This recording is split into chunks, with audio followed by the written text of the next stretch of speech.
when he pulled the trigger, a bullet killed cinematographer Helena Hutchins and injured director Joel Souza.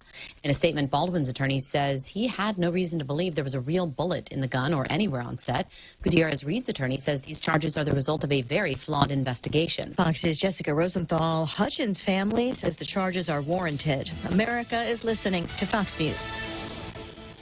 Guam Regional Medical City was awarded Advanced Primary Stroke Center certification from the Joint Commission. What does this mean? It means our neuroscience team is equipped with the latest technology and a team of the finest neurological doctors to treat stroke, which is one of the leading causes of death on Guam. GRMC, reflecting our commitment to providing safe and quality patient care. For more information about GRMC, visit us at grmc.gu or to make an appointment, call 671-633-GRMC. After a long wait, the biggest, juiciest, most flavorful chicken makes its return. The Circle K 3-pound rotisserie chicken is back. Get 3 whole pounds of perfectly seasoned chicken for all your family feasts. And for a limited time, pick up a rotisserie chicken and a Pepsi Family 2-liter soda, the perfect dinner combo, for only $19.95. Available at select Circle K stores. Swing by and take yours home today. Circle K, take it easy. It's about to get tougher to call a product organic, with new Agriculture Department rules also covering producers. A new rule published by the USDA will make every supplier and handler in the production of organic foods obtain and retain proper credentials. Folks that were able to be in organic trade without being certified, those folks will now need to be certified. The old rule allowed for the possibility of non-organics to be mixed in, says Jennifer Tucker with the Ag Department's National Organic Program, and audio posted online. That will take huge steps forward in traceability and supply chain protection. It's the first major update to organics rules in years, mandated by the 2018 Farm Bill signed by then-President Trump. Fox's Evan Brown. Florida Congressman Greg Steube remains hospitalized after a fall at home. His office says he was on a ladder about 25 feet high, cutting tree limbs when he fell. A nearby witness calling 911. The injuries described as non-life-threatening. A plan to raise the retirement age by 2 years isn't going over well in France, with more than 1 million people protesting. These students may just be about to enter the world of work, but they're already looking forward to their retirement. Blocking the door of their school, their banner reads, "Work more to live less." President Emmanuel Macron says raising the retirement age to 64 is essential to stop the state pension system going bust. It's certainly a big day for his leadership, which tens of thousands of striking public service and transport staff are putting to the test. Jonathan Savage, Fox News. One trade union calling for a new day of strikes and protests over pension reforms later this month. An hour to the close on Wall Street, a sell-off continues. Not quite as bad, though. Right now, the Dow's down 92 points. And Lisa Brady, Fox News.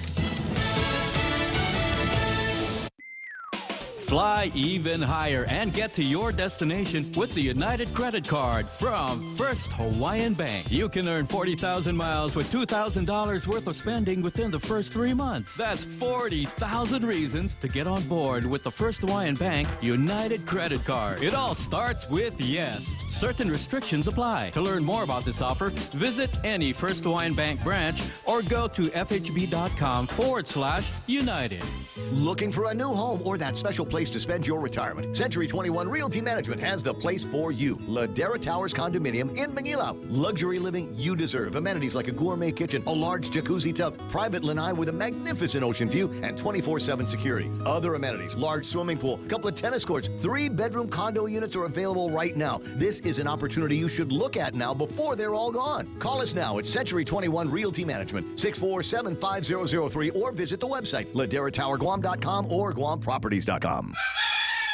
Oh, what's for breakfast at KFC under $3.95, you ask? What's for breakfast at KFC that's different than the other guys, you ask? KFC's chicken wrap, sausage wrap, the Colonel's chicken congee, chicken fried steak, sausage biscuit and gravy, and biscuit sandwiches made with KFC's original fluffy biscuits. All for under $3.95 and all only at KFC.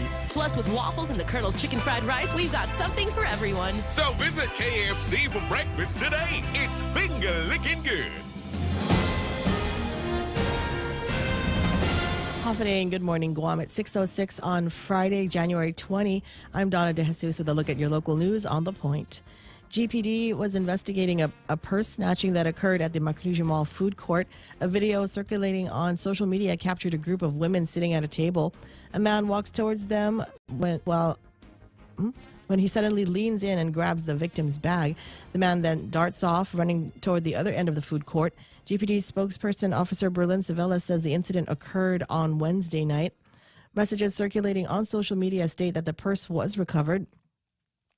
Savella says an unidentified patron was able to grab the purse from the suspect and return it to the victim. There were no serious injuries reported. Mall officials state that the suspect has been captured and is in custody. His name has not been released, but he has been identified as one of the homeless individuals from the encampment across the street. Meanwhile, after a public health sanitation inspection at Southern High School, a dead snake on a classroom floor, a dead pigeon on a piano, bird and rodent droppings, signs of cockroach and termite infestation, and black mold on the ceilings were among the findings. The inspection was prompted by a complaint of black mold in air conditioning units either inconsistently working or not functioning. The complaint adds that students are only allowed to use one bathroom on campus, which is often overflowing with backed up sewage waste. The school received a D rating, which would normally be cause for revoking the school's sanitary permit, but the government's rules and regulations allow schools to fail sanitary inspections without penalty until July 2024. Ocean View Middle School in Agate received a D rating earlier in the school year, and GDOE had planned to move students from that school to Southern High School so repairs could be made. The move has been delayed at the request of Ocean View administrators. We'll have more news after this. Your crack is showing. My what? Look at all those cracks on your phone screen. Dude, you need a new phone. Tell me something I don't know. Well, then you need to check out GTA's trade-in deal. Trade in your old phone and get up to $800 in credit towards a new phone. That's enough to get a new iPhone 14. Please hurry, because I am tired of looking at your crack. For a limited time, get up to $800 towards your new smartphone with eligible trade-in and unlimited plan. Visit GTA retail stores or GTA.net for details. Terms and conditions apply. GTA.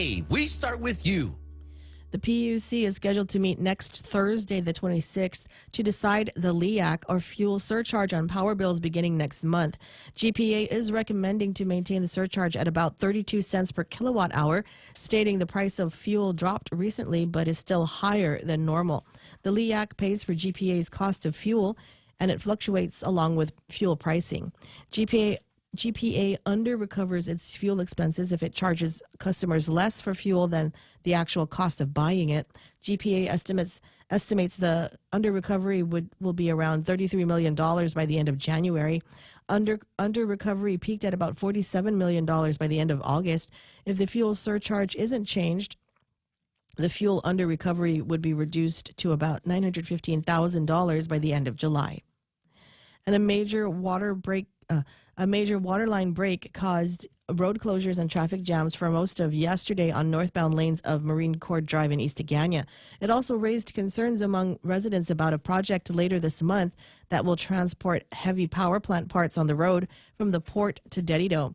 Water outages affected businesses and homes in Hagåtña, closing the Judicial Center, GPA and GWA services at Hulali Shopping Center, and the Department of Labor at the GCIC building. GWA crews spent hours trying to find the source of the leak. GWA General Manager Miguel Bordallo admits that the island's aging water system is in need of upgrades. By midday, the traffic was still backed up and roads were partially open by 3:45 in the afternoon. GPD spokesperson Officer Berlin Savella says road repairs will continue into today. Officers will direct traffic, but motorists should plan for delays. And those were your top stories right here on The Point. Now here's Ray with your weather. Well, thanks very much. 10 after 6 o'clock in the morning, and this is the image. I had this up on the screen a little bit earlier. Real Joe earlier this morning, because that's how he gets to work. Passed by the location, and as you can see, we've got all these witches' hats and the cones out there to identify the spot in the road where Carmageddon began about this time yesterday. Were you able to pass using the northbound lane, or did you have to go into the southbound? Yeah. What was it like? This morning, the innermost lane's open and the outermost lane's open. But so they got that center lane of travel. Uh-huh. That's the one that's coned off. Okay. So you can get around it. Right. But, expect delays. Yeah, expect people to freak out when they get to it and not know what to do. They're not done, right? I mean, they're going to have to move men and equipment in there and it's at all some like point today, chopped right? up and kind of bumpy around the edges. So Yeah. Well, it was never, it was never right, one of the Ray. bright spots of traveling down Marine Corps It's Drive. aging, Ray. Yeah. It's as old as I am. Yeah, Marine Corps Drive. God bless the Marines who built that after the war and everything. And maybe it's we'll bring some of those guys back so they can fix it. Because I don't know what our capabilities are going to be. We'll watch this thing through the course of the day. But was yesterday not one of those days where you questioned literally every move that you made? I'll tell you the jury duty story, but I mean it even had an impact on jury duty yesterday, and we'll have more on that in a couple of minutes. Let me get you to the weather here for today. Mostly sunny. Yes. Highs near 86 degrees. East-northeast winds up to about 18 miles an hour. Could be gusts as high as 23. Partly cloudy tonight after sunset. Isolated showers under mostly sunny skies again tomorrow with highs near 86 degrees. Do you want me to say mostly sunny again? I'm going to do the thing with my hand. Would you like me to say mostly sunny again for Sunday? 3 incredible days, mostly sunny skies. If you don't get a tan this weekend, there's something wrong with you. We've got mostly sunny skies on Sunday, highs near 86 degrees, gusting winds out of the east-northeast, gusting as high as 26 miles an hour. So hold your hat. Heat index today over the next couple of days going to be about 92 degrees. Hazardous surf warnings in effect. Sunrise this morning, not until 6:48, so it'll take us a while before we get the sun up. So engineers and the crew can take a look and see just what went wrong overnight and what they're going to need to do to get things going today. Sunset tonight, not until 6:15 or so. Hashtag tell the others. There it is. News and weather together, brought to you by Bank Pacific. Banking on the Pacific for 68 years. This holiday season at the Micronesia Mall, shop and redeem receipts totaling $10 or more. Scratch and win for a chance at instant prizes from Burger King or Foot Locker. Or receive a grand prize entry form for our drawing on February 4th for a chance to win a new Lexus UX 250 Hybrid from Atkins Kroll Lexus. 10 lucky runners-up will get $250 gift certificates from Goodwin Travel and Tour for tickets to Philippine Airlines. Shop more, win more this holiday season at the Micronesia Mall. Follow us on Facebook and Instagram for more information. Terms and conditions apply. Every company needs money to grow and take on the challenges 2023 will bring. That's why Bank Pacific's commercial loan officers stand ready to help you. We offer several programs tailored to assist companies to get to the next step or perhaps for a startup, including working with SBA or GITA. Now we're banking on the future. Services to choose. Bank Pacific, where others put branches. Bank Pacific. We want to be your partner. Equal opportunity lender. Member FDIC. Credit conditions apply. Amen to that. 6:14 in the morning. The Ray Gibson Show being brought to you by the guys over at APL, American President Lines, a global presence with a local home. The Ray Gibson Show. Morning talk that matters. Call now. 888-TALK. That's 888-8255.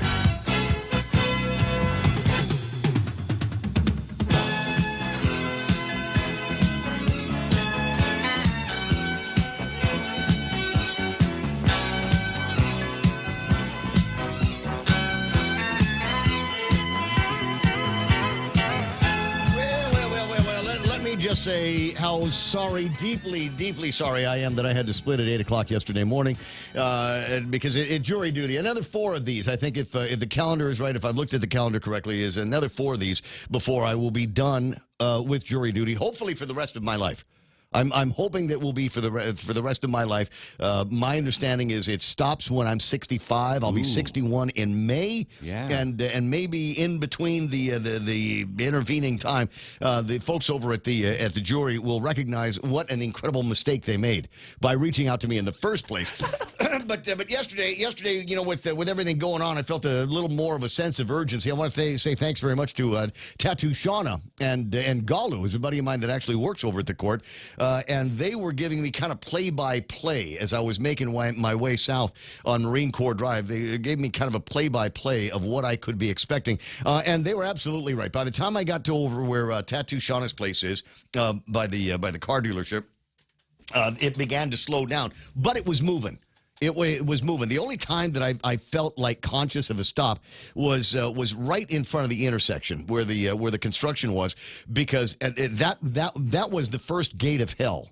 if you will. And anybody that was within, I don't know, let's call it a mile and a half radius of that was in just for the worst time of their lives for the entire year. For 2023, Real Joe was saying, for 2023, this was the calamity. We had Carmageddon down there, police on the scene in a couple of places. One of them was to try to let drivers know that they could turn up onto to Route 8 and to take care of all of the mass of cars that were coming down Route 8 that still needed to go northbound in the one good lane that they had, which was they'd cockroached a southbound lane over by the median. They'd cockroached that lane. That became the single northbound lane. And so, finally, after they let everybody go, it took a while. I was able to go south to the roundabout, which was all right. I mean, once I got down to that place, it was just me and the homeless guy were just, unbelievably happy. and then over to the court. Yes, locking eyes. Hey, somebody, is that a new sign you've got? Is that a sans serif font? Or is that Calibri? I'm not sure which one you're using, but I got to tell you, it's just outstanding work on your borrow fence some money sign. But anyways, I digress. And then for the rest of the day, everywhere you go, you're postulating in your head what's going to be the best way to get around this, that, or the other. Anybody that figured, hey, I'll just take Teadsden, almost immediately you knew you were screwed, right? Almost immediately, like at the Cars Plus intersection, it was back-to-back, wall-to-wall, unbroken line of traffic all the way to the airport and beyond. I've heard from people spending as little as 30 minutes in that traffic trying to get from point A to point B. Yeah, it absolutely is. When I'm not on the radio, which is the point that I started with, I really sincerely apologize for not being able to stay with you through that calamity yesterday. But if I had tried to stay with you all the way through, it would have gone to lunchtime. So Carmageddon Part 2 afternoon, and it started about 3 o'clock, was the line of traffic from the south moving north, as you might imagine, that needed to all of a sudden collapse, funnel into just one working lane. And what a nightmare that was. Traffic getting into the end out of the downtown Agutnia area, just absolutely crazy. I was right. You look across the way and you're thinking, you're on Santa Papa or whatever, and you're looking across the way going, hey, there's not a whole lot of traffic here. I'll get through. And you pass by the Bang of Guam, and just as you hit the turn on the river, there it is. There's the line of traffic. Choke. Nobody can go anywhere because we're all trying to figure out how we're getting past that line of traffic over at the venue. Absolutely ugly. Hopefully things are going to be better for you today. As I said, sun won't be up for another half hour, so it will take us time before we can see what the impact is going to be on drivers today. I'll keep an eye on the maps. You can keep an eye on the roads as well. If you see something interesting, by all means, call it in, 888-825-5888-TALK. Pictures, love to get the pictures. By all means, send the pictures in, 797-8255. Got one here. Clearly, this is what happened yesterday, and this is why we had the calamity on the roadways. Some people might say, well, maybe it had to do with some construction work that took place over the weekend, maybe some tremors. No. Somebody got it right. There's actual footage of Godzilla stomping on that section of roadway, and that's why we had Carmageddon. The Japanese are back, Ray. Absolutely. This is what happens. This is men's folly. This is what happens when you're messing around with nuclear stuff on these little islands. All of a sudden, we've got Godzilla just rampaging through central Guam. That's the story, and I'm sticking to it. 20 after the hour. If you've got better pictures, by all means, go ahead and send them. And speaking of tremors, did you feel the one last night? I didn't. Then it didn't happen. Okay. But I got a thing. Somebody sent me a thing this morning in my WhatsApp that said, 4.9. Women, right? What's James that? Howard and women only. I think so. Yeah. Very, very, very sensitive people. Donna D, did you check did you feel the earthquake last night? She has no feelings, right? It's cold, heartless, never felt an earthquake in her life. But no, if you know why? Because my guess is that she got her hands on some really, really good droopy eye drugs that put her to sleep so that she could make it through the night without shaking herself awake with the Hope coughing. you're feeling better, Don. Are you feeling better? Are you feeling a little bit better today? Yeah, because I got some Theraflu yesterday. Oh, ooh, the good stuff. Right? Well, I don't know. I mean, because they ran out of Robitussin. So I had to get that. You kind of sound high this morning. You sound like you might have a little bit of the whatever the I had some earlier. active ingredient is. Whatever it is. It's feeling good today. It tastes awful, though. That's so we don't want you to get sick anymore. So we make things taste awful. So I was telling you about jury duty, right? I'll get around to finishing the show. Jury duty yesterday. I went in there, and the usual bunch of thug stories that are narrated by the attorney general, and then backed up by actual officer on the scene testimony. And there was a number of cases that we had enough that about, I don't know, 11:40 or so, they said, tell you what, go and do lunch and then come back about 1:30, and then we'll finish up with the last case. I know. And so I went home and took a nap until about 1:20 and went back to the court, and I sat down, and they started saying, okay, we're not going to do the last case. There's no water in the judiciary building.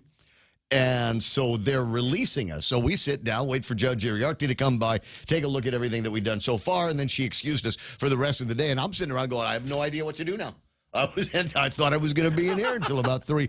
But as it turns out, it was happy timing because my daughter was released from school right around that time as well. So yeah, that's how we ended up at Stacks later in the day. But that was the holy high point of the day was, oh, thank God, because I wasn't looking forward to hearing this last case anyway. It was one of these where they play a tape or something like that, and you fall right to sleep. It's that good. But anyway, so that and watching the Carmageddon from over at the place.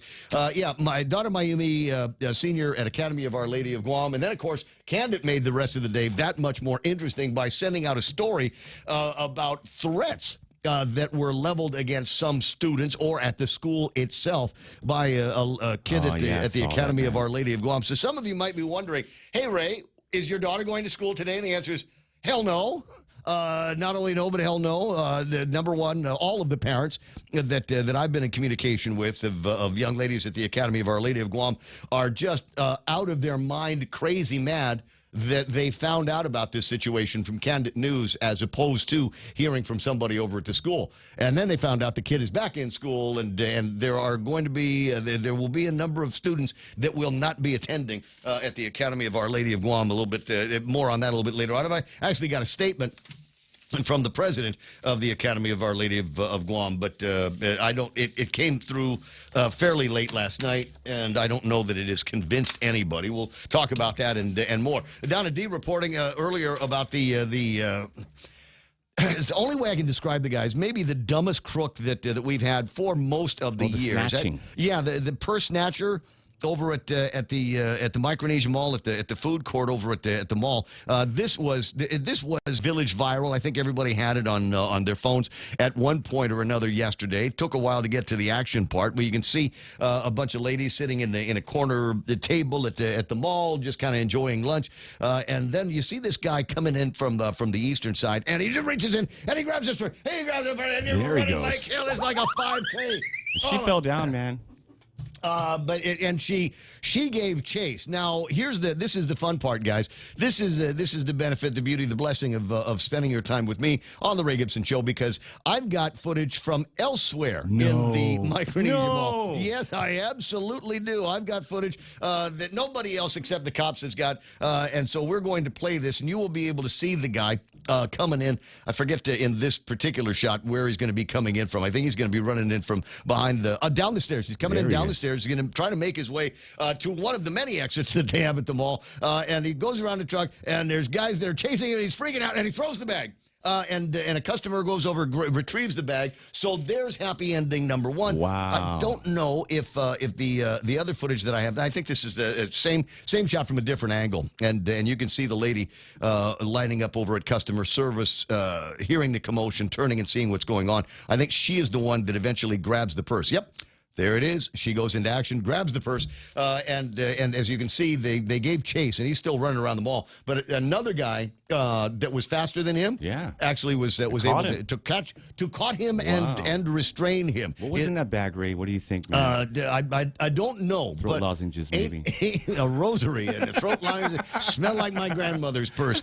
But they were able to catch up with the guy, and the Micronesia Mall is safe. All of their security people, obviously do-gooders and concerned customers, helped put the collar on this guy, and he was arrested. Oh, man. Word that we have here, and maybe this will finally. He looks familiar, Ray. Maybe you've seen him panhandling. Maybe you've seen him over at Camp Leon Guerrero, as we refer to it. Maybe I saw him in a scuffle, I think, man. Oh, really? Yeah, remember that? Oh, you think he might be one of the guys? Three dudes and a chick scuffle? Yeah. Looks like him. Could be. At the end of the day here, guys, maybe this will be sufficient to get people in the responsible response agencies to do something about Camp Leon Guerrero over at the corner of the Micronesia Mall and Route 16. But all's well that ends well. Although you just gotta question the guy's intelligence level, where you go, oh, I'm going to snatch a purse on the second floor of a mall that is about a quarter mile away from any exit that you can get to. Yeah. I don't know. You know, for me, Joe, cardio has no memory. You know, once you lose the cardio, you kind of got to. This guy could be faster. You gotta get it back. You gotta get it back. Anyway, 6:26 in the morning. Lots and lots to get to here today, and a special treat for Point viewers. Are you ready? Yeah. What? It's an unboxing. No. It's another unboxing, Joe. I get my reading glasses from readers.com, and I find I have to replace them quite often. I lost a pair of glasses a couple of weeks ago, and I thought, well, go and replace those, maybe see what else they have. And so I put in the order, and as usual, I forgot what I ordered. I just know they're reading glasses in there. Otherwise, I have no idea what they're going to be looking like. This could be a special moment for all of us. So a little bit later on, remind me that I want to unbox my readers here before we get too much further in the program. All right, what have I got here? A bunch of people waiting for me to say their names. Let's do that now, Joe. Sometimes you want to go where everybody knows your name, and they're always glad you came. See, our troubles are all the same. You want to be where everybody knows your name. You want to go where people know people are all the same. You want to go where everybody knows your name. Yes. I'm famous now. My classmate Peter says, "Ooh, you've got other footage. Can you share on the classmate chat?" Absolutely will, but not right now. I got to say Colin Clark's name because he's number one on the list. Good to see you there, Colin. Dale Audette, Dan Rasal, Big Man, Rico Blancaflor says Sinkhole Part 2. Where is it? Yes, somebody did actually do the graphics yesterday and created the radio yesterday. I am the great Sinkhole. Okay, so. For clarity, we were maybe a little bit aggressive in naming it the Sinkholio, because I think when the sun came up, the footage was pretty clear. There was damage to the road, but it wasn't a sinkhole yet. Yeah. It was not a sinkhole until they came in with the heavy equipment. Yeah. But it is now. A sinkhole. It is a sinkholio now. I don't know that there's enough steel plates. It might have to take steel plates from other parts of the roadway to cover up what was already done there. Auntie Bennett, Lahan, Duenas online, Troy Lizama, and MT Farron, Jane Naut is there, Vince Pangolinan, Buenas and Avadeta, Dave Dumpke, Brendan Fausto says, stand down, Marine Corps, Keena McCausland. Oh, remind me, we can't go too far without talking about the VFW tonight. The special, another drawing for, tomorrow is pork chops and a steak. Tonight is Queen of Hearts drawing at 7 o'clock. Valerie S.A. Untalan, Keena McCausland, Ebil Marino. I got beautiful Sarita Garin. Glenn Hunter, real guy, Joe, watching the program. I guess from Saipan, man. What's that? Is he from Saipan? I don't know. Maybe. How can you tell? Let me smell your breath. Do you smell like ice khaki? Like man. You smell like Herman's bread. Gerald Young is online. Paul Cruz. Good morning to, the incredible Dennis Benzer. Okay, so I'm not going to tell you what the answer is. No, I will tell you that water, W-A-T-E-R, is a great start word today. I did not wordle in one. I wordled in 3. And I will tell you right now. Not bad at all. Well, I helped out my daughter with this, and I'm going to help you out. After is not Wordle. today. After is not Wordle today. But if you use WATER as your start word, it should give you an incredible head start. And now that you know that Wordle is not after, well, it's just a couple of letters away on the keyboard for you to get Wordle in 2. You can thank me later by buying me expensive beers. Joe Bomba's online. Valerie Antalan. Jay Lojas is there. Happy birthday to you. Happy birthday to you. Happy birthday to you. Just so happy to be here with you today. Lena McDaniel online saying, Friday, no frowny faces. Absolutely. Charles Craw with his Maganda Umaga to the point family. Vici D. Monri checking in from out in the desert somewhere. Joanne Billibay. Tim Zedeker online. Lucia Flemingwood. Hoffa, a day to you. Where's Brad? I don't see Morningwood on just yet. Juanita Mach is there. I got Carolyn Long, James Bondo, and the incredible Greg Baz Knight. Dennis Larson, Alec Baldwin headed to prison. I don't know about that. Yeah, not really. You know what? He's a member of the untouchable elite. You know this, and nothing bad will ever happen to him. Like nothing bad is ever going to happen to what's his name, Biden, Hunter Biden. They're gonna go through all of this, and there might be a little bit of a charade, but I don't anticipate anything will come from that. This is the view from outside Dennis Larson's. Speaking of elite. he's got a view of the other place where the elite people stay. It's volcanic fog in Wiki Wacky. I think that's Waikiki. Oh, nice. In that part of town. Anyway, enjoy your travels. Have a safe weekend, buddy, and stay off H1, 2, and 3. Greg Baz Knight online. The original Burger King Rudy Rodolfo is there. Morning, Your Majesty. Trying to remember if he's got a jingle. No, not yet. Good to have you there. Stephen Cruz, Bob and Connie Bartonico, Prince Ralph, Hoffa, a day to you. Sarita Garin says, you sound better, Donna D. Aw. BGSD? Yeah, okay, so they're going to BGSD all weekend long. Gina St. Nicholas is online. Heather Perez, Vince Borja, that's the one. I think he's got an article in today's Guam Daily Post, so be on the lookout for that. Ariola Sil, Justin Estacio, Pat Saho. All 3 lanes are now open, says Vince Pangolinan. That's good news. Tattoo Shauna checking the program. Suzanne Topazna Bajkuza. Janine Bloss is there. Okay, Morning, Janine, no more pictures of the dog. I'm putting in a request right now. We don't want to see dog pictures. Sun's out. You know what? I got wink, plenty. Wink. I got plenty of dogs in the neighborhood. If I want to see pictures of dogs, I can just, open my front door. I cannot open my front door and see pictures of you strolling the beach. I'm just putting my request in now. Mike Grace Blas is there. Simon Sanchez from the CCU. Buenas noches. Morning, Uncle Si. Amanda James. That's the wife of Cody. What's that? Ismail says, Alec Baldwin eyewitnesses against the NRA and 2A stating guns killed. They have a tendency to fire on their own. Yeah, maybe that'll come up and bite him in the butt a little bit later on. Jesse Ninetti Aurelio Pareda. I got Underground Dungeon Halloween Store. Bertha Maza Cruz.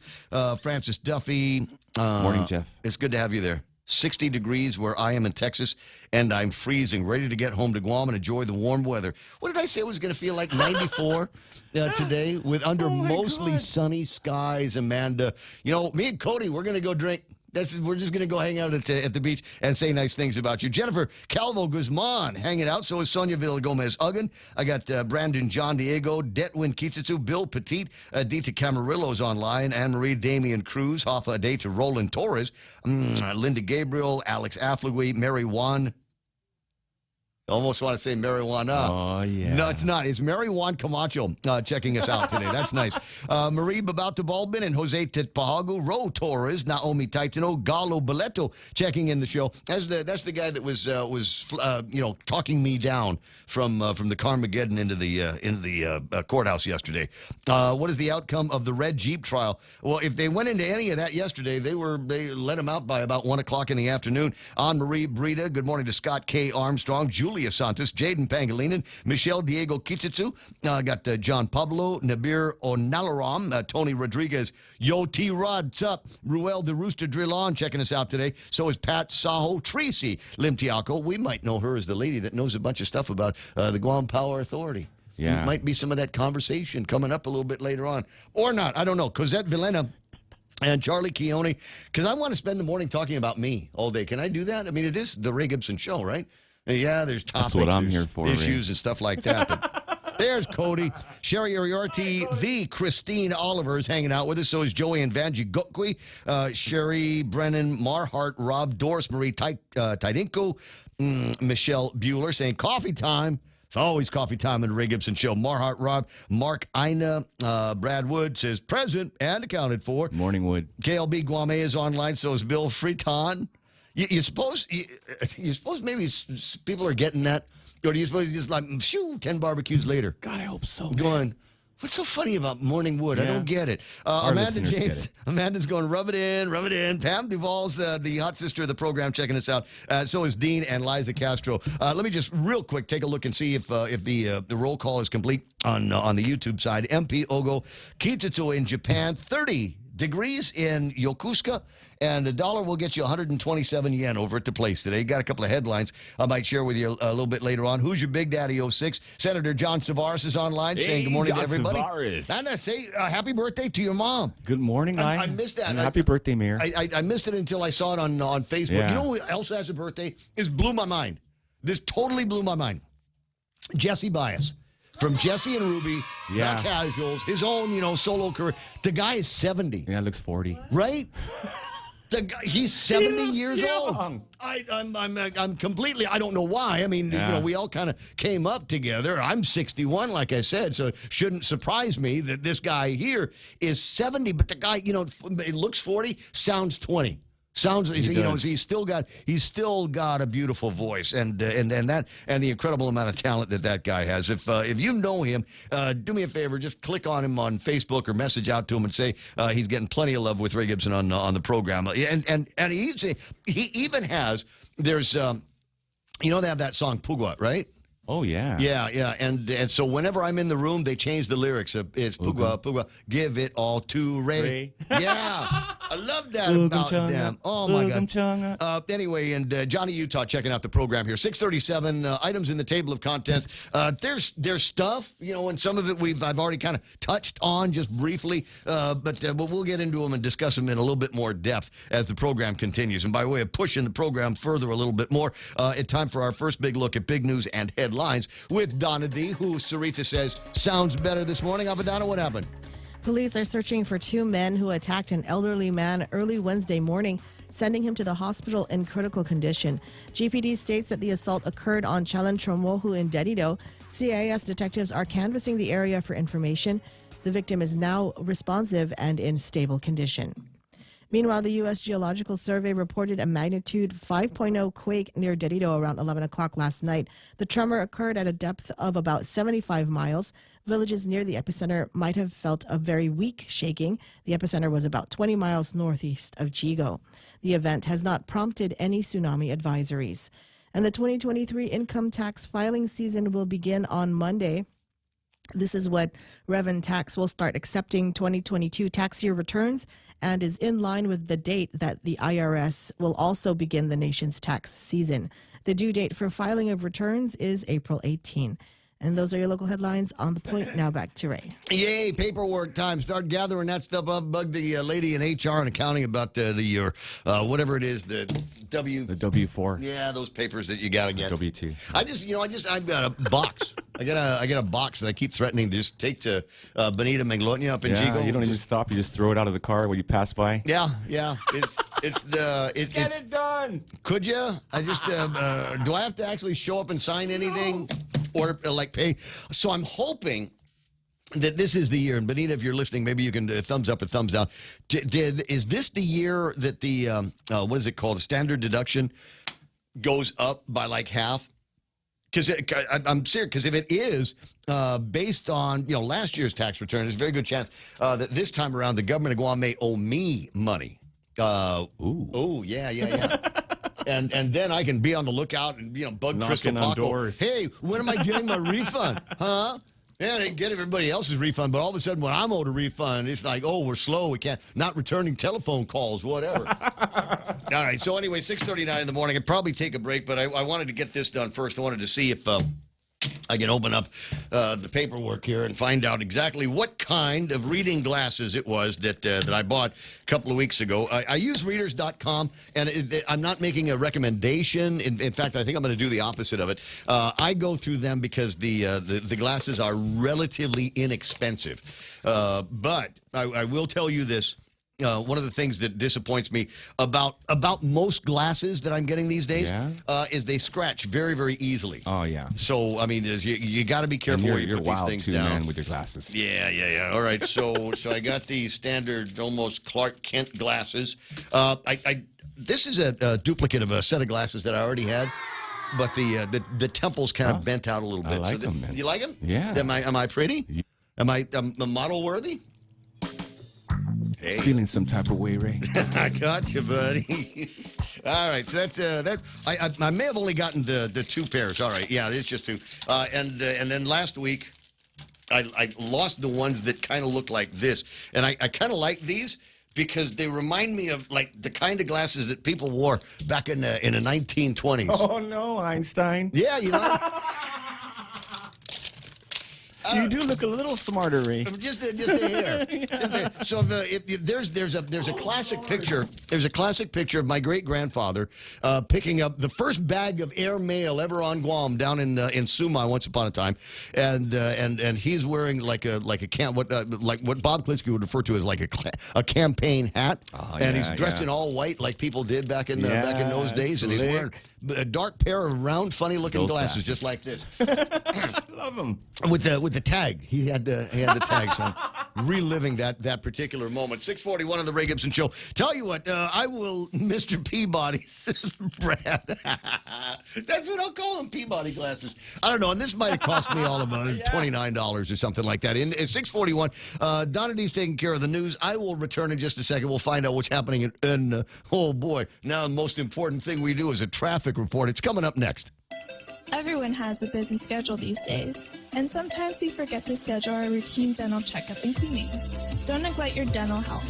Schedule one today with Dr. Robert Yang and his Smile Team, conveniently located at the East West Business Center on Marine Drive, Upper Tumon. Call us today at 647-8702 or 3.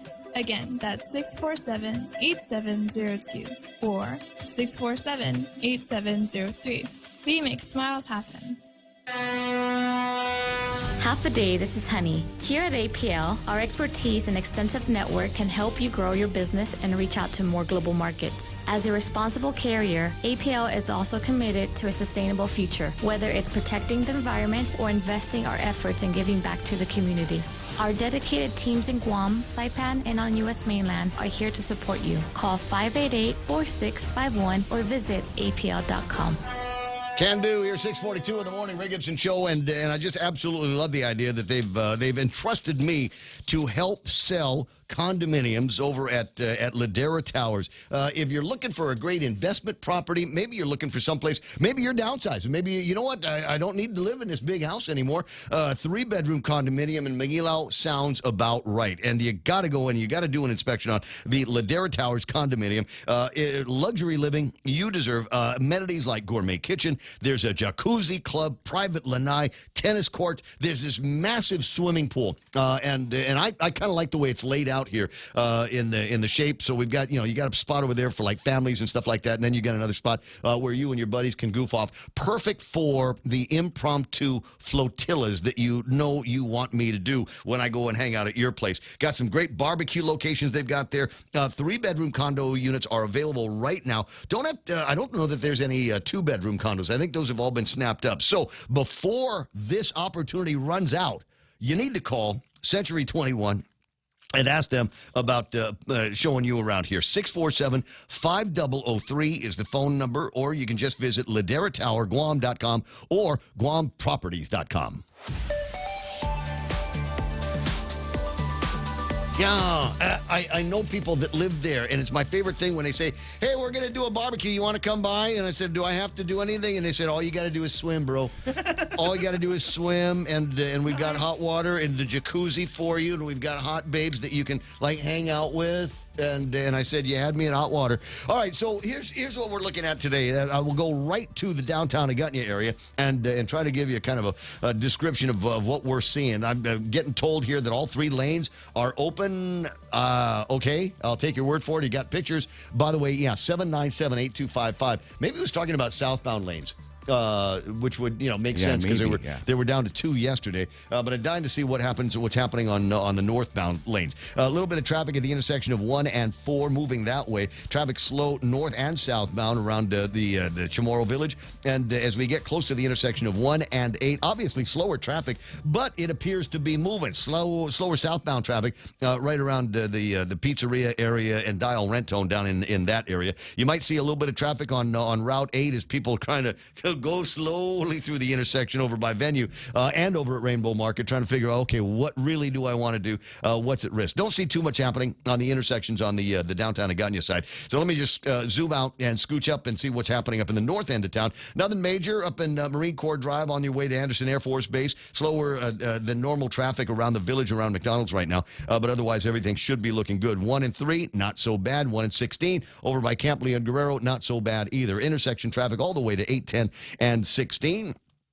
From there, we take an eyeball on what's happening on Route 8. Looks like just a little bit of dogging out and some intersection traffic. Route 4 looking pretty good all the way into the downtown Agutnia area. Scooch out a little bit more and take a look at Big Navy and Sumai, and it looks like what it always looks like at 646. So there you have it. There's your right now traffic. This is The Point. For all your real estate needs, call the professionals at Hoffaday Realty. Jody, Saran, Libby, and Lolita, and they'll take care of you on every step of the real estate process. No worries. Just contact Hoffaday Realty at 588-4232 or 588-HOFFA, or email them at hoffadayrealty@gmail.com. They're at 426 Chell in San Antonio, Suite 204 in Tamuning. Open Monday through Friday, 10 to 4. Hoffaday Realty for all your real estate needs. Is your business ready for digital transformation? The latest Wi-Fi technology is here, and it's Docomo Pacific's WorkPass, powered by Plume. WorkPass unlocks connectivity, productivity, and security tools all in the palm of your hand. Access features like adaptive Wi-Fi, guest and employee networks, evolving AI security, plus so much more. To learn more about WorkPass, visit business.docomopacific.com. Docomo Pacific Business. Work better together. It's 6:47 on the Ray Gibson Show. It'll be lunchtime before you know it. May I implore you to check out Wendy's today. They've got a made-to-crave menu. I love the name of that. Italian mozzarella chicken sandwich and cheeseburger. That's crispy chicken fillet or juicy beef topped with a slice of Asiago cheese. Then we've got some gooey fried mozzarella cheese, savory marinara sauce, and they put it all between a couple of toasted garlic nut buns. An unusual design, but very flavorful. Try that. Need more of that in your life? You can upgrade to a combo. They've got garlic top fries seasoned with garlic herb sauce. That might still not be enough garlic for some of us. Try it today over at Wendy's, would you? The Ray Gibson Show. Any speaker, anytime. Morning talk that matters.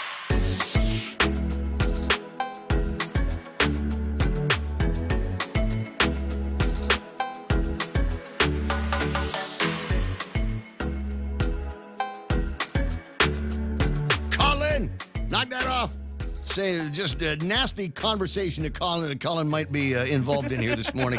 You can right-click him and find out why he's so peekadoo today. Bad Johnny boy. Cruz, post-canteen, the Queen of Hearts jackpot begins at $4,260. Just FYI, 7 o'clock is when they'll do the drawing. The jackpot will be higher at that time. And Post, if you don't mind, just a quick question here. What's the population of cards left on the wall? How many chances are people going to have to get it right here this morning? Dan Russell is there. John Santos, Bistro Rusinova Mendiola. Hello, beautiful. Welcome. Are you home? Are you guys home? Did you see where the Mendiolas went on this whirlwind trip? Yeah, around the world. Yeah, it's hell with global warming. We're flying jets everywhere we go. Greta can kiss my grits. It's great for the kids, man. Ellen Garcia, Tina Garcia. I got Greg Fausto, Suckman Mariano. Good to have you there. Charlie Laurent from over at Guam Regional Medical City, your healthcare partners watching the program. Felice Tan from over at Beyond the Box. Great prices all over the place. I was originally showing you. You know what I missed? And we've got to get the video from this camera.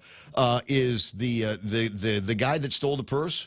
tackled by Felice Tan over at Beyond the Box. Yeah. She saw what was going on. She's always going on, and she, like she didn't fall for the head flinged shake. everything out and said, "I'm getting that guy," and because she's a runner, she's fast. Yeah, and she caught up with him and tackled him. That's my story. I'm sticking to it. Al Camacho, Cameron Mediola, Odilia, Marie Taitano. I see Dave Kitagua. And Francis Songa, EOD Kaboom. Francis, hot wives. There we go. Marvin Tuncat and et cetera. And Bistra says, yes, we are finally home. Well, good to have you back. Good to have you back. You missed all of the excitement yesterday with the Carmageddon, but I'm sure that we'll have doses of it for you all morning long today. I'll, like I said, keep an eye on the maps that I've got in the studio to see if there's going to be any heartaches and heartbreaks for you while you're trying to just do something simple like get the kids to school. I heard this 3 or 4 times yesterday, where a particular mom or dad said, "Yep, I was trying to get the kids off to school, saw the traffic, and went home." There are children that did not make it to school yesterday. Yep. Didn't make it to snow day. But I need to get through Teason. Your school's on the other side. Your school's on this side of the road, and I got to get through that. And looking at the clock, oh, you're already late. We might as well just go home. What do you want for breakfast? Swing by KFC. There was no traffic by the KFCs yesterday. We'll swing by and we'll go to Colonel's Chicken Congee for you. And that's the way we're going to. You're going to be homeschooled today. And that was the case. 888-8255, 888-TALK. Dying to hear what your experiences were. And I am looking at traffic. In just the last couple of minutes, it looks like things have gotten a little bit more busy. Southbound Marine Corps Drive over at the intersection of 1 and 8, 1 and 4, and a whole lot of traffic that seems to be lined up around the Chamorro Village. There will be more of that if you're familiar with the roadways in the downtown Agadia area and know where Aspinall Avenue is. Aspinall, next Monday, is going to be the scene of some construction. The Power on the Move people are going to be doing some work there, intersection of 1 and Aspinall Monday, because we have to do the median removal, I think, is the thing. I think they want to get rid of the median that is out there. Can we, when I know I make the joke about when you're all done, just leave them open. I know that there are going to be some people who go, no, Ray. You don't remember the 1960s before we had medians, before we had center lanes, and it would be just accidents all over the place. Yeah, I do remember them because I was the cause of many of those accidents. But having said that, one thing that I'd like to see less of. And I don't know why they think it's a great big deal, but it seems to me that you get these guys that are designing these medians, and the medians come up, and then they widen out into like an island. Yeah. Why? What it's someplace for the grass to grow, Ray. Well, there's places where there is no grass that's growing up there. It's just a place for a bunch of guys to hang out and bum money from everybody. But it also looks like a T-bone steak or something like that, where you get the big fat part of it, and then you need to get into the lane, which is great when there's only just like 5 or 6 cars on the road. But we've got one of those leading up to John F. Kennedy High School in Tumon. And when that lane gets filled, it's dogging out, and that's blocking traffic in the center lane, which should be the go lane. Yeah, I hate that, man. So let's as we repair the medians and put them back, let's get rid of the fatty, useless island that we have. If you don't mind, 653 and change, 888-8255-888-TA. Who's that on the phone? That's the other governor. Oh, Ken LG's on the line. Ken LG sends me a note this morning. He says, "Oh my God, the federal government is now acting just like the government of Guam." In what way, Mr. Ken Leon Guerrero? Well, robbing Peter to pay Paul. Now we see that the federal government is talking about tapping into retirement funds for disaster people and the postal system to cover the debts of the government, because Congress hasn't come to an agreement on the debt ceiling or the budget. So the government, in an effort to avoid a shutdown, is going to use the retirement savings. Well, just default already. We know that we don't have the brain power and the serious thinkers in Washington D.C. like we used to. Let's just go ahead and default on the thing, and then we'll see what happens. I mean, how much worse can the economy get? Well, the problem with that is if the federal government defaults, the dominoes start tipping over, and the next thing you know, government of Guam not receiving 40% of its operating capital from the federal government is going to jack up the gross receipts tax to like 10%. Huh. You know, so we can't. No win, way, man. you know? Chris Barnett is in the legislature now. He won't let that happen. We hope, but you got to remember, you know, Chris Barnett is just one senator. There's 14 other senators. Now, I was very hopeful when Chris Barnett got in, and the coalition that kept Speaker Terlahi in power. I was very, very encouraged about that. Agree. But we need to pass the revised Bill 11-37 now, and put the power of emergency procurement back in the hands of the legislature and take it away from the governor before, you know, right now there's a flu circulating. We might have another public health emergency because of flu. And now we're going to have hundreds of millions of dollars of emergency procurement going to things we don't need. Like when the schools were shut down, we spent, $40 or $50 million sanitizing empty buildings, you know? Those are the things that worry me because the situation is not getting better. I was driving in Harmon yesterday and driving down Hamburger Road and through Tumuni, and I noticed how many more shuttered stores and warehouses and buildings there are than there were just a month ago. You know, I mean, the death toll is rising among our businesses, and pretty soon the only employment opportunity at Guam is going to be government of Guam because everything else will be closed. Unless it's associated with the Don Don Donkey Village or military construction around here. And there's a number of people that have already voted with their feet and their wallets and have left Guam to go find someplace where their middle-class income might go a little bit further than what we're seeing here. There is, you know, and I want to be hopeful. It's Friday, you know, no frowny face Friday, Ken.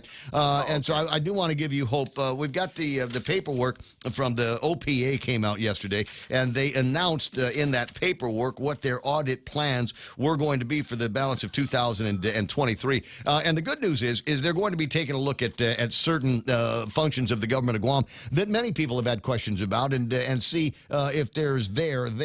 They will do an audit on the entire government of Guam to look over the Education Stabilization Fund. They'll be looking at Guam Memorial Hospital to investigate physician services contracts, compensation packages, etc. Maybe they'll delve into a little bit of that what was the name of that collection agency that they had for a little bit until people started talking about them? Yeah, that one too. DRT is going to get investigated or audited for short-term vacation rentals. GovGuam Travel. Up at the Raceway Park, there are a lot of people that have had questions about the mineral extraction that is going on up there and government-wide credit card use. Those are just a few things that are going to get audited. There are still others that they're going to be looking at. BPT on military contracts, alcohol and tobacco taxes, hospital revenue management, laptop inventory, overtime payments in the Department of Education, quarantine and isolation facilities, utilization, recommended follow-ups with the public auditor and the contractor's license board, licensing and investigation procedures. I would hope that there's any number of people that work in the government of Guam right now that realize that they are going to be under some degree of BJ Cruz scrutiny here soon. Well, and then you've got Doug Moylan, because I remember a couple of times when they were testifying together prior to Moylan's election. There was a couple of bills before the legislature on financial responsibility. I can't remember the exact ones, but I remember Moylan and BJ testifying on those bills, and they were in harmony. So we hope that harmony continues. But my concern is, I hope that harmony continues where we get audits, questionable decision-making in the government of Guam that find themselves under some other scrutiny, perhaps even in a court of law. I think that's what people are looking for, is we smell. There's the hint. It's like somebody's smoking marijuana down there. I can smell just a hint of it. And we get the same thing. Do you smell corruption? I smell corruption around here. And it doesn't feel like anybody's looking into it except BJ and now Doug Moylan. So maybe we'll figure out from which direction that corruption smell is coming from. Ken, I got to break away. I got news coming up in a second, all right? All right. You Talk have to a, you later. I will. I'm sure you will. A note from Felice Chan, who saved the day over at the mall the other day by tackling the guy. I really love that story. I'm not double leg takedown. So she said, "Ha ha, Ray. By the way, the MacBook markdown sale starts tomorrow at Beyond the Box. You can save up to $500 when you get yourself a MacBook Pro M1. I got all the different configurations that you're going to be looking at, and if you go to their Facebook page or their Instagram page, you'll be able to learn a little bit more. Good luck with you. It says 7 o'clock in the morning. The radio station KUSG Aganya. Peak is best. We're the point."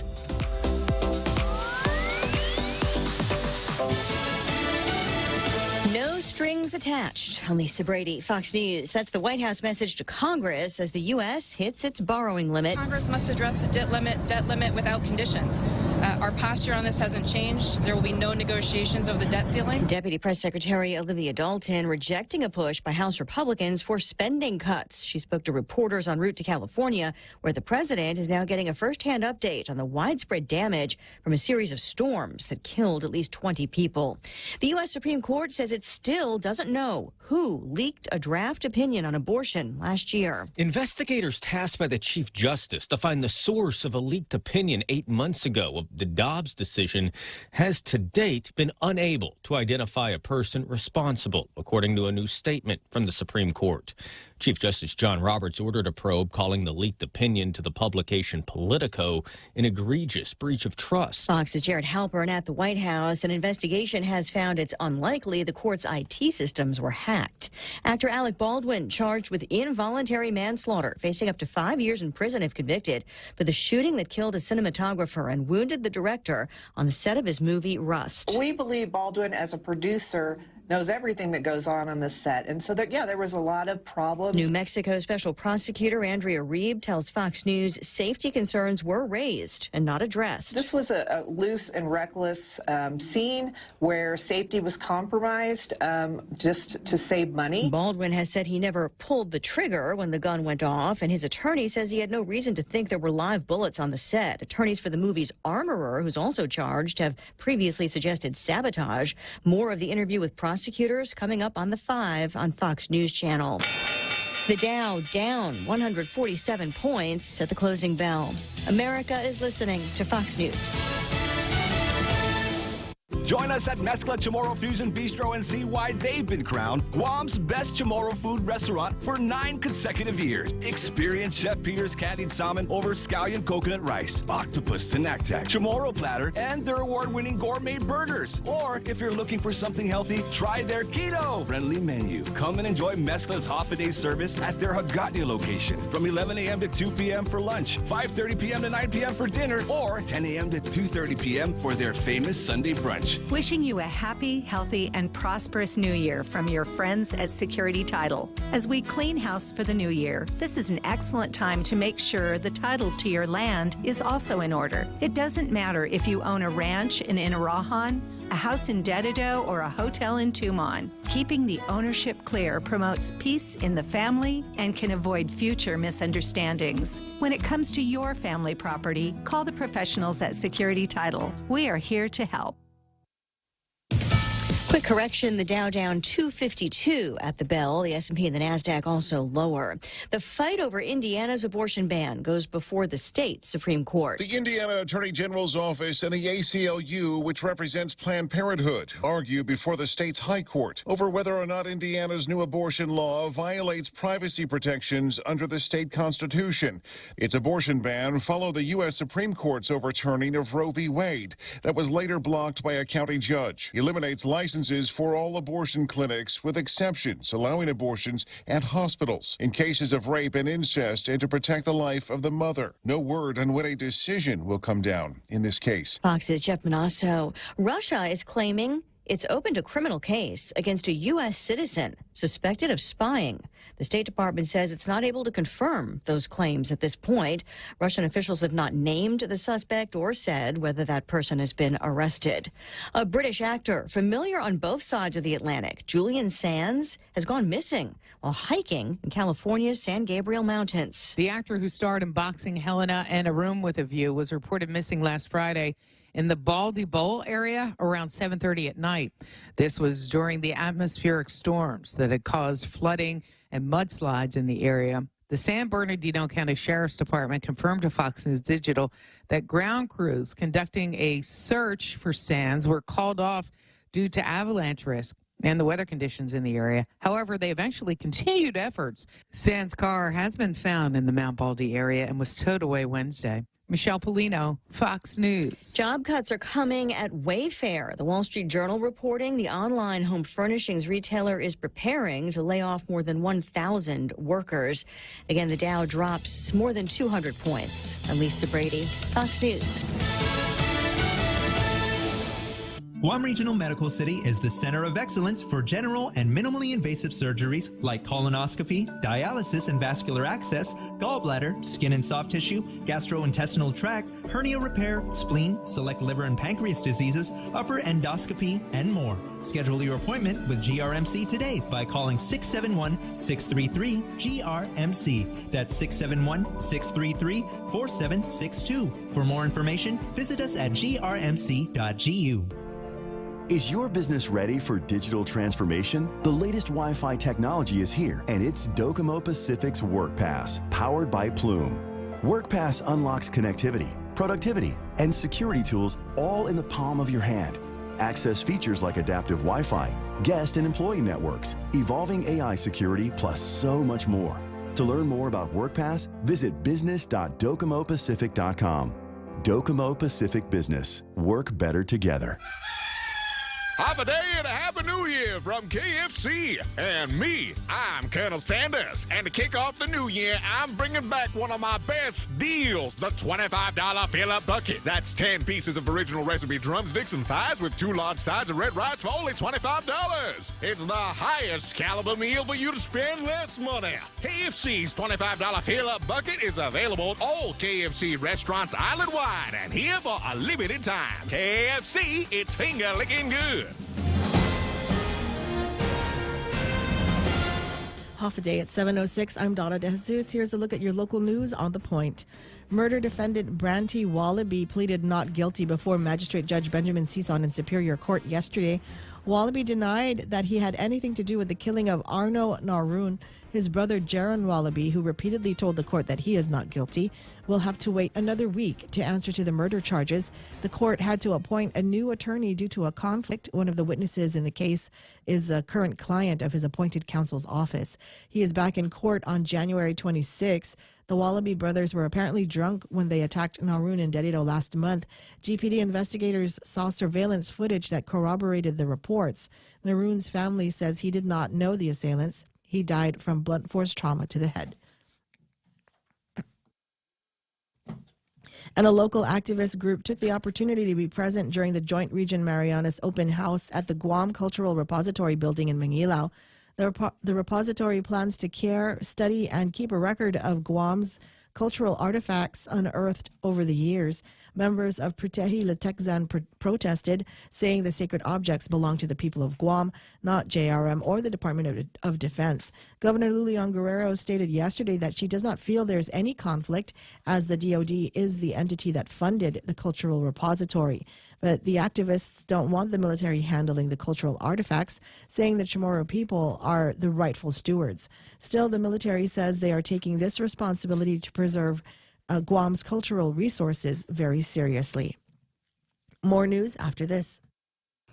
Burger King says thank you to our drive-thru guests with a very special offer. Every Monday in the month of January, visit our drive-thru locations in Tumon or Hagåtña. Every 10th car will receive a Fire Grill Whopper coupon with your order. This is the King's way of saying Happy New Year to all of our guests. Serving your Fire Grill Whoppers daily from 6:30 a.m. to 11 p.m. BK, Tumon Bay, Hagåtña, Mike Benicia Ball, and the airport. You rule. GPA is seeking to cancel the 41-megawatt reserve facility at Cabras as increased costs have rendered the project economically infeasible. The reserve facility was to ensure that the Okudu power plant could be constructed using a shorter minor source permitting process. Doosan, the firm in charge of building the Okudu power plant, indicated that a reserve facility contract needed to be finalized by the end of March. Otherwise, costs would increase substantially due to labor and materials. GPA General Manager John Beneventi says that the initial price point for the reserve facility was $58 million. The offer is now $98 million. The utility is seeking the CCU's approval to negotiate cancellation with Guam Okudu Power. Cancellation would save the utility $2 million in variable costs associated with the 41-megawatt reserve facility. And the restaurant industry continues to be challenged in 2023 after coming out of nearly 3 years of public health emergency conditions. Many have had to scale back or close shop altogether. Guam Hotel and Restaurant Association President Mary Rhodes says with many restaurants far from full recovery and federal financial help, such as the Restaurant Revitalization Fund, dried up, they've been talking about other ways to help these businesses stay afloat. She says GHRA has met with GITA to talk about LEAP 2. Rhodes adds that while additional financial help might be needed, the bottom line is to focus on bringing back tourists who will provide the scale the restaurants really need. And those are your top stories. Back to Ray with weather. And they need employees. Every time I talk to somebody in a restaurant game, they're always asking, hey, do you know anybody that needs work? And I'm like, I'm trying to find some people as well, looking to find an accountant. You know who else is looking for an accountant? GVB is looking for an accountant number 3 over there. I'm just saying, there's a lot of people that for whatever reason aren't going back to work, and a lot of them are needed in the service industry. There's at least one restaurant on Guam that had to close down. They had plenty of customers. They didn't have enough people to serve all the customers at all the tables that they had. Wasn't there like a job fair a while back that labor did, and then a lot of people showed up? Yeah, but I don't know how many of those people, number one, continue to be on the job, and number two, how many of them even went. And because this has become cliche where people show up and go through the interview process, maybe even go through the shake your hand, you're hired, and then it comes to Monday and they call in and say, I changed my mind. I don't really want to work. I just wait. I got a SNAP card. I got this SNAP card, and they keep putting money in it. So I tell you, I'm just going to stay around the house and watch TV and vape and then wait for more money to come into my Quest card. Right? I think in some cases that might be one of the things that is preventing people from going back and finding the joys of working for a living. We've got mostly sunny skies in the forecast. Highs near 86 degrees, and I'm happy to tell you it's going to be sunny like over at Pirates Cove. We got sunrise that happened about 6:48 over there. Jeff was in position to capture the first rays of light on Friday. Thanks very much. And that's the clouds that you see out there. Hundreds of miles away, and they're going to be burning off now that the sun is going to be coming up. I can put this up on the screen and give you an idea of just what kind of weather we're going to be having. Just wisps of clouds out there right now, but nothing that's going to be bringing us a whole lot other than partly cloudy skies at night. Daytimes, today, tomorrow, Sunday, all of them are forecast to be mostly sunny in the forecast. I'm talking grill marks. I'm talking about family days over at the beach, warm water, hot bodies, a cold beer, all of those things that you need to make a memorable weekend. So get to it starting, I don't know, what's wrong with noon today? That's what I'm thinking. So mostly sunny in the forecast. Heat index 92 degrees, 20% chance of rain. Hazardous surf warnings are in effect. I think I just got a thing from my radar that was telling me about one of those other things that you got to be worried about. They sent me a blurb about rough water conditions because of all the wind that we've got out there. And it will be windy, 23 miles an hour today, gusting as high as 23. On Sunday, they're saying gusting as high as 26 miles an hour. Kite surfing. That's what I'm talking about, buddy. Sunset tonight at 6:15. Hashtag tell the others. There it is, kids. News and weather together on The Point. For all your real estate needs, call the professionals at Hoffaday Realty. Jody, Saran, Libby, and Lolita, and they'll take care of you on every step of the real estate process. No worries. Just contact Hoffaday Realty at 588-4232 or 588-HOFFA or email them at hoffadayrealty@gmail.com. They're at 426 Challenge San Antonio, Suite 204 in Tamuning. Open Monday through Friday, 10 to 4. Hoffaday Realty for all your real estate needs. Guam Regional Medical City was awarded Advanced Primary Stroke Center certification from the Joint Commission. What does this mean? It means our neuroscience team is equipped with the latest technology and a team of the finest neurological doctors to treat stroke, which is one of the leading causes of death on Guam. GRMC, reflecting our commitment to providing safe and quality patient care. For more information about GRMC, visit us at grmc.gu or to make an appointment, call 671-633-GRMC. I can. 714 Ray Gibson Show portions brought to you by APL, American President Lines, a global presence with a local home. News to fill your mind. Talk to get it out. The Ray Gibson Show.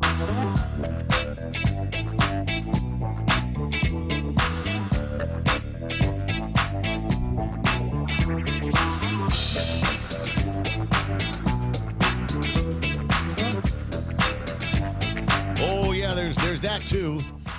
Colin says, I tried to hire. The hiring pool is sad.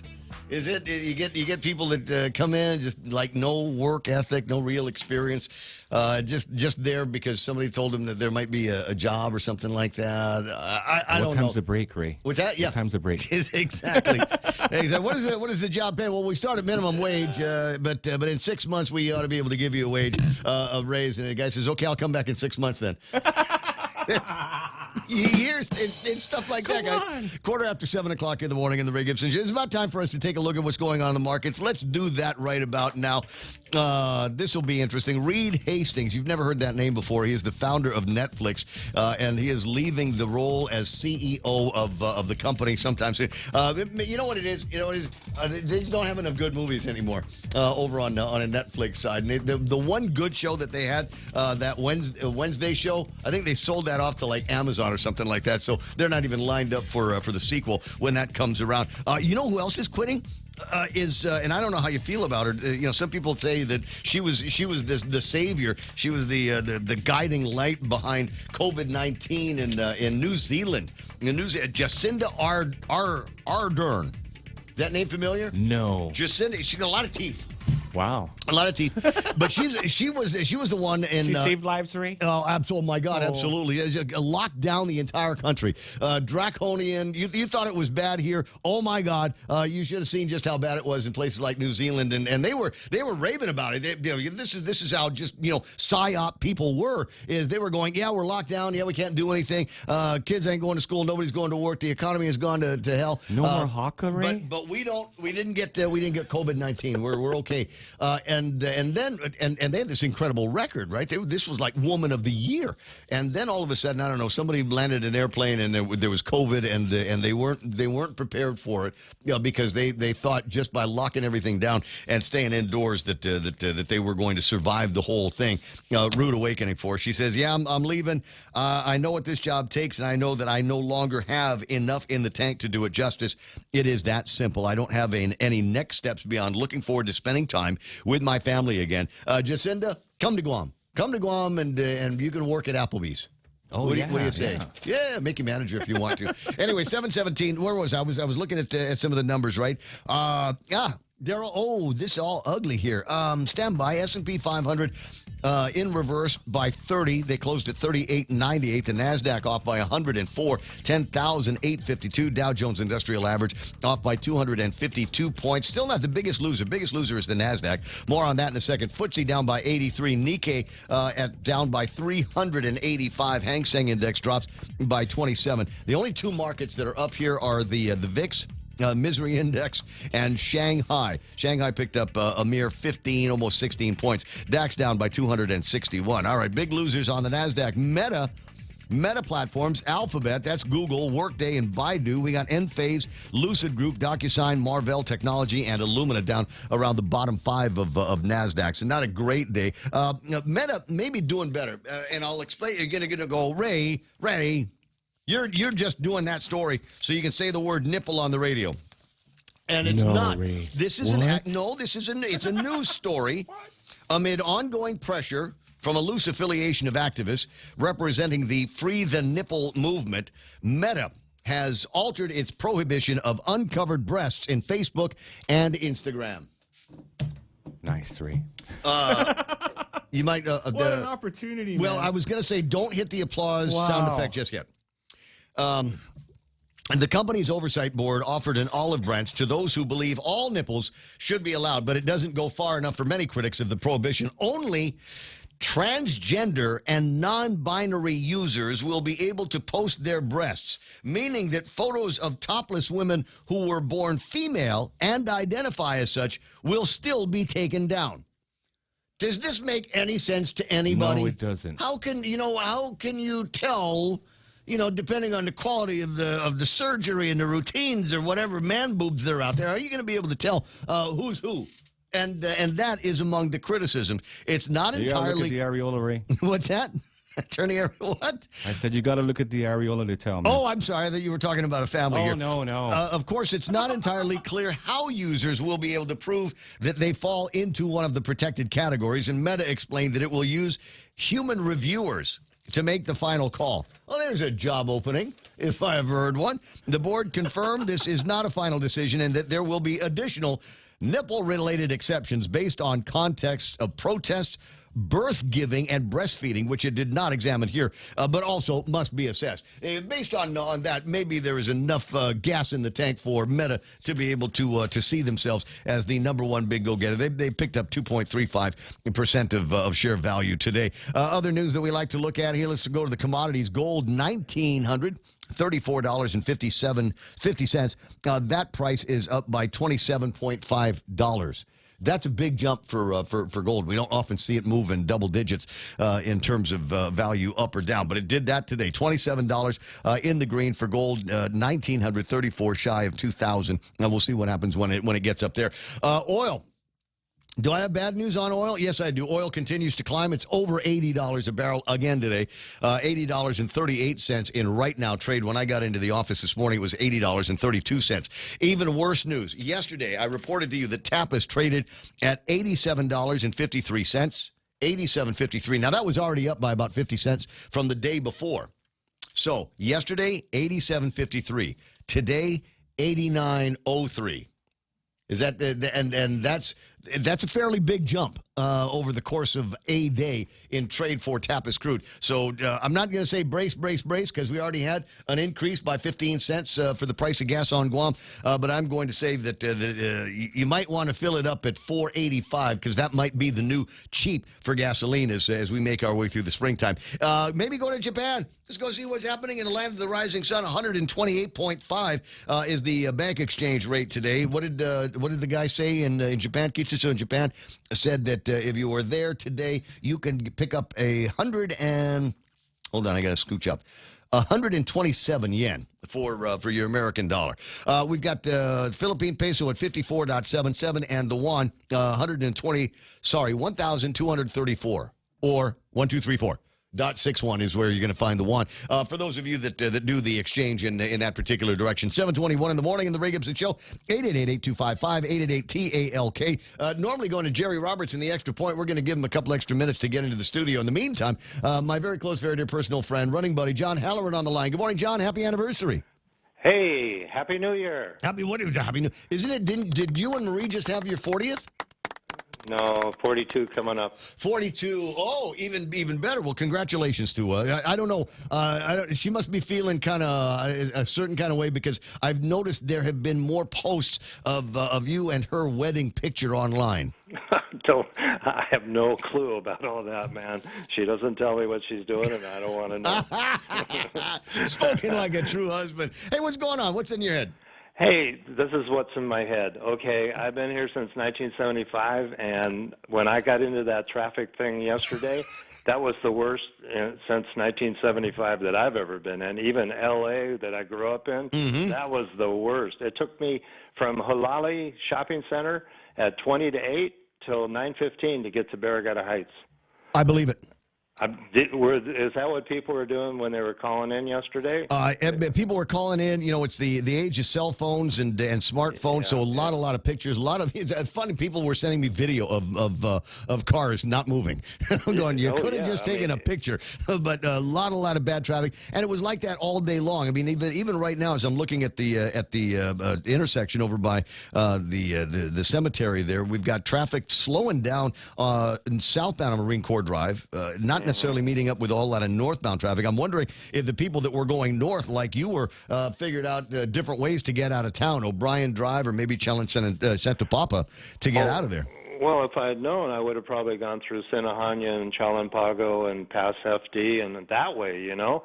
But once you get into it, it's hard to get out of it. There's not a whole lot of places where you could hang that Louis. If you were already on Route 8, right in front of the old Micropack Audio, it's not like you can hang a Louis. Well, I was going through, Mighty, up to Mighty, and that was a bad decision. Well, and then, Roy T. Demion. They had a cop, that was directing traffic over, Auto City, Joey's place, and it didn't do any good to have directing traffic there because we were so, clogged that he couldn't do anything. What they needed to go to the head of the monster, which was all the way up at the signal, the double gas station, and then the turn to UOG. 81016, yeah. They had to start there, and later on when I went back, they had put on the blinking orange lights, and that's what they should have done all along. I think they just, GPD, give them credit, but they weren't prepared for the nightmare that took place. I don't know that anybody could have prepared for that. If you could not pick a worse spot for there to be some kind of roadway disaster, sinkhole damage to whatever, than right there at that intersection. That was the absolute worst spot, and that triggered traffic issues northbound and southbound. Everybody trying to avoid that area, and then they said, well, I'll just go take Teedson. Well, Teedson was jammed in both directions, and jammed for sure in one direction from the car dealership all the way to the airport. That was nonstop no-go traffic for most of the day. A little bit of traffic on Route 8 in some of the usual spots, but it just congested like crazy. So I was taking the low roads. I was taking roads with names, with people's names as opposed to numbers. Never mind Route 8. Never mind Marine Corps Drive or Route 1. I'm taking Roy T. Demion for all of my needs. That little roadway that takes you by the Agana Shopping Center, about the same thing. I'm looking at traffic right now, and it doesn't look great at 7:26 in the morning. Not surprising, not unsurprising. You are going to run into traffic on Route 8, but I think maybe they might have things stabilized. The worst part of the traffic right now looks to me like it's at the intersection of 1 and 4, and then over by the courthouse. Not a whole lot of traffic over by the Bank of Guam, and we're looking at some baby traffic up in Agana Heights. Hey, Jerry Roberts. I'm not going out today. Stay home. Stay home until. I'm going to Reverend Tax right down the street, man. That's it. Another settle. Yeah, but you'll just be standing in lines there. But the good news is you'll be standing in senior lines. Hey, Ray, they do not accept 22 returns until next Monday. Well, so if you have anything else, there's no lines. Not yet. But Monday, there will be. I got you. Okay. All right, buddy. I'll talk to you pretty soon. Jerry Roberts is in the studio. Happy 42nd anniversary to you and Marie down the road. I was getting messages from people going, "Hey Ray, do you know what the latest is on the traffic?" And at the time, the answer was, "Yeah, I'm eating burgers at Stacks with my daughter right now. I can see. I'm looking out the window, looking at lousy traffic." And she was like, "Well, what's it look like going north on Marine Corps Drive?" So I actually stepped out of the restaurant, went to the other side of the median, and I took a picture of southbound traffic. And I don't have the best camera in the world, iPhone 14, whatever. But you could make out traffic all the way down to the governor's office, trying to funnel into one good northbound lane. What were your adventures like yesterday, Jared? Did you get any? Did not. You did not? Did not go out. Left here, went back to the house. That took care of it. Working from inside today. Yes, sir. Gotcha. Not today, but yesterday. Yesterday. Well, it could be working that today. We'll keep an eye on things for you right now. Expect delays in usual and unusual places here this morning. At least it ain't raining hard. How's that? 7:27 in time for Jerry Roberts to give us this morning's Extra Point, brought to you by First Hawaiian Bank. Thank you. The job market is an up and down, expanding and contracting sort of beast, and constantly in motion. The people who win the game, and this is both on the employer and the employee sides, take time to learn the rules and use them to their advantage. There's a lot to break out here, and we will take it a story at a time. Today, when is the right time to quit your job and move on? We'll get into that next on The Extra Point. Take your business to new heights with the United Business Credit Card. Earn 30,000 bonus miles after spending $3,000 within the first 3 months after account opening. Plus, earn 3 times the miles per $1 spent on United tickets through United until April 30th, 2023, and 2 times the miles thereafter. Visit any First Hawaiian Bank branch or go to fhb.com United Business for more information and to apply for your United Business Credit Card today. First Hawaiian Bank. It all starts with yes. Hafaday, this is Severina. Here at APL, our expertise and extensive network can help you grow your business and reach out to more global markets. As a responsible carrier, APL is also committed to a sustainable future, whether it's protecting the environment or investing our efforts in giving back to the community. Our dedicated teams in Guam, Saipan, and on U.S. mainland are here to support you. Call 588-4651 or visit www.apl.com.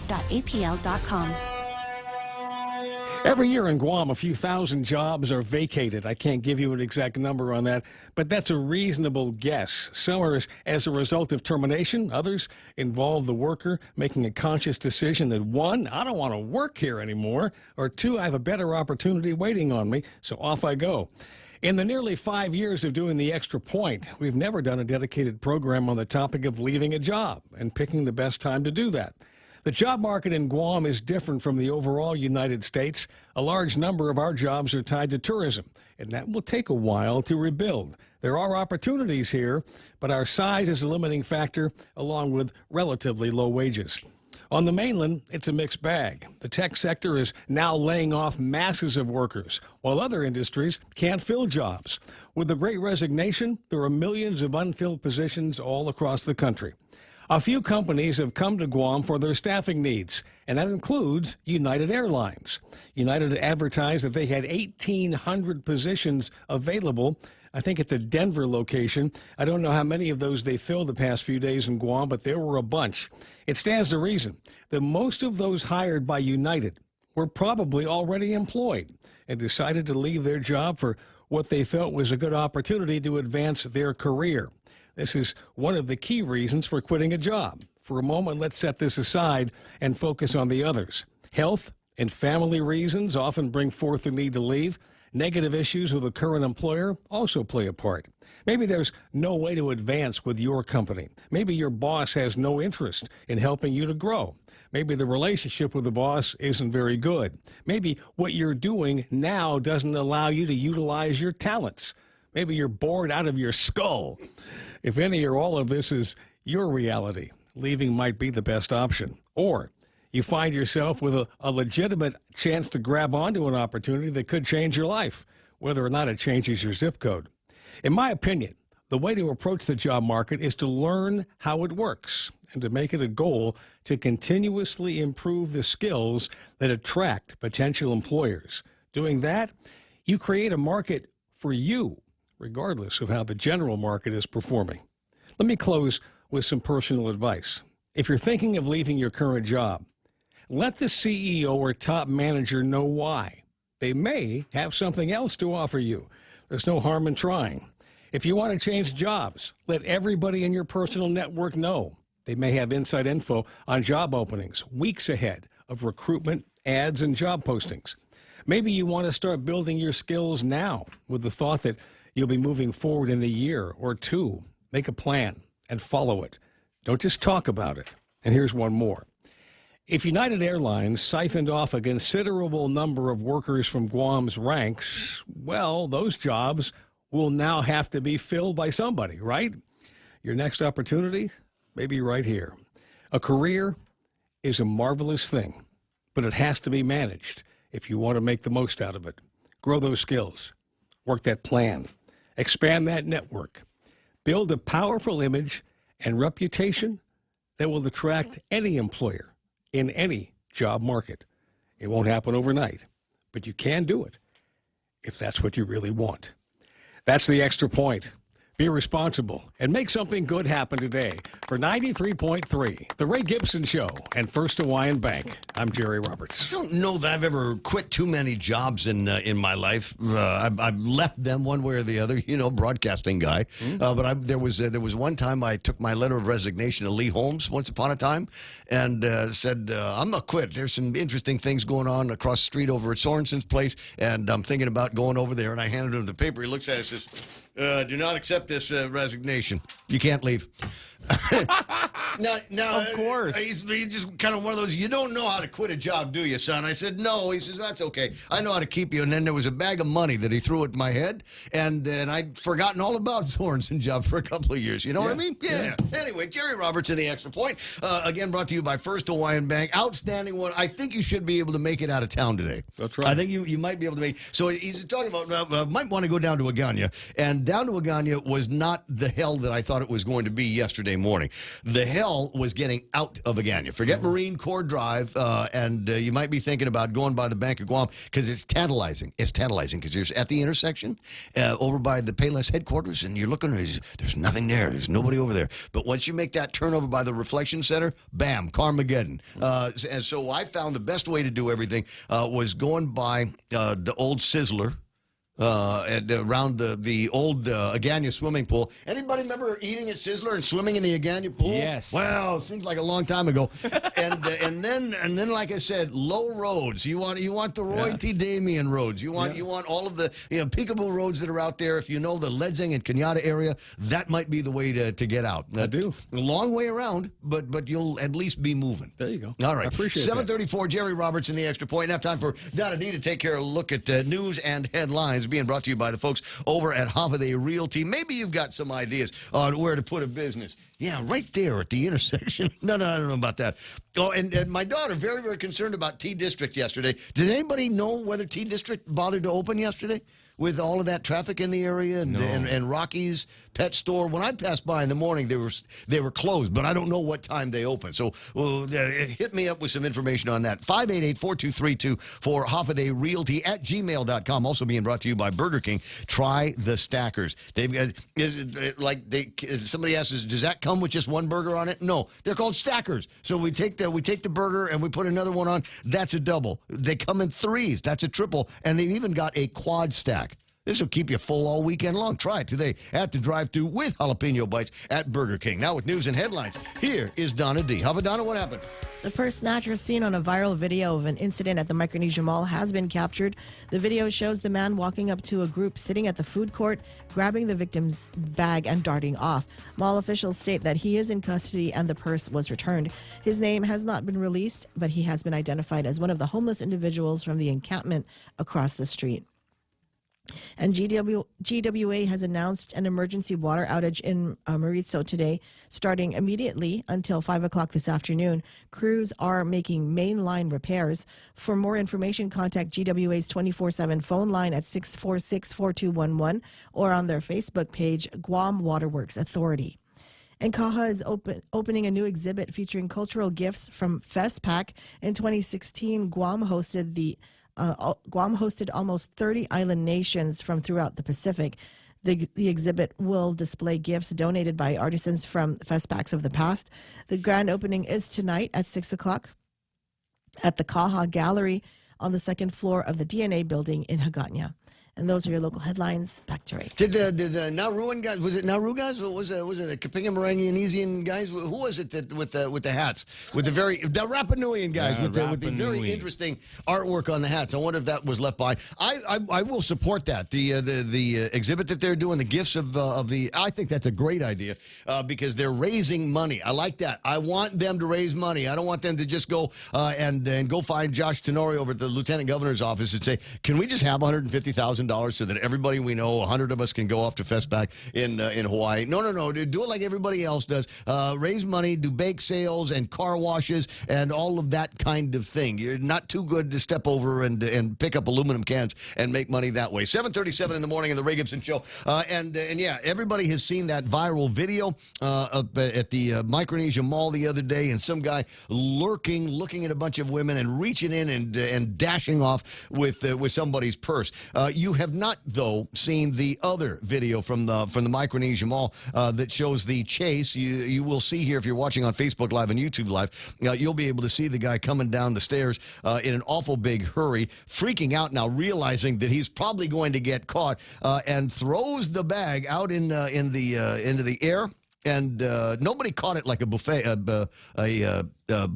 a wedding, but there was at least one alert customer that saw the bag, went out there and picked it up and handed it to somebody that ensured that the diner upstairs was able to get their purse back. There was an arrest made. I got the same video, not the same video, but another shot from a different camera over at the Micronesia Mall. Cameras like Teray. Cameras everywhere in that place. So don't go thinking that you're going to be able to do something and not get caught. You see in fact, you can see some of the mall people, security, starting to look at this guy and chase him down. The purse has already been thrown. He's over at the stage area, maybe getting up, doing a little chinick dance. But the good news here, even better news, is the guy was eventually captured. I don't have his name. He was captured, later arrested. It did not show up in yesterday's magistrate report, perhaps today's, and we'll find out a little bit more about this guy and maybe the motives behind all of this. I'm told that he is a resident of Camp Leon Guerrero. That is the homeless encampment that is directly across the street from the Micronesia Mall. And again, I would implore whoever the response agencies are to go and do something about that place. It seems like now it is just a breeding ground for people that might be bent on perpetrating some kind of crime and then ducking into the jungle to avoid getting arrested. No doubt that's where he was headed. 7:39 in the morning in the Ray Gibson Show, and that's the way we got it. Take a look at what's happening in traffic and more on the other side of these. Attention investors, Century 21 Realty Management is proud to present an investment opportunity you have to look at. Ladera Towers Condominium provides luxury living centrally located in Manila with access to the entire island. Ladera Towers has 3-bedroom condominium units available now. See them before they're all gone. 4-bedroom units sold out. This investment is only going to appreciate in value. Call now. Century 21 Realty Management. The number is 647-5003. Or visit LaderaTowerGuam.com or GuamProperties.com. After a long wait, the biggest, juiciest, most flavorful chicken makes its return. The Circle K 3-pound rotisserie chicken is back. Get 3 whole pounds of perfectly seasoned chicken for all your family feasts. And for a limited time, pick up a rotisserie chicken and a Pepsi Family 2-liter soda, the perfect dinner combo, for only $19.95. Available at select Circle K stores. Swing by and take yours home today. Circle K, take it easy.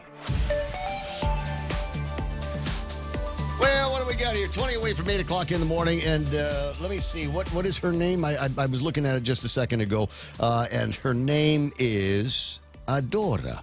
Adora sent me a note here that said the traffic in the area is actually looking pretty good. Not as bad as it was yesterday. Certainly appreciate the heads up from your particular angle. Wait a second. Looking for the map. Where's the map that I need to put up? Who keeps sending me this stuff? What is that? Steak and potatoes and 2 cans of beer in there. Yeah, Lunchables for men. That's all the food groups, right? Is what they, yes, it absolutely is. Hold on a second. Let me see if I can get the map up on the screen. Obviously, I'm going to keep an eye on what's happening in the downtown Hagåtña area. I'm seeing a couple of spots between Adelup and the Paseo that look like they're running a little bit busier than usual. Maybe some stop and go traffic through there, but it certainly doesn't look as bad as it did yesterday. Not seeing a whole lot of crazy traffic on Marine Corps Drive into the downtown Hagåtña area. So let me just scooch out and see where we are going to find some traffic. There it is up in Dedidoo. I found it. Nice. Tapao all the way to Waiseng Song is running kind of ugly here this morning. Uglier than usual. Maybe that's in tribute to what happened yesterday. You're feeling left out because they didn't have Carmageddon in Dedidoo. Well, we're going to have it on Friday, for heaven's sakes. We got a little bit more traffic on 27 Alpha on the other side there, meeting up with Marine Corps Drive. 1 and 3 looking a little bit busy through there. You are going to find some intersection traffic up around that area there as you make your way into the Dedidoo area on Route 16. Stop and go in a few spots up around Barrigada Heights and the Department of Revenue and Taxation. 8, 10, and 16. There it is, like an old familiar friend. Ugly, ugly, ugly. Happy Mart side, ugly. Wendy's and Unsalon Middle School side, ugly. Double gas station intersection, ugly. And then we got traffic in both directions leading up to that on Route 8. So expect some delays through there. Doesn't look like car lines any good over at Harvest. We're looking at traffic, dogging out traffic through most of Route 8. Route 4's got its stop-and-go areas. Otherwise, we'll southbound Marine Corps Drive. Anybody that's trying to get into Big Navy this morning might run into some delays at the intersection of 2 and 1. Marine Corps Drive on the way into Big Navy. Not looking all that great. 742 on the Ray Gibson Show. 888-8255, 888-TALK. You in front of something or behind something that's slowing traffic down? Take pictures. 797-8255. Every company needs money to grow and take on the challenges 2023 will bring. That's why Bank Pacific's commercial loan officers stand ready to help you. We offer several programs tailored to assist companies to get to the next step or perhaps for a startup, including working with SBA or GITA. Now we're banking on the future. Services to choose. Bank Pacific, where others put branches. Bank Pacific. We want to be your partner. Equal opportunity lender. Member FDIC. Credit conditions apply. Wow, nice smile. So perfect and all. Thanks. I owe it all to Dr. Robert Yang and his smile team. They do wonders for a healthy, happy mouth. Got teeth? Don't wait until they hurt. Schedule your routine checkup and cleaning with Dr. Yang and his smile team. Suite 119 in the East West Business Center, Upper Tumon. Call 647-8702 or 3. The best thing that happened to teeth since toothpaste. Dr. Yang and his smile team. They make smiles happen. Portions of the program brought to you by Subway. Yes, what do they have at Subway? They got the Subway series. Have you indulged yet? I urge you to. All new menu of 12 chef-inspired sandwiches are available at all Subway locations, Guam and in Saipan. Yeah, a whole new way to order, too. You can order by name or number. For me, I'd order the 4. Or, if I can remember things like names, I'd order the supreme meats: pepperoni, salami, capicola, ham, provolone, cheese, lettuce, tomatoes, onions, banana peppers, and their MVP Parmesan vinaigrette. That's the way I like it. You can do it the way you want to.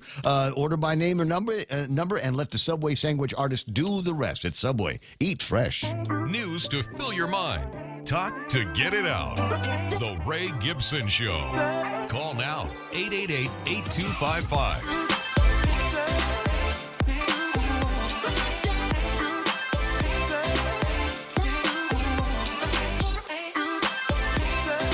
So much to be frowny-faced about here this morning. Yesterday, I don't know where I was, what I was doing. I get the blurb from Candid, cousin Troy over at Candid with a story that it raised my eyebrows for sure when I took a look at it. Let me see if I can call it up here. Just right off from the what do you call it? The title of the story. AOLG parents afraid for their daughters after student posts threatening message involving shooting and killing. And I'm going, what? I had just finished lunch with my daughter at Stack's. And it's a beautiful picture. And everybody says, oh, she's so cute. Looks like the mom. And I'm going, looks like the mom. But then I thought, wait a second, I'm an ugly guy. I don't want her. I don't want her looking like me. Okay, it looks like the mom. That's fine. But she didn't mention anything. You know what we were talking? Songfest is what we were talking about, and I was trying to.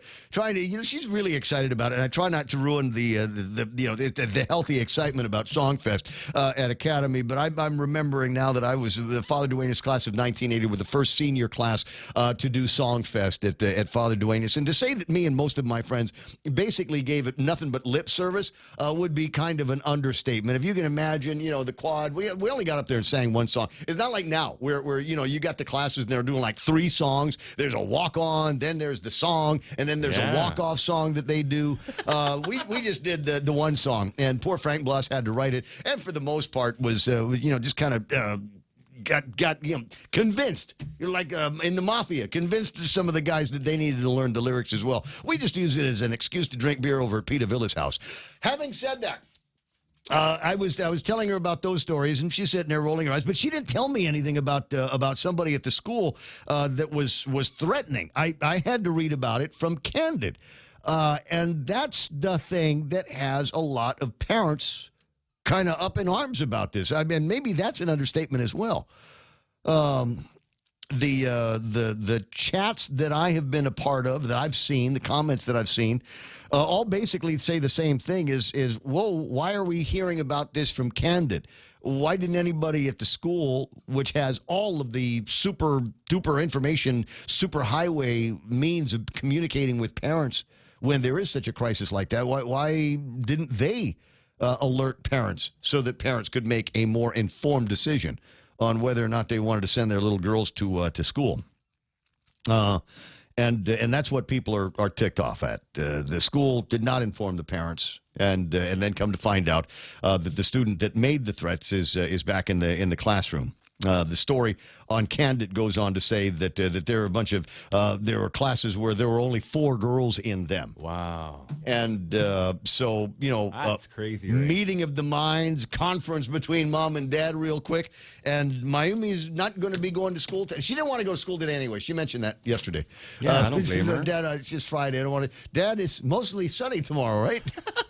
Remember back in the day when 2 girls would go at it, man? Down there by the buses, and they would punch it out. Yeah.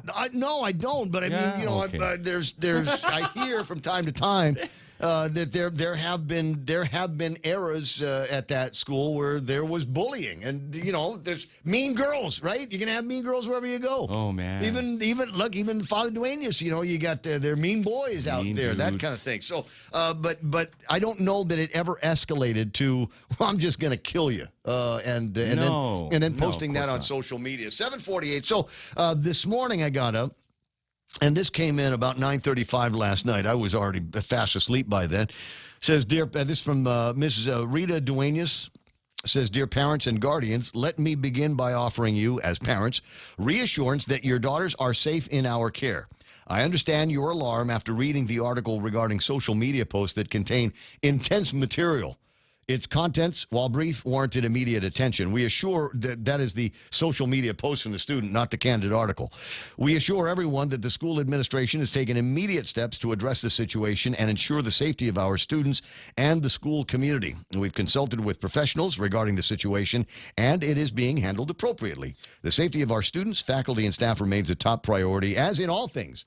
We place our trust in the Lord and are confident He will bring peace and resolve. Our Lady of Cameron, pray for us. Yours in Christ, Rita Duenas, the president. And I checked with the coffee wife, and that, it's not thick enough of a response from Ms. Duenas to allow for the girl to go to school today. So, this is one of those stories that I necessarily have some kind of a bias in. I'd like to know more about how they intend to protect all of the girls, the staff, and everybody at Academy of Our Lady of Guam. This follows kind of on the heels of something else that I've been concerned about, and that is the nuisance homeless that is all around the Plaza de España, which is the next door neighbor to the Academy of Our Lady of Guam. And they had sent out a message not that long ago that says, yes, we're aware of all of this. And, we're, as they said, we're taking in accounting and trying to ensure the safety of our girls. Vic's walking around all day, scaring people away, because between Vic and his brother, some badass Tamuning dudes, right? Yeah. But I don't know if they could take on all the homeless. At any rate, so they were there, and it was the same thing at the end. And born and raised Catholic, right? I get it. We want to put our trust in Christ and Our Lady of Camelin and all of that stuff. But I'd prefer that there was, armed security on the campus to prevent somebody from acting out of sorts with bullying or whatever might be going on, or just some crazy heads that are floating around there. Same thing that happened at Duenas about a month back. You remember the guy, cruising Father Duenas looking for backpacks out there. Yeah, they're boys with money. Can you imagine the goodies that you're going to find in those backpacks? A, and B, maybe the same guys thinking the same thing of the girls at Academy of Our Lady. Maybe there's going to be nice computers in there. Probably some Boss cell phones. Might have some stuff in there, jewelry, whatever. I might be able to fence that. Buy myself some crystal methamphetamine. I'm not saying it's time for fences to go up, but maybe it's time for fences to go up. 751 and change. 888-8255. 888-TALK. On to happier stuff, though. I gotta make sure, because I don't want any frowny faces on a Friday. On to happy stuff. Are you ready for happy? Wow, happy story. I almost forgot it was Friday. Happy Ray. story number 1. Are you ready, Donna? Yes. Donna's not even listening. Donna's on Amazon right now. I'm super drowsy. I didn't even realize that Theraflu. I just grabbed it because Yeah. I'm sleepy, dude. Yeah, she took the PM one. There's only one. Just a couple more things that we've got to get through between now and the time that you get to leave today. I almost think maybe I ought to do the celebrity birthdays and just read her scripts later on and send her home. But I don't know that it's a good idea for you to drive right now. Come to think of it, I can do it. What's the 988 number? Is 988 still picking people up? Oh my God! You remember Bill Murray in Stripes, and he's driving the lady, the Karen, and she's giving him a hard time. Oh man, I knew I shouldn't have drank that whole thing of cough syrup. This is just like, okay, happy story, guys. Happy story. Here it comes. All right. Donna read this as part of her last newscast yesterday. Bill number 9-37 at the 37th Guam Legislature. Dwayne T. Santa Claus is bringing back fireworks, baby. Thank you, St. Nick. Thank you, St. Nick. Being enacted by the people of Guam, and there's a whole lot of strike-throughs and new language that they have put together for him. Not bad for the first couple of weeks in office. Section 58-109, fireworks shall be permitted on Guam. That's it. The use of consumer-grade or, quote, safe and sane fireworks shall be permitted in Guam. And then it goes on with a bunch of other stuff, blah, blah, blah, blah, blah. The term consumer-grade or safe and sane fireworks shall not be construed to include commercial-grade and display fireworks. The fire chief shall determine what comes within this section. So what? That's everything we can buy in the States, right?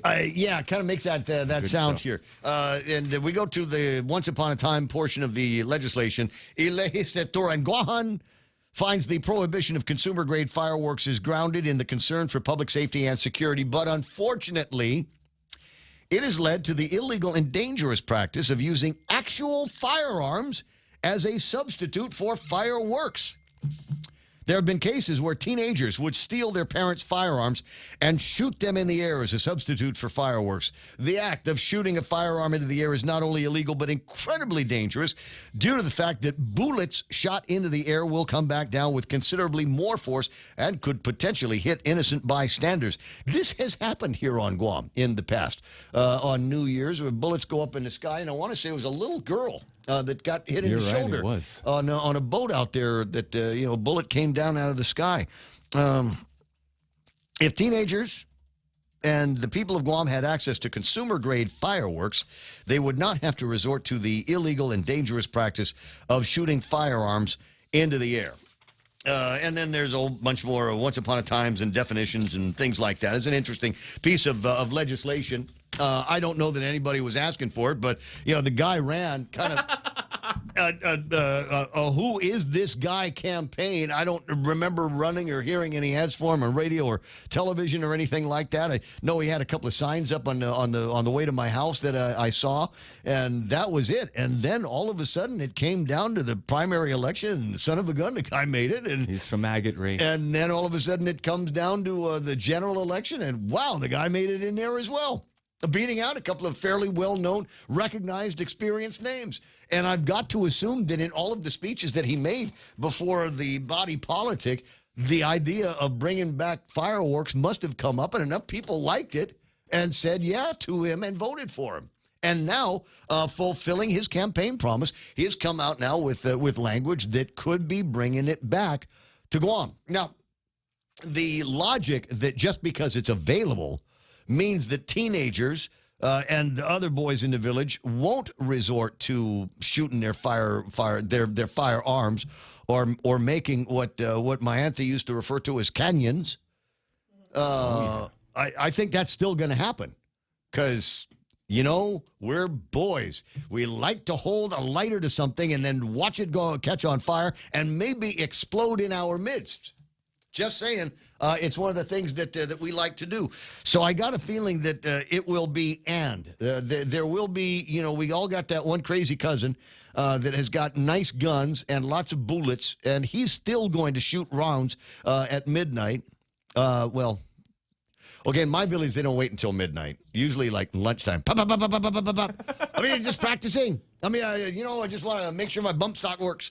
And then as it gets closer and closer to midnight, then, you're going to hear a whole lot more of this stuff. I think we are also going to see the boys pulling out bamboo and strapping cans together and tennis balls, soaking them in. I shouldn't give the entire recipe, should I? Yeah. Yeah. But doing that, and they will go to someplace where they can buy, I guarantee, I already know, I don't mean to profile, but guarantee if this thing passes, every Korean mom and pop store on Guam. Really? Yeah. No, I'm going to chat for his fireworks, sir. down Hackaway. Support local, man. I'm just saying. So we used to. I don't know. It's a boy thing, right? When me and my cousin Johnny, this is cousin Troy's uncle. When we were little boys, we'd go and we'd go to the Addis store next to the house, and we'd buy caps.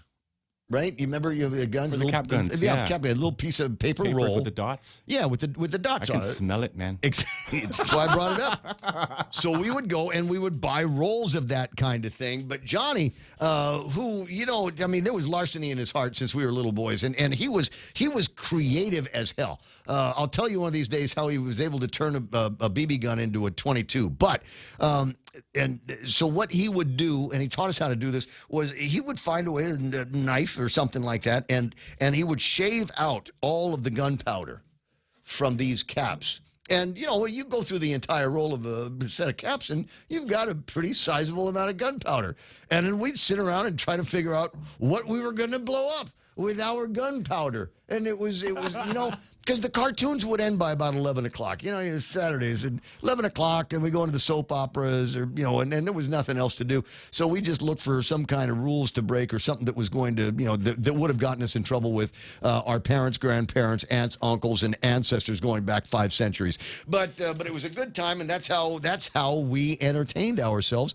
And I think it's an interesting piece of legislation, but I don't know that it is going to prevent anybody from building their canyons or shooting off their rounds or going to the store and buying caps and seeing if there's something that they can do with a stockpile of little Chinese gunpowders. It's 8 o'clock in the morning. Oh, my God, it's 8 o'clock in the morning.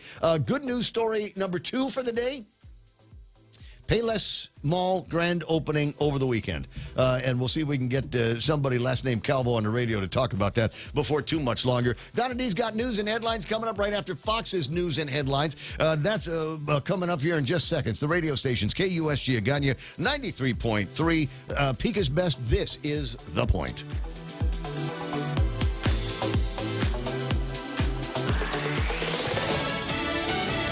A Supreme Court leak remains a mystery. Elisa Brady, Fox News. The High Court says investigators have not been able to pinpoint who leaked a draft opinion on abortion last year. They have determined there were 82 people who could have had access to it. It first circulated internally in February. Remember that leak when it burst onto the scene was in early May. We didn't officially get the opinion until June. But they admit that during COVID, there were some things that were loosened at the court. Remember, everybody's having to work remotely. They were holding hearings remotely. They said that led to some gaps potentially. Fox's Shannon Bream. For now, they're still investigating. The White House is open to talks about spending, but not tied to the debt limit. Senior advisor to the president, Gene Sperling, on Fox Business. To Democrats or Republicans, no matter how much you believe in your agenda, you should never use the full faith and credit of the United States government.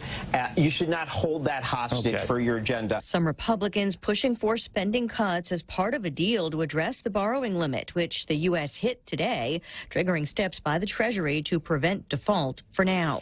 They say they'll win in court. Actor Alec Baldwin and the armorer from the set of his movie Rust, both charged with involuntary manslaughter over a shooting on the set that killed the cinematographer. Baldwin's attorney has responded, writing in part, quote, "This decision distorts Helena Hutchins' tragic death and represents a terrible miscarriage of justice." The film's armorer, Hannah Gutierrez-Reed, who reportedly was overwhelmed and overworked on the set, she was the person responsible for handling the film's prop guns. Her attorney giving us this statement, quote, "She did not commit involuntary manslaughter. These charges are the result of a very flawed investigation and an inaccurate understanding of the full facts." Fox's Matt Finn. Prosecutors in New Mexico say the film's assistant director has signed a plea deal.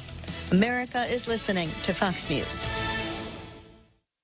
Fox News Sunday has a new voice, and her name is Shannon Bream. I've spent more than 20 years covering stories that matter.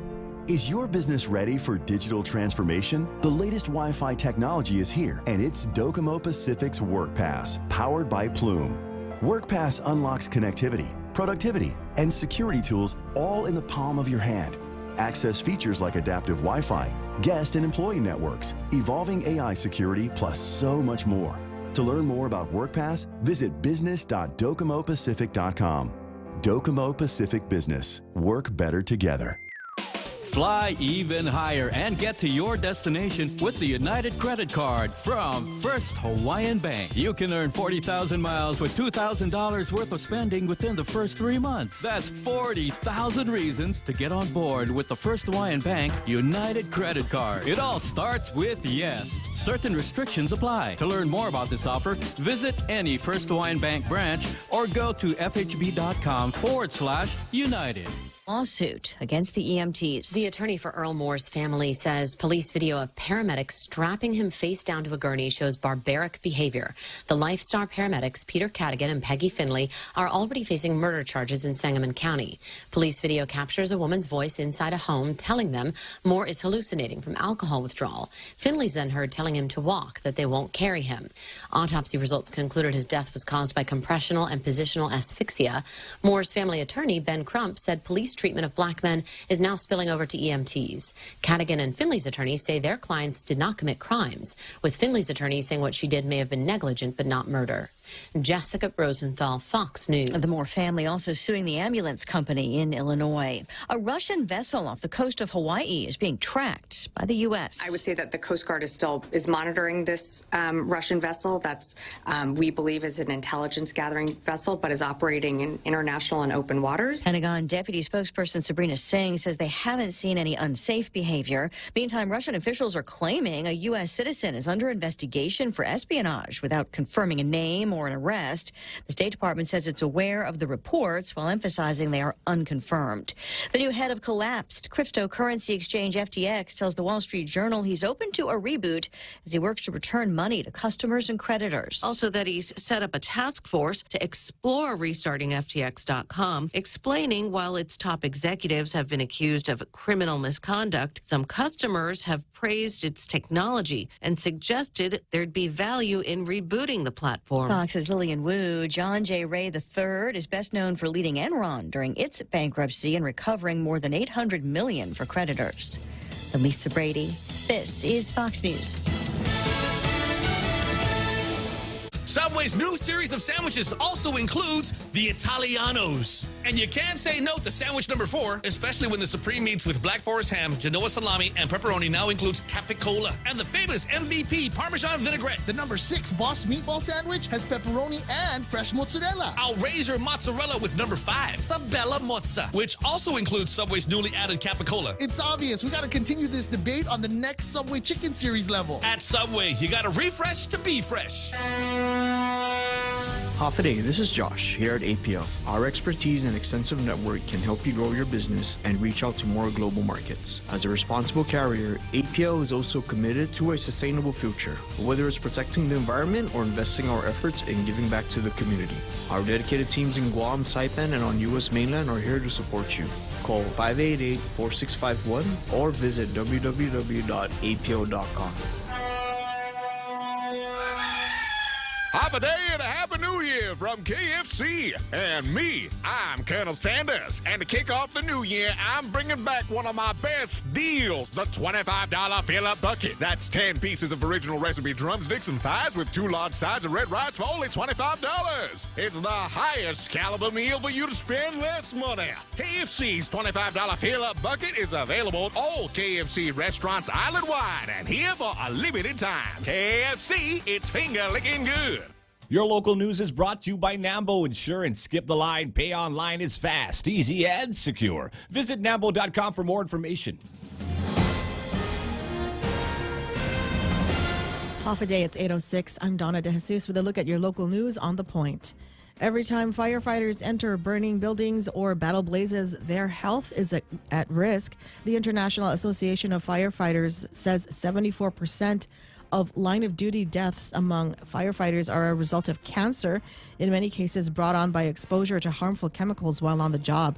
GFD Chief Dan Stone says they will continue to educate personnel about the increased risks of cancer and protect them by reducing exposure by following initiatives and recommendations from subject matter authorities. Spokesperson Kevin Riley says GFD receives a significant number of calls for unauthorized controlled burnings and grass fires. He adds that personnel can be exposed to smoke that can contain dangerous chemicals such as acid gases, benzene, styrene, and PAHs. Every January, the island's fire department honors firefighters who have died of cancer. Educators, students, and community partners are invited to participate in the 2023 Service Learning Youth and Community Preparedness Summit being held next Wednesday through Friday. Homeland Security PIO Jenna Blas says the event presents concepts for environmental advocacy that the teachers and students can participate in while creating awareness about disaster preparedness for natural hazards, risks, and threats. Service learning is a requirement for all high school students, with each student required to have earned 75 hours of service learning in order to graduate. Blas says this will give students the opportunity to grow and give back to the community. More news after this. Go green, go hybrid. Go to Nanbo Insurance, and your next power bill is on us. Insure your hybrid car at Nanbo and get up to $350 towards your next power bill. That's instant savings for keeping our island clean and green. Nanbo has been providing Guam with over 50 years of reliable and affordable auto insurance. At Nanbo, it pays to go green. Terms and conditions apply. Visit nanbo.com or call 477-9754 for details. Senator Jussie Lujan is proposing to amend Guam law so that requests for proposals and invitations for bids are published all in one place online. Bill 8 would task the Office of Technology with creating and adding web pages for the publications on the Guam Public Notices website, or to create another website exclusively for posting RFPs and IFBs. Lujan's office says the intent of the bill is to create transparency and ensure that the quality and quantity of bids or proposals received are sufficient and suitable for the job. There is currently no one place to find all GovGuam RFPs and IFBs. Instead, they are published in local newspapers and scattered over numerous GovGuam agency websites. Lujan says Bill 8 adds no costs to GovGuam and won't change procurement requirements with the amendments on publication. And Okinawa Governor Denny Tamaki is on Guam as part of continued dialogue on the relocation of as many as 5,000 U.S. Marines from Okinawa and elsewhere to Marine Corps Camp Blas in Derrida. The Marines' relocation to Guam is part of a larger realignment of U.S. military forces in the Asia-Pacific region. Tamaki met with Governor Lulian Guerrero yesterday and visited Camp Blas to meet with Commanding Officer Colonel Christopher Bopp, saying the relocation to Guam is a grave concern on the livelihood of local Japanese employees working on U.S. bases in Okinawa. Much of Camp Blas has been operational, although its construction still isn't completed. Relocated Marines are expected to start arriving in 2024. And those were your top stories. Now back to Ray with weather. Governor of Okinawa's in town? Yeah. I want to go to Okinawa. Have you ever been? I've never been. I've been. Okay, so they have kind of folk music that they have there that they with guitars that are made out of snakeskin, the habu snake, and they make the guitars out of them. Very, very unique sound. And the other thing that I love about Okinawan folk music is there's whistling. They have oh, and unique enough language there that they've got in Okinawa. I think it's a fantastic place. Loved the food. Had the opportunity to eat my way through a bunch of different izakayas. There's a place there in Okinawa.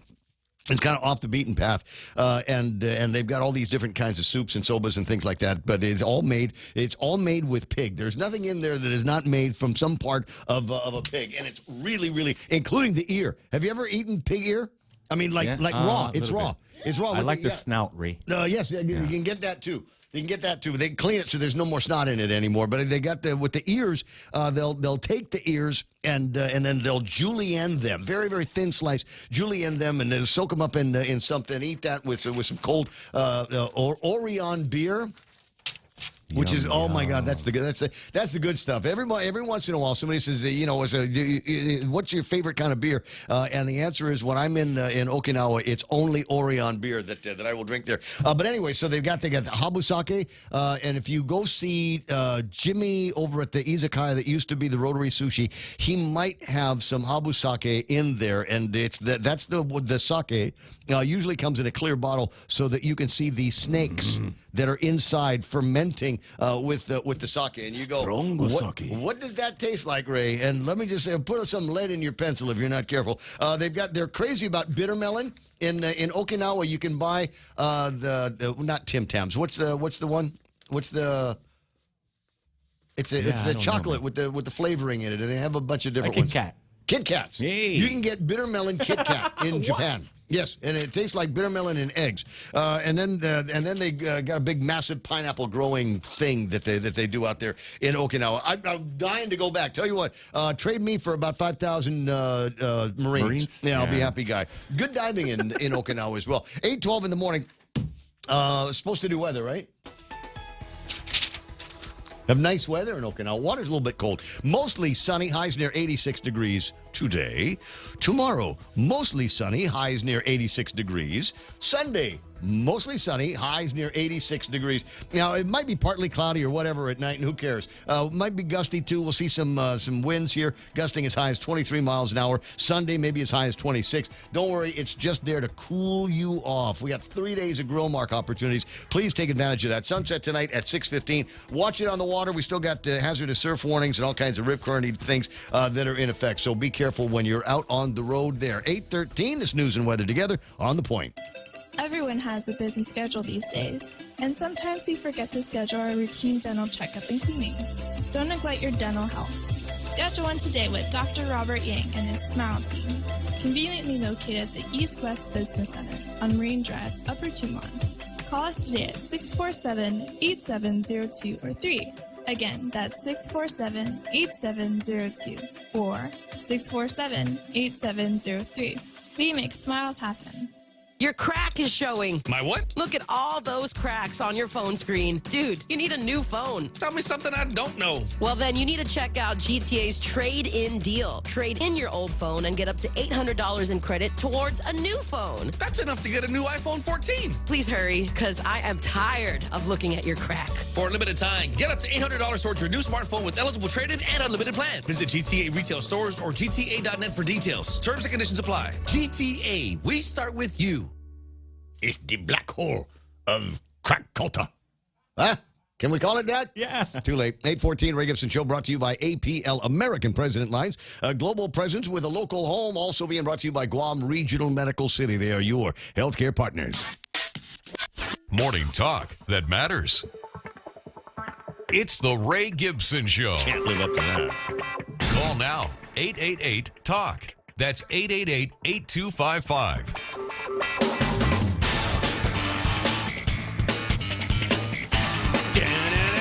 8:15, Ray Gibson Show, until it's not going to be anymore. Donna D, I'm going to do everything I can to get Donna D out of the studio and on her way back home where she can get some rest and kind of get rid of that Theraflu drunk that she's on right about now. Are you having weird thoughts? Sometimes when you like cough medicine or something like that, Theraflu, it like gives you weird thoughts in your head, like you're not like you're dreaming, but you're wide awake. No. Is it okay? So my face is regular, right? Okay. Is it like the regular Ray Gibson? Do I have eyes? Why the long face? Three-legged dog walks into the bar, says, "Who shot my paw?" Don't get me started with the dad jokes. It's too early. 8:16 in the morning. Very quickly, we'll get through at some point the celebrity birthdays, including Jerica Clark, Colin's wife. Jerica's got a birthday today. Happy birthday! It's not today, but tomorrow. But we're going to start the celebration today. Speaking of things to celebrate, is that Kathy? It is. Kathy Calvo from over at Payless, as the dad says, it's a Payless thing, and I'm happy to announce on behalf of your landlords over at the Micronesia Mall, congratulations! It's finally happening. The grand opening, grand reopening, if you will, of the Micronesia Mall Payless is finally in front of us. Right? Thank you very much, Ray. We are really excited about tomorrow. It's been a long-awaited reopening the store. And we've got a new door, as a matter of fact. I heard. We're at the Fatima Road side. And that was one of the reasons why we wanted to relocate and freshen up our store. In addition to every 10 years, we do a new fresh over with our stores, change out our equipment, give it a new look, and look into what is new in the retail business. So we're now facing Fatima Road, which allows more accessibility for parking with our customers. Yeah, a big lot out on that side that's hardly ever used. Plus, you've got parking in the parking garage, so a lot more availability for someplace to be able to just zip in and get what they need and zip out. But you've also got another door on the mall side. Is that correct? So it's a little bit challenging as a retailer to have a secondary entrance, but it is much more accessible for mall customers. Mm-hmm. So this is going to be, we're back to our 24-hour store. However, that side door will only be open during mall hours, which I believe is 11 a.m. to 8 p.m. And of course, that varies. But yeah, we're really excited. We're inviting our community to come down tomorrow and join us. The formalities with the ribbon cutting and the speeches start, and the blessing, of course, at 11 a.m. But all the in-store, the music, entertainment, free sampling, giveaways. Is there free sampling? I'm sorry, Kathy. Is there free sampling at the Guam Brewery? Well, actually, there will be some sampling for, of course, adults and within that area. So we have a number of new concessions, and one of them is, in fact, the Guam Brewery, and this is something new to the local landscape. We've invited Jay Merrill, Benny Bello, and Caesar Cabot, I believe, who own Guam Brewery, and they will be operating probably not for another month. However, that area will, in fact, be open tomorrow. Midpack will be doing some sampling. But Guam Brewery will be carrying locally crafted beer. So that will be in about a month, but tomorrow there will be some sampling. And then Infusion is open tomorrow. Crumbs Bakery should be open tomorrow. And within the next few weeks, we have Brian Artero, and he has two concessions. One is called Local Bowls, and he's going to have some exciting bowls ready to eat, a food for takeout, and another company called Proof Bread. Ooh. And we'll be selling artesian bread. So these are the new vendors that will be in our store. It has a similar look to the Mighty store, but it's got definitely its own flavor. It's going to be very exciting. I thought I saw a couple of pictures that people had posted, and one of the things that I want to say is among my favorite things about that particular Payless is the width of the aisles. Unlike some other places, other stores, whatever, it just seems to me like there's a lot of room to stretch out there, and you don't feel like you got to scooch over on one side to make room for another customer out there. So it seems to me that you guys followed the cue from the original Payless up there in the Micronesia Mall and made them wide. Well, you know, when you look at it, it seems like it is a wider store, but we no longer have the front end as the former Micronesia Mall had, and we've expanded the meat department. There's wider aisles, but what is most notable is the increase in the meat and seafood department. That has increased by about 90+%. So all the perishables in the perimeter of the store have increased substantially. We even have a beer cave. That's something new. Thank you. Have you named it after me yet? Is it Ray's Beer Cave? Yeah, it's really an exciting store. We've added 4 self-checkout counters, as Mighty does. And as soon as you enter, you'll see a wonderful floral department. We're going to really beef up the event planning department.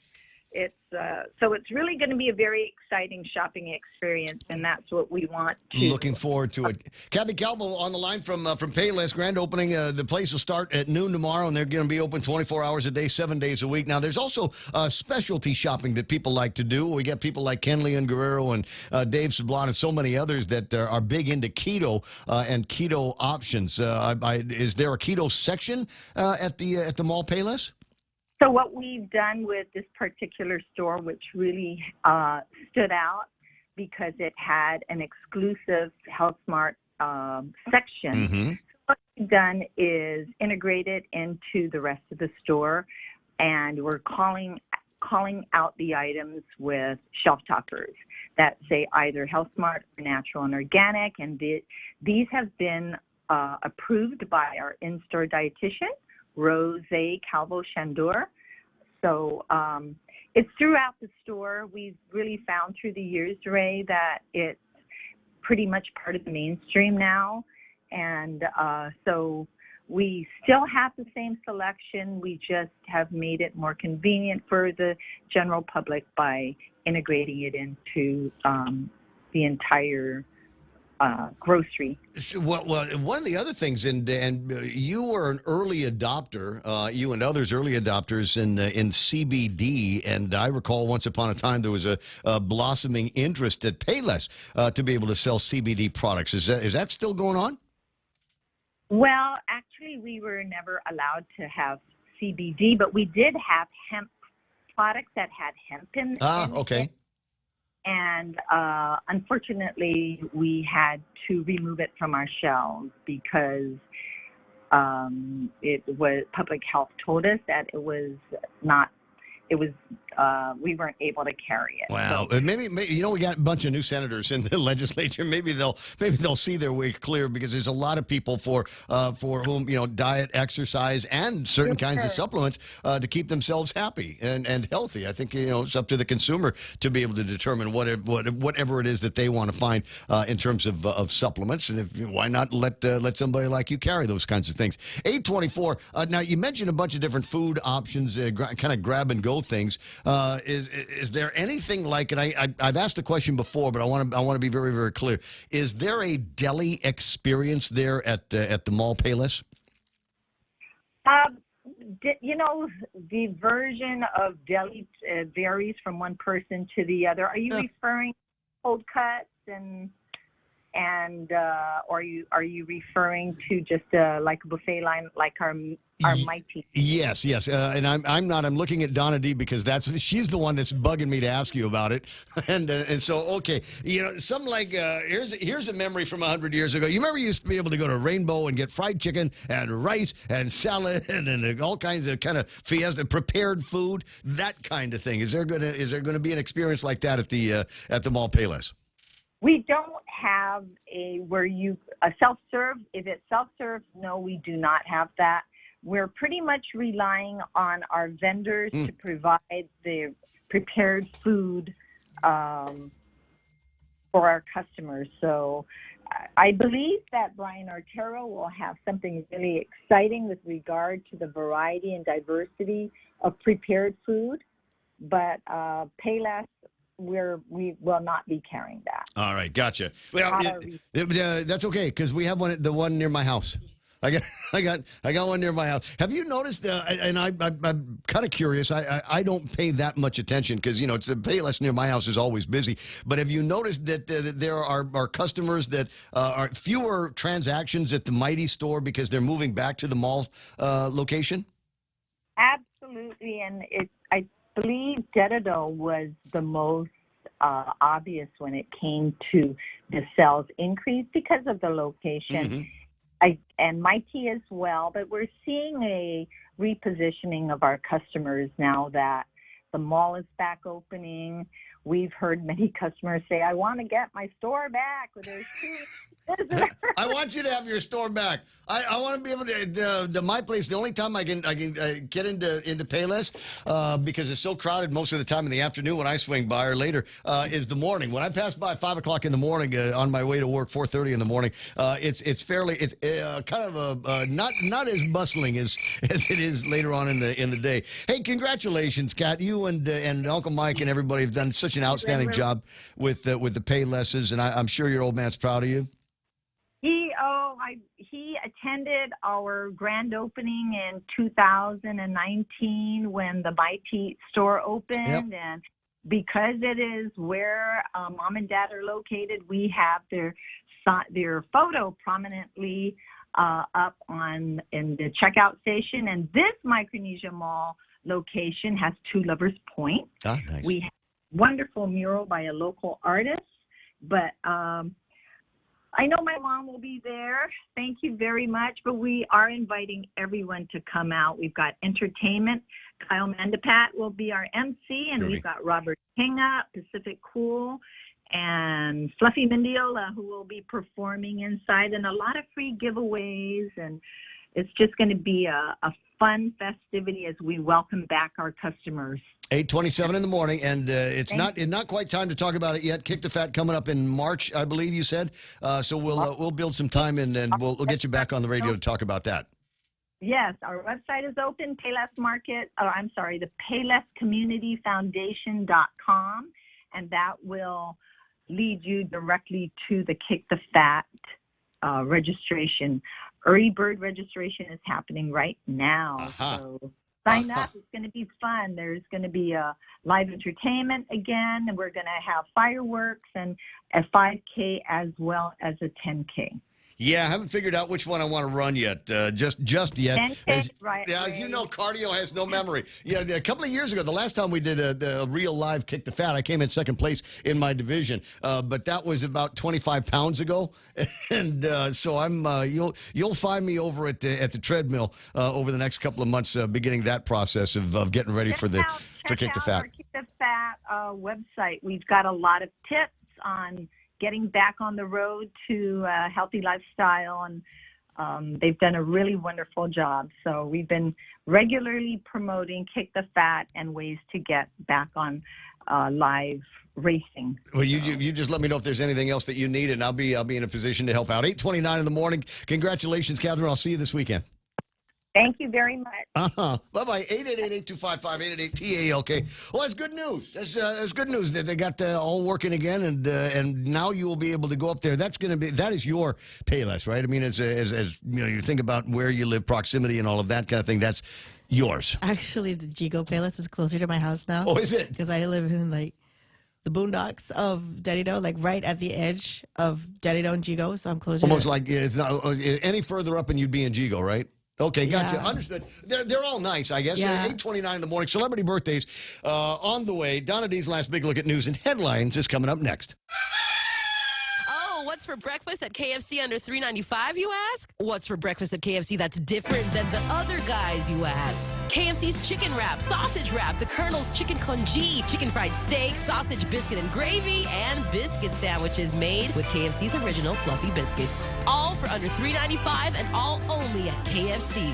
Plus, with waffles and the Colonel's chicken fried rice, we've got something for everyone. So visit KFC for breakfast today. It's finger-licking good. Looking for a new home or that special place to spend your retirement? Century 21 Realty Management has the place for you. Ladera Towers Condominium in Manila. Luxury living you deserve. Amenities like a gourmet kitchen, a large jacuzzi tub, private lanai with a magnificent ocean view, and 24/7 security. Other amenities, large swimming pool, couple of tennis courts, 3-bedroom condo units are available right now. This is an opportunity you should look at now before they're all gone. Call us now at Century 21 Realty Management, 647-5003, or visit the website, laderatowerguam.com or guamproperties.com.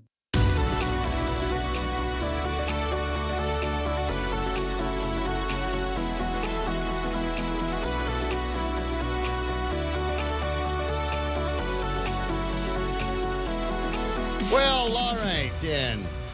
Making my way through a good news Friday morning, and a good piece of news I got from Lena McDaniel sent me a picture, and I'll see if I can get it up on the screen before the end of the program here. Actually, as we get out of the newscast, let's see if I can put it up on the screen. It is a picture of downtown Hagutnia, around the, not downtown, but as you're making your way in, over by Tom's Willows and the old Micropack Audio and Palomo Park on the side. There's nobody working. Oh, no. Yeah. It's like, here's the road. It's open now. I guess it must be. Right, thank you. I took everything down. There's not a video, so I can't really tell to what degree they've managed to resurface that road or make it all correct. But she says there's no work being done in the location yesterday that was the cause for biblical Carmageddon. There hasn't been traffic this bad since the Marines landed. You know what I mean? Anyway, 8:31 in the morning, and time for our last big look at news and headlines. Donna, what happened? A $30 million contract has been awarded to replace Guam's aging financial management information system. For 30 years, Guam has been using the AS400 for its financial management information system. DOA Director Ed Burns says the much improved system will be based on Microsoft Dynamics.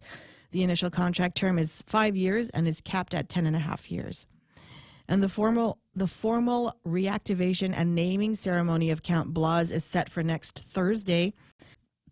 The base is named in honor of the first Chamorro U.S. Marine Corps General and former Guam Congressman Ben Blas. Construction is still ongoing of the estimated $8.7 billion facility jointly funded by the U.S. and Japanese governments. The event set for January 26 is open to the public. More details are on the Camp Blas Facebook page.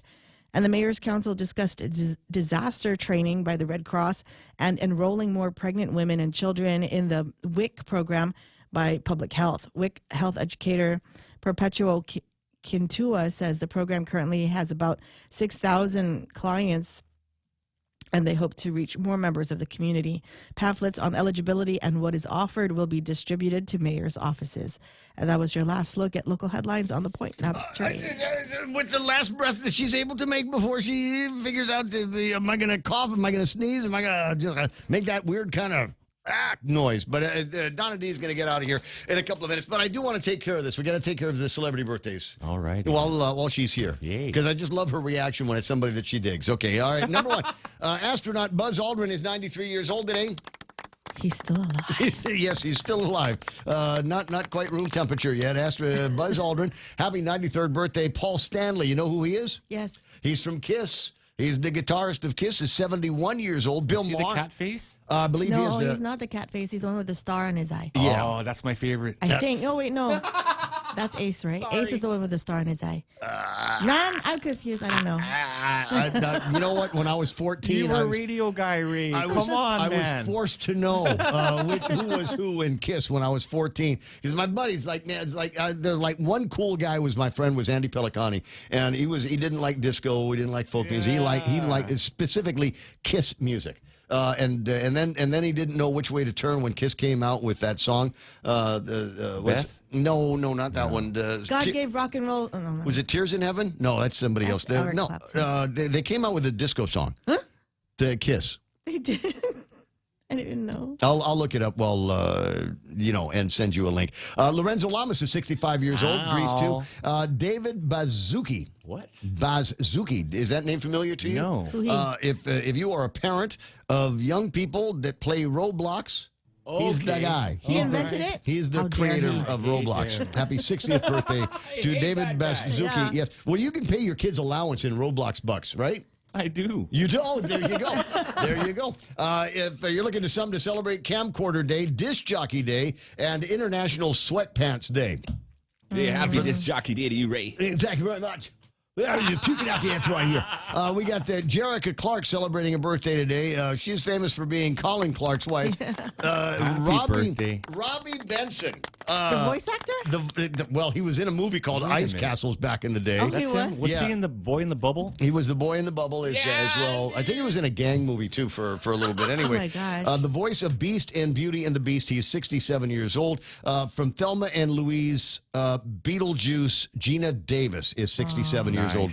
There's something about the way she says Beetlejuice. It kind of reminds me of the way my Uncle Robert talks. NBA star Hakeem Olajuwon is 60. Emma Bunton, familiar name? No.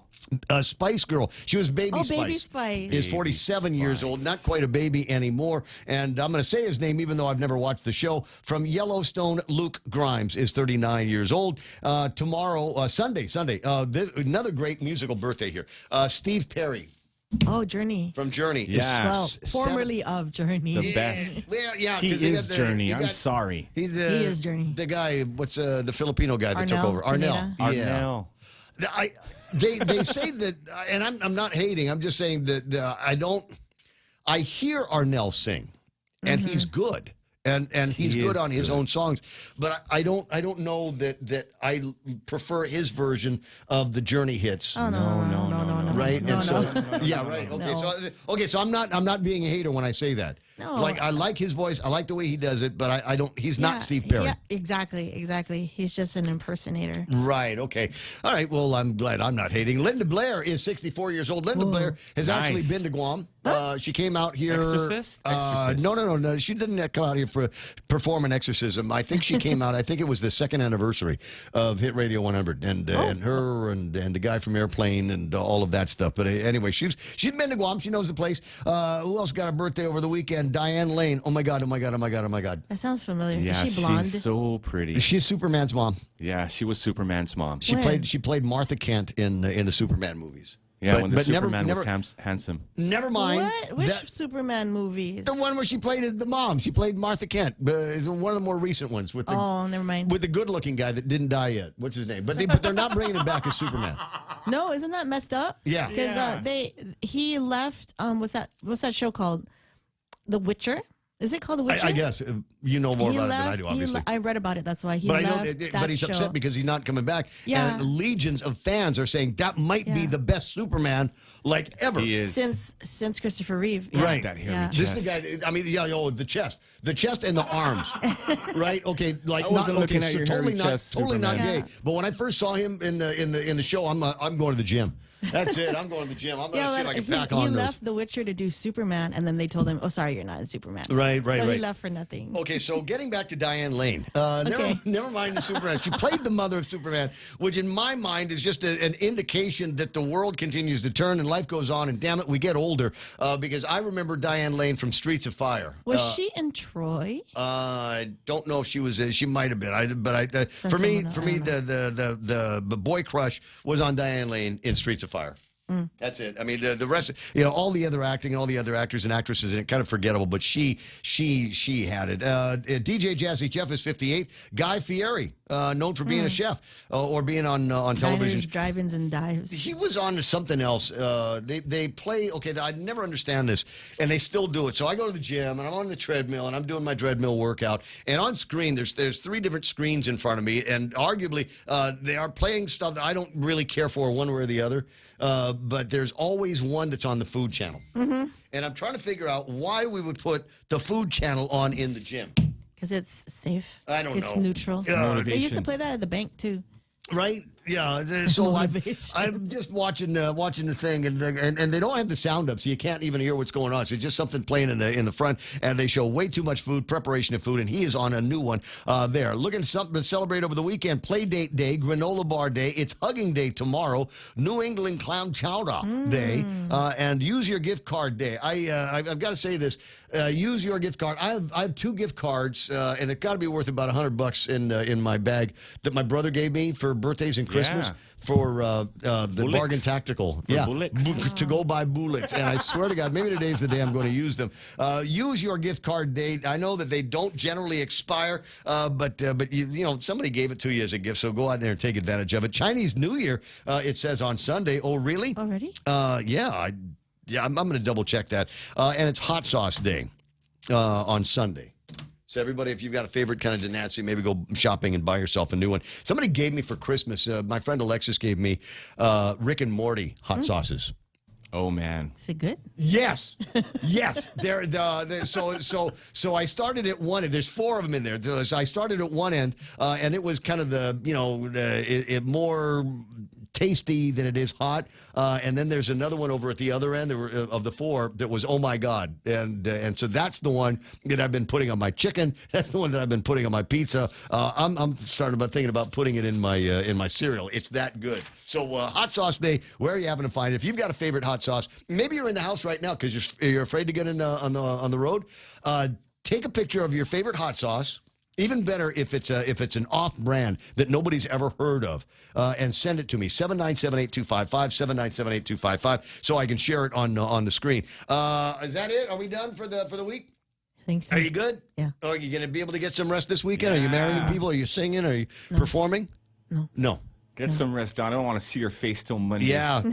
Get out of here with that. Get out of here with that Mookas thing and your Sade voice. 841 on the Ray Gibson Show. We will return as in Joe and I after these. Wishing you a happy, healthy, and prosperous new year from your friends at Security Title. As we clean house for the new year, this is an excellent time to make sure the title to your land is also in order. It doesn't matter if you own a ranch in Inarajan, a house in Dededo, or a hotel in Tumon. Keeping the ownership clear promotes peace in the family and can avoid future misunderstandings. When it comes to your family property, call the professionals at Security Title. We are here to help.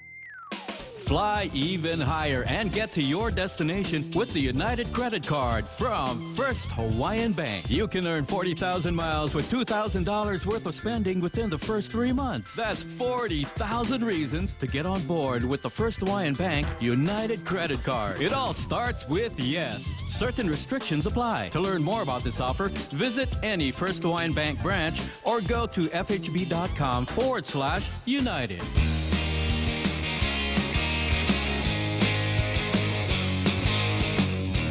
Oh my God!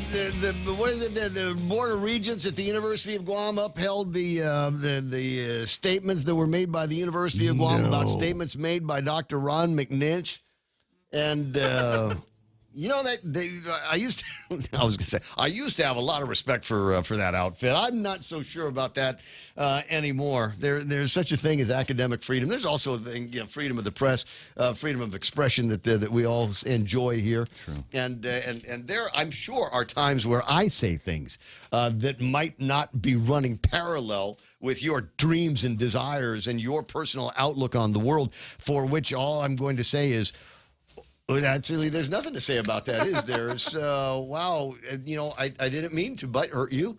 But if that's the case, I'll invite you to every radio that I've ever seen in my life. Every gizmo that we broadcast on has got something where you can switch it to something else that maybe won't infuriate you. But certainly hope that it gets you thinking about whatever's. So anyway, 8:40. We'll talk with Dr. McNinch here directly about where they are and what his next steps might be, considering that the contagion now on a hesitancy to make somebody feel bad. We don't want to make anybody feel bad. We don't want to hurt anybody's feelings. There's more grown-up other ways that you could have handled this, but no, you had to go out there and say all those hateful, hurtful things, which in my mind just seems to be running counter to where I think that culture needs to be headed. The university, when I was a student at the university all those years ago, for me, it was a place where I could go and somebody there would help me learn to think. And it wasn't always things that were comfortable in my head based on the other 17 years of growing up. And it made it so that it allowed my brain to expand to a degree where I could keep two separate and distinct and in contrast to each other thoughts in my head without going insane. And I can still do that today. And for a lot of that, I put down to being able to sit down with guys that I didn't grow up with in classes that I didn't even know existed, to learn about concepts and the ways of looking at the world that were unfamiliar to me as a student. And, yeah, there were arguments. And sometimes, it'd come down to, no, you're a duty head. No, you're stupid. You know, this is what happens when you smoke too much marijuana, were words that would come out of my mouth when I was a student at the University of Guam. At any rate, so I'm a little bit disappointed to see that they are kind of getting into, if you don't think like we do, if you don't follow all of the rules, and we put them on signs every 20 feet on the way into the school. Have you seen that? They've got their little woke, their little woke billboards that they've got there at the school. And if you don't think like that, well, then maybe you shouldn't be part of this family. Dr. Ron McNinch, are you there? Hey, happy day, Ray. Happy day, Guam. So I'm disappointed in some of the comments that I'd read about the Board of Regents taking the president's side in this McNinch gate that we've got. Yeah, you know, to be blunt, that's the danger. No, don't be blunt. You'll butt hurt somebody.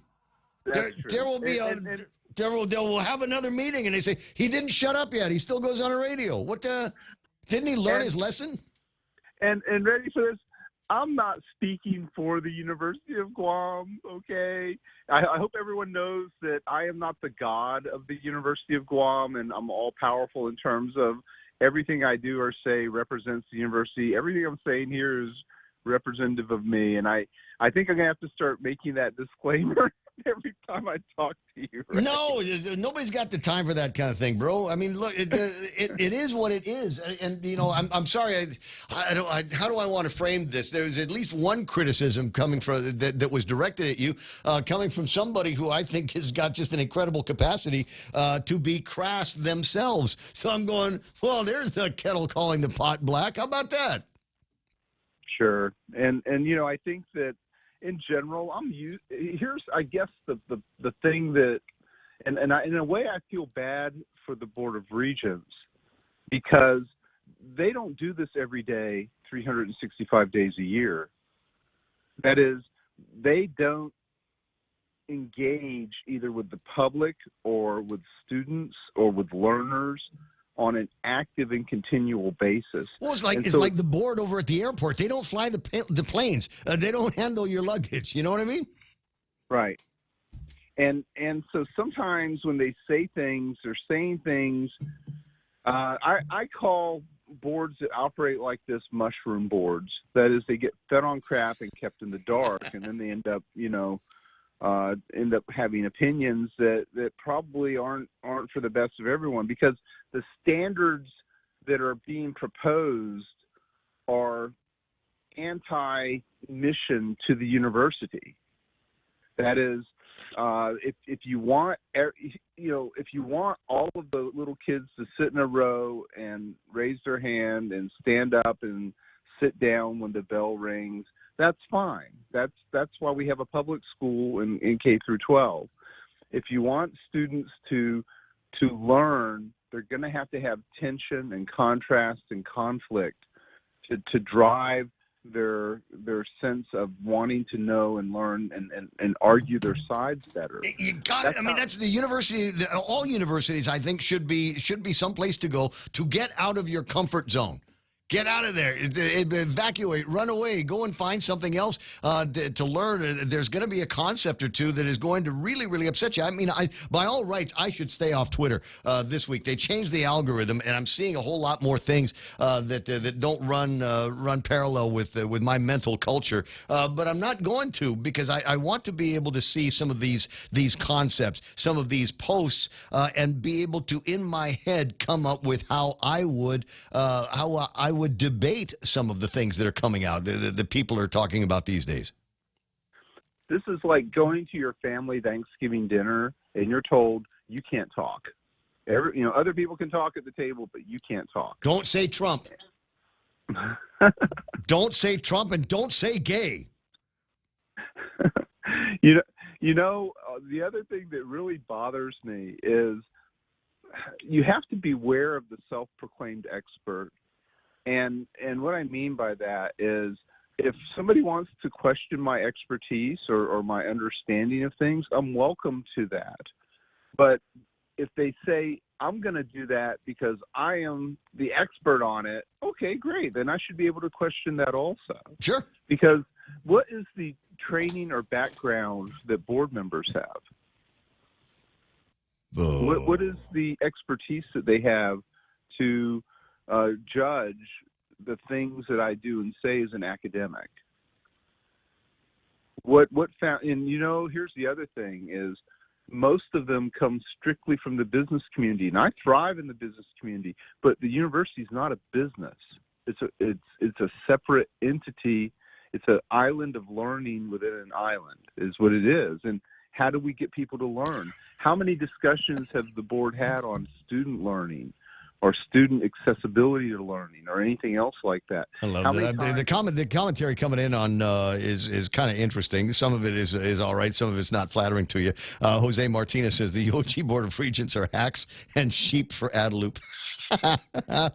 Nate Horn says you ought to have your own disclaimer wherever you go. You go find Romeo Miranda over at Agania Shopping Center at the T-shirt store. Have him make one of these for you. Views and opinions expressed by Dr. McNinch are his and his alone, and do not necessarily reflect those held by the university nor its board members. Peter Santos is online. He says you are contradicting Judge Klitsky. He cannot have a personal opinion and hold a public position. This is the root of his problem, his failure to understand that. Yeah, who is Peter Santos anyway? But the thing is,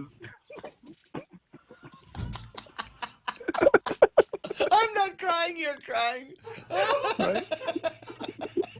I'm sorry. 8:51. Is this the end of this now? I mean, you went. No, they said that they were butthurt by the things that you said about why you're so mean to Lulian Guerrero, and saying she's going to lose the election because she didn't show up for the debates. Crass and. No, this has got several other stages to go through.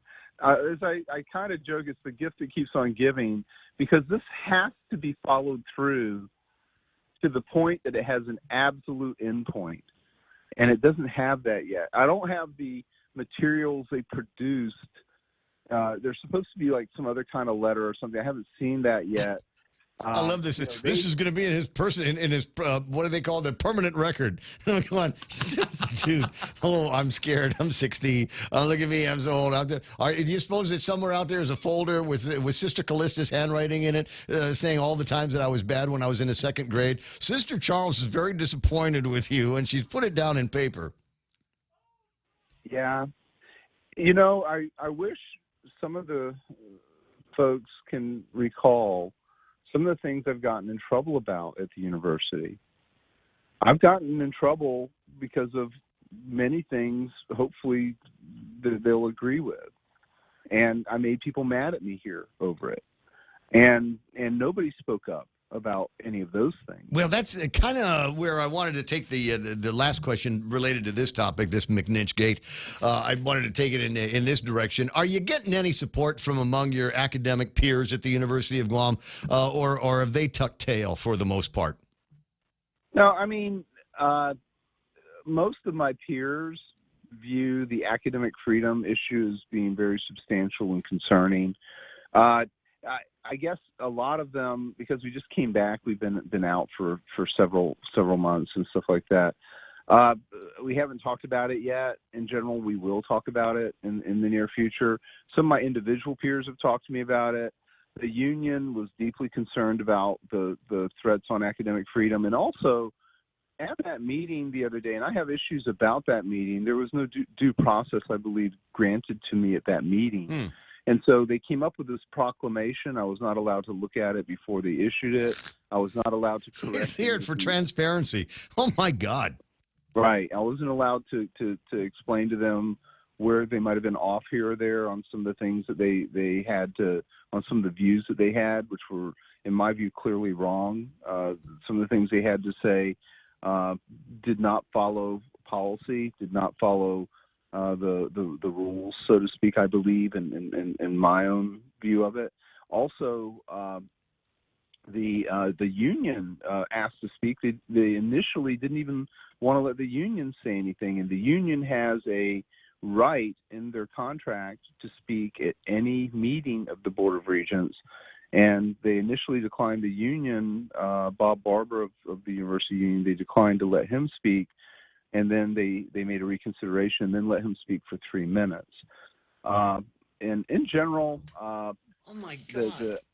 Unlike any other professor, probably at the university, I have access to elites in the business community. I have access to elites in the governing community. I speak frequently in front of groups. I speak frequently on the radio and on television. I don't think that they thought that through very well, because maybe they thought that I'll shut up about it. I don't want to be overly critical of the board as individuals, but I do believe that the board needs to make some effort to understand a university environment more. And that concerns me, and it should concern the public, and it should concern the community. That is, if somebody's going to if somebody is going to actually have real power on a governing board of a government institution, they need to understand the mission, they need to understand the role, the purpose, the methodology of operation. They need to have familiarity, and these are good people. I know all 9 of them, directly and indirectly. They're good. And some of them are very good. And I know that maybe this is input for them, that they need to look in the mirror and think about these things themselves. And I feel it's very unfortunate they were put in the position to have to do this. There was no reason that they had to do this. This should have been handled by a junior assistant dean at the lowest levels. If at all. Right. And I think it's much ado about nothing that they continue to just fan the flames and amplify. I think it's kind of ridiculous. I'm kind of a First Amendment guy.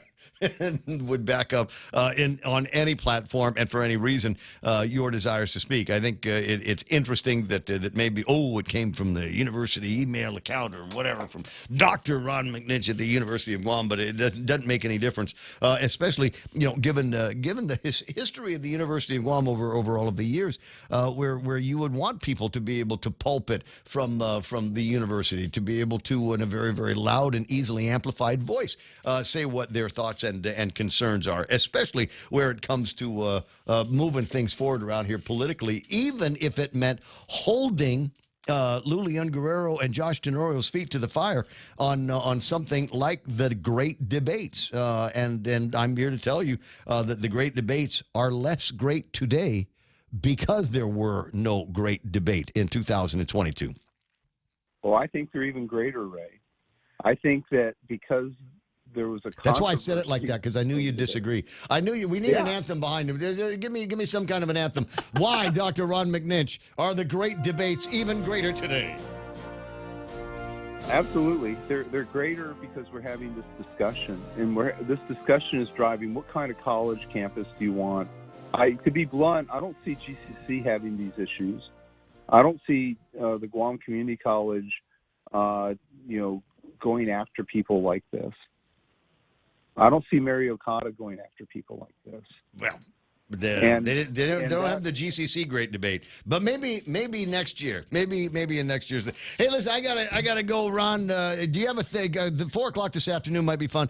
Call in and maybe we'll have a great debate between you and Peter Santos, a little bit later on, just for fun. Otherwise, I'll see you. So, just FYI, there's a new beer at Carabao. It's called Unico. It's a rice lager, and I've had.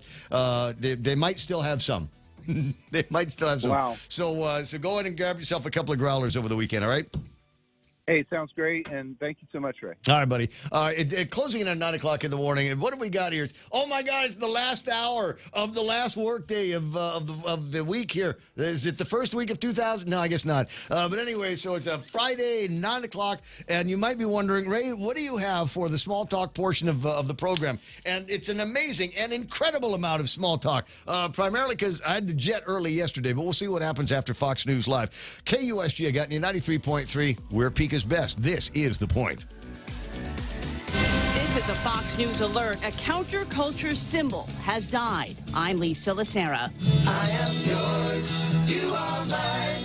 You are what you are. David Crosby, who lended his voice to the harmonies of 60s folk rock groups Crosby, Stills, Nash & Young, The Byrds, and Buffalo Springfield, has died. Variety quoting his wife with a statement, "It is with great sadness that after a long illness that our beloved David Crosby has passed away."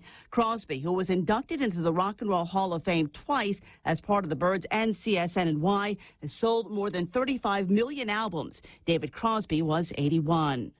A prosecutor in New Mexico has filed charges against actor Alec Baldwin and a crew member for a shooting that killed a cinematographer on a movie set. The DA in Santa Fe, New Mexico charged Alec Baldwin and Hannah Gutierrez-Reed with involuntary manslaughter. Gutierrez-Reed was the armorer on the film set Rust in the fall of 2021. Baldwin said he was practicing with a revolver when he pulled the trigger, accidentally killing cinematographer Helena Hutchins.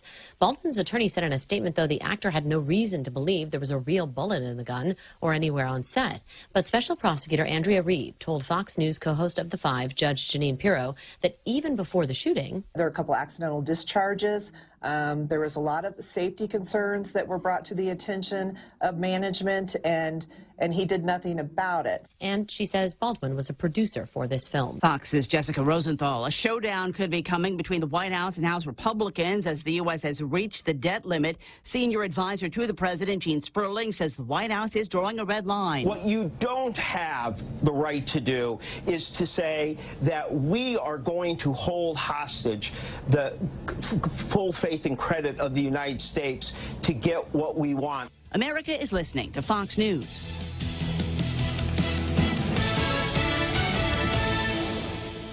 Join us at Mezcla Chamorro Fusion Bistro and see why they've been crowned Guam's best Chamorro food restaurant for 9 consecutive years. Experience Chef Peter's candied salmon over scallion coconut rice, octopus tinactac, Chamorro platter, and their award-winning gourmet burgers. Or if you're looking for something healthy, try their keto-friendly menu. Come and enjoy Mezcla's half-a-day service at their Hagåtña location from 11 a.m. to 2 p.m. for lunch, 5:30 p.m. to 9 p.m. for dinner, or 10 a.m. to 2:30 p.m. for their famous Sunday brunch. Guam Regional Medical City is the center of excellence for general and minimally invasive surgeries like colonoscopy, dialysis and vascular access, gallbladder, skin and soft tissue, gastrointestinal tract, hernia repair, spleen, select liver and pancreas diseases, upper endoscopy, and more. Schedule your appointment with GRMC today by calling 671-633-GRMC. That's 671-633-4762. For more information, visit us at grmc.gu.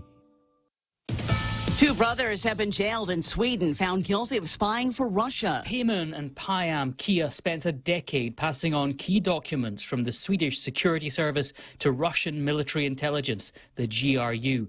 The 2 brothers, born in Iran, worked for various branches of Swedish intelligence. Their crimes are said to be so damaging because they even compiled a list of every employee of the foreign intelligence body, SAPO. The motive, said the court, was money. Payman Kia has been sentenced to life in jail, his brother Payam to 9 years and 10 months. Jonathan Savage, Fox News. The legal cannabis business in New York City is facing pushback over marketing that some say could appeal to kids. Gummies and other products that are flavored are coming under scrutiny as the number of smoke shops illegally selling cannabis products in the city has also risen. New York has banned the marketing and advertising of cannabis that's aimed at minors. The new head of cryptocurrency firm FTX has given his first public interview since taking over. New FTX chief John J. Ray III speaking in an interview for the first time since taking over, telling the Wall Street Journal he's open to the idea of rebooting operations at the bankrupt crypto exchange as he works to return money to the failed company's customers and creditors. Also that he's set up a task force to explore restarting FTX.com, explaining while its top executives have been accused of criminal misconduct, some customers have praised its technology and suggested there'd be value in rebooting the platform. Ray is best known for leading Enron during its bankruptcy and recovering more than $828 million for its creditors. Fox's Lillian Wu. Prince Harry's book Spare has sold more than 3.2 million copies worldwide after just 1 week of publication. That's according to publisher Penguin Random House. I'm Lisa Lacera. This is Fox News. Attention investors, Century 21 Realty Management is proud to present an investment opportunity you have to look at. Ladera Towers Condominium provides luxury living centrally located in Manila with access to the entire island. Ladera Towers has 3-bedroom condominium units available now. See them before they're all gone. 4-bedroom units sold out. This investment is only going to appreciate in value. Call now, Century 21 Realty Management. The number is 647-5003 or visit laderatowerguam.com or guamproperties.com. This holiday season at the Micronesia Mall, shop and redeem receipts totaling $10 or more. Scratch and win for a chance at instant prizes from Burger King or Foot Locker. Or receive a grand prize entry form for our drawing on February 4th for a chance to win a new Lexus UX 250 Hybrid from Atkins Kroll Lexus. 10 lucky runners-up will get $250 gift certificates from Goodwin Travel and Tour for tickets to Philippine Airlines. Shop more, win more this holiday season at the Micronesia Mall. Follow us on Facebook and Instagram for more information. Terms and conditions apply. Farewell ANZ Bank. You've been an excellent corporate citizen for 30-plus years. And yes, we're competitors, but we're sorry to see you go. Now let us address the bank's customers. Bank Pacific's arms are wide open to accept your banking needs, whether it be to handle your savings, commercial checking, merchant business, or consumer or commercial loan needs. We're open on Saturdays in 4 convenient locations and have excellent online banking services. And we're staying, for as you might know, where others put branches, we place roots. Equal Opportunity Lender, member FDIC. I can do this. 6 after 9 o'clock in the morning. The Ray Gibson Show is brought to you by APL, American President Lines, a global presence with a local home. Also being brought to you by the team over at Security Title. It's a huge, I always mention just Ron and Kim because they're like the easy ones to remember, figureheads of the company and things like that. But they've got all kinds of other people, an entire army in that very, very good-looking building on Marine Corps Drive, maybe the best-looking building on Marine Corps Drive. And their job is to make sure that there is an incredible amount of security in all of your real estate transactions. Call them today and find out how they can help you. Bringing you closer to the action. Any speaker, anytime. Watch and listen live on ThePOINT.gu.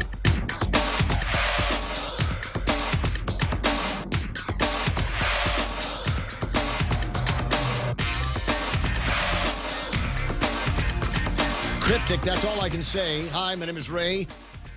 I'm a guy on the radio. Actually, I like to put it this way. I'm a guy from the village with an interesting job. I was just talking to somebody who I probably see in one capacity or another, I don't know, let's call it 3 times a week. And she just found out I was the guy on the radio. No. Yeah, right? No. Yeah. Subject came up, and I don't know. It's one of those places where all the customers have weird nicknames, but they don't tell you what they are. Anyway, so she had confided to me that my name came up in one of the conversations, and they said, "Oh, well, you know him. He works at the radio." She's like, "No way, get out of here! Not really." And it's true. Although there are times where I wish I had other vocations under me. I've been in radio all of my adult life. I was 16, 17 years old when I got started, and it's really kind of all I've ever done. I tried to work at a bank once upon a time. Used to work at the family businesses and at the store. Worked for my stepfather for a while at a rent-a-car company. The real problem was I didn't have a driver's license. I mean, I could drive. I just didn't have a driver's license. And it's kind of there's just so much mopping and car washing that you can do. So get your driver's license and then come back. And by the time I got my driver's license and everything, I say, hey, got a job in radio. Weekend overnights, as a matter of fact. But if you ask me what other job that I'd kind of like to have, I wouldn't mind being one of the dudes that works at the post office. Really? Yeah. Yeah, there's some about, I don't know, the comfortable, maybe logic behind it. Mail comes in and it goes here, and then you've got another one. Mail goes out and it goes into these big bags and somebody else does the here. Just a crazy distribution system. I'd love to know about the science behind all of that stuff. It was before drugs. But I always remember, one of my chores when I was a kid was Daddy'd give me the keys to Box U. At the post office, U for Underwood. He'd give me the key and it came on one of these cool like military necklaces, and he said, "Go check the mail." And that was my favorite thing. I'd go check the mail, and I'd arguably come back with more mail than was put in the box because there was all kinds of stuff. People leave brochures and magazines and comic books and whatever on the counter. and so I thought junk mail was about the best thing in the world. Except now I'm 61 years old, or will be soon, and I'm not crazy about getting junk mail. I get this every once in a while from Land's End Business, where you can buy shirts customized for your business and whatever. But I noticed on the back of it, there's strange handwritings, there's strange markings, and I kind of I might do this, is get a picture of this and send it to Tammy over at the post office and go, what do these numbers mean? There's a letter H with a red circle around it, B/C, 117, 118. I imagine the 117 and the 118 are the dates that they either tried to deliver or didn't deliver or whatever. But there's all kinds of markings on this, and I kind of want to know what they are. I throw junk mail away now. I've passed that point in my life where every little thing was cool, but it's still kind of great, because everybody's got some weird kind of association or group that they're with. Before the internet, there was a newsletter that went out with that, and I would grab those things up and read them and see what was interesting in a whole other part of the world. But that's just me. Maybe 9:11 in the morning in the Ray Gibson Show. Is Peter Santos still giving Dr. McNinch a hard time? Yeah, GCC doesn't have the same problem as UOG has with wrong McNinch, because GCC doesn't have a McNinch. Oh, wow. Yeah. Did he flunk you, Peter? Is that what happened? Did you act up in class and then Dr. Ron McNinch drew a circle on the chalkboard and made you put your nose in it? Yeah. Is that what happened? 70% for you. Peterson. Okay. So while I was, the news was playing and I was entertaining myself reading Peter's posts up on the Facebook side, I took a look at Twitter. And there's a couple of things. I screen capped it because I thought it was interesting. Number one, this one I did not screen cap. It was an admission from somebody that said, and oh my God, I can totally relate. I take at least 3 screen caps of my wallpaper a day. Right? You ever look at your photos, get your photo reel, and it's like, oh, it's wallpaper. How'd that get in there? Oh, there's a shot of the clock on my. Man. Yep.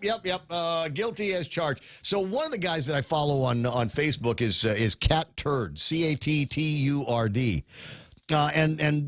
Cat Turd, I mean, there's a post by this Cat Turd person or whatever about once an hour, and this one I just thought was entertaining. It says, anyone saying inflation is easing doesn't buy their own groceries. And is it me, or does it, like everything coming out of Washington, D.C. feel like a lie? It really does. You see these the stand-ups at the White House press room with that woman and it just feels like everything that's coming out of their mouths is a fabrication. It's just something that we made up out of whole cloth. The numbers are different. The numbers might be 100% opposite of what it is that we're saying, but because we're saying it and we have the gravity of the White House and the federal government of the United States behind us, you have to listen and pay attention to everything that we're talking about. And it occurs to me that it just must be some of the stupidest people in the world that buy anything that the White House is selling, including the idea that inflation is easing, that things we're turning the corner. Unemployment's down, Ray. Come on, man. Around here. Yeah, fancy how you know what we don't like. Nobody wants to work. But we're taking them out. They're taking them out of the equation. You look at and we do the same thing here. I mean, it's all the same formula, and it's there to make people in the government feel good about people not working. Oh, well, they're not in the workforce anymore. That might be by choice. They're students, or maybe they're very old people. Or maybe they're in prison, or any number of reasons why somebody, maybe caregiving for a parent or a child, and that's why they're not in the workforce. Really, a third of the population is in those circumstances right now? I don't think so, and I think it's a fabrication. And I think it's just a fib, is what it is basically. 9:14 in the morning, but this one here got my attention as well. Elon Musk, and it's funny the way he's saying this. He says Twitter is arguably already the least wrong source of truth on the internet. Isn't that amazing how you put it that way? It's not, where is the truth? It's just that all of the truth on the internet is wrong. But Twitter is the least wrong of all of the internet. What an interesting way to look at the world. And maybe that's how you get to be a bazillionaire. He says, we've obviously still got a long way to go enabling @community notes to operate at a very large scale, and providing maximum transparency about how Twitter works are fundamental to building trust. And I'm glad that so far he has not given up the position of CEO at Twitter. It's a much more enjoyable place for me to be, even though, like I said, they changed around something on the algorithms, and I'm starting to see this is the thing that I'm talking about. I'm starting to see more very shrill, purple, green dyed hair people wagging their finger at me the blue one. About misgendering. I like the blue hair, Ray. Yeah, and I don't know how does the algorithm think that I relate to these kinds of things, because it keeps serving them up to me. 9:15 in the morning on the Ray Gibson Show. This is my cousin Sharon. Sharon O'Malley. Right on. Let me get this I up think she's on. my cousin too, Ray. The O'Malley's are related to everybody, I bro. believe It's so. it's like a hinge family that we've Always got. see them at the parties here on Guam. Actually, not. It's true. Our families have been together going back to the beginning of the last century. 9:15. Good morning, Sharon. How you doing? Fine, thank you. Thank you, Ray, for hearing me. It's always nice to talk to you. Nice to see you. I don't know that I will have a chance to see you tonight, but I wanted to make sure that everybody knew that there was going to be a March for Life tonight. Yes, there is going to be a March for Life. We haven't had one in over 3 years because of the COVID, but we decided let's go restart it again. For clarity here, for people that might have only gotten to the debate and the conversation late, what is the March for Life about? It's a very peaceful march. What it is, we celebrate life, okay? And so what we do is we gather, we have an opening prayer, and it's not supposed to last forever. We have an opening prayer at the steps of the a cathedral church, and then we have an opening remarks that are going to be done by Monsignor Rubin will do the opening prayer, and then Father Jefferson Nicholas will just do some opening remarks, and then we have a guest speaker who presenting some testimony, Miss Kathy Calvo Cruz, and then after that, by about it starts at 4:30, but by about 4:45 we should just start walking. We leave the cathedral steps. We walk up towards Marine Corps Drive, and we're not going to get on Marine Corps Drive, but we'll stop there and wave and everything. It's not a prayerful event. It's just more shouting for the joy and the celebration of life. We are a pro-life group, and we celebrate life from conception to natural death. Then after we do that, we're just going to walk down along the sidewalks on Route 4, down past then we turn at the Superior Court building, and we come back up to the steps of the Cathedral Church. Will there be signs? Will people be carrying signs and holding banners? Yes, we will be carrying signs, and and it will be like abortion murders children, things like that, or and choose life, things like that. You can tell we're family, right? And we're not holding anything back. Yes, abortion is murder, and that is a sign that I'd be proud to carry. Yes, and that's but we choose life, and we respect life, and we want people to know that we choose the side of life. And that's who we are. We're not going to, but there's so much controversy right now, and it's been so politicized, so much politics.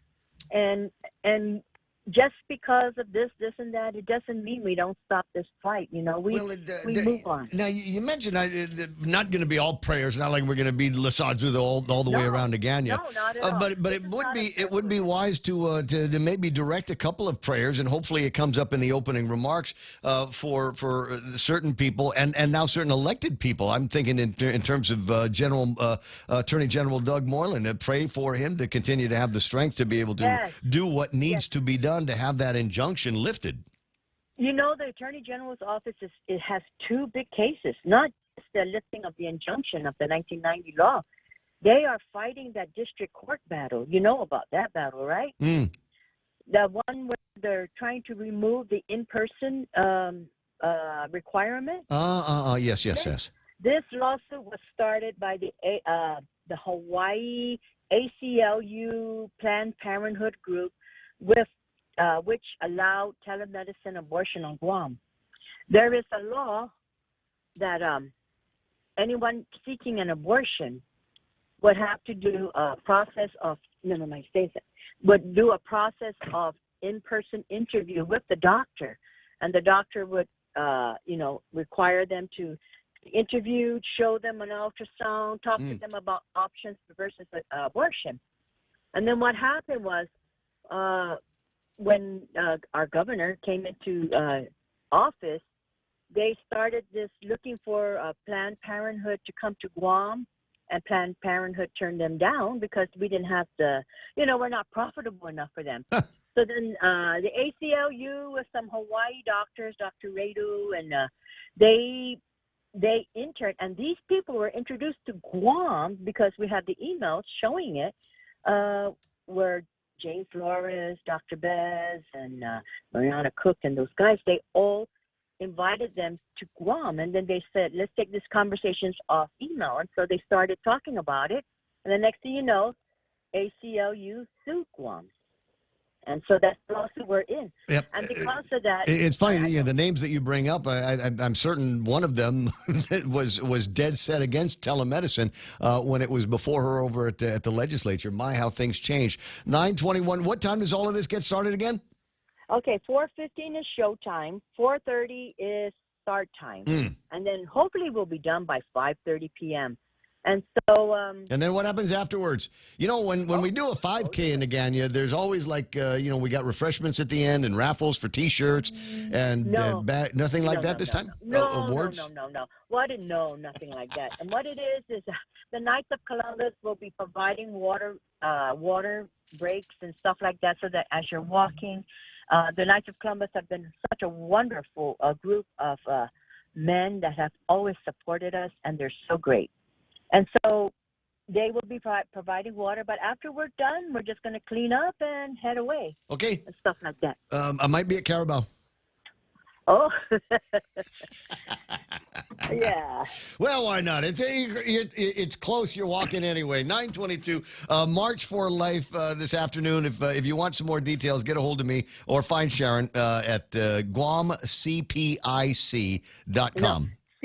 CPLC. Oh, it's L. Okay, it looks like an I. All right, I'll get my reminder to get the eyes checked. Yeah. I'll see you. I'll see you soon. I've got the telephone number. Beep me, DM me, and I'll be happy to DM the phone number to you if you want to get more information. Otherwise, see you at the cathedral this afternoon at 4.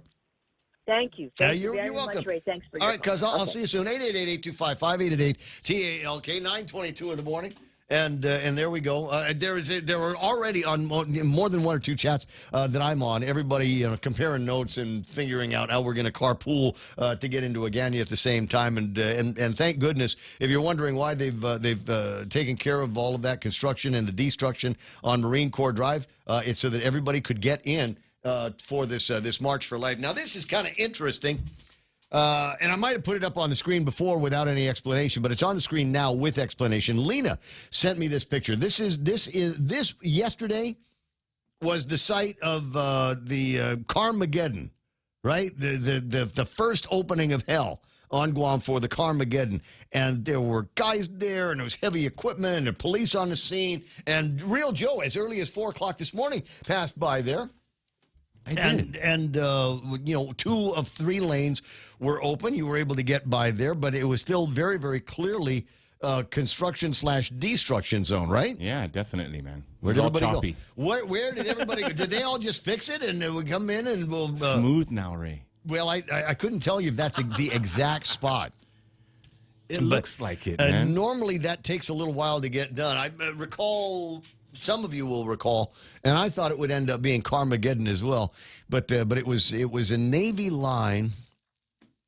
Do you know where the tire place is by you always Barragata Heights? blame it on the Navy, Ray. No. It is well because ulterior motives. I kid. But it was an actual Navy line. But there was a sinkhole right about just south of the commercial tire place out in Barragata Heights.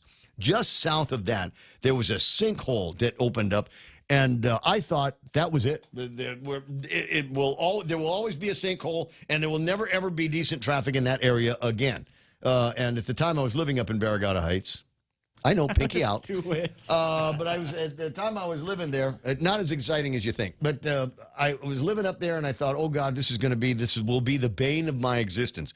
But like I said, it was a Navy line problem, and the Navy guys came in there, and in an astonishingly short amount of time, though measured in days, an astonishingly short amount of time, they got in, figured out why there was a sinkhole there, filled the thing up with dirt and new blacktop. You cannot tell driving over the thing now that there was a sinkhole. It's a pretty big one, I recall, and so good on you. But again, measured in days. So I'm kind of curious to what degree they've figured things out on Marine Corps Drive in Agana. And the sad truth is, I'm not going to know. I will endeavor to move in that direction. Normally, on a Friday, I'm checking out of the office and splitting. I go home the fastest way possible. And most days, the fastest way possible is through beautiful Magagaga Highway up in Tidzin. But today, I might go and get myself one of those number 4s from Subway at the gas station yonder that I was telling you about. And maybe a couple of cold beverages and find my way home that way and go by the destruction scene. Now, there's going to be more of that kind of thing going on. The guys over at Power on the Move, and you might have heard Donna talking about that in one of her newscasts this morning, talking about concerns have been expressed in the community about, hey, man, we got this heavy stuff that's going to be moving from down in the port all the way up to Ukadu. And what's going to happen when they go over that section of the road? What's going to happen when they go over other sections of the road? We don't know what's underneath there, and we don't know how delicate it is under there. God, we're going to find out, Ray. But we're going to find out. We're going to find out. We're sure going to find out. Yeah. So I know some of the guys that are responsible. I mean, like literally responsible for the move. And near as I can tell, they will be prepared for any contingency, as they say. Surprises, man. Yeah. But I don't know what, and it moves slow enough. What's going to move, a mile an hour or something like that? And so I'm thinking, it might be one of those things where you got somebody like walking along the front of it, listening for cracks, listening for, oh my God, sound like somebody just ran over a bag of Cheetos. What's that? Sinkhole! It's splitting. Klaxon alarm, womp, womp, womp, womp. We use that DJ sound effect. Wah, wah, wah, wah. We use that as a signal that there's some kind of a sinkhole working on the roadway. 9:27, Monday. Sorry, don't mean to raise my voice. But Monday, we are going to have more road work being done. The guys over at Power on the Move have asked me to tell you that Monday in Agana, and Agana again, right? In Agana, we're going to take out the median over at Aspinall, Marine Corps Drive in Aspinall. They're going to take that out and make room for the massive load, which Real Joe has been waiting for me to say all day. How'd you know, man? I got a beep from one of our girl listeners yesterday, and it was massive load. OMG, I just got that. Welcome to the show. Yeah. You're part of the family now, and there's just no way around it. What can I say? 888-8255-888-TAA. Okay, 929. And you know what I haven't talked about yet this morning? No. It's football weekend. Oh, no. It is a football weekend, serious? baby. Oh, yeah.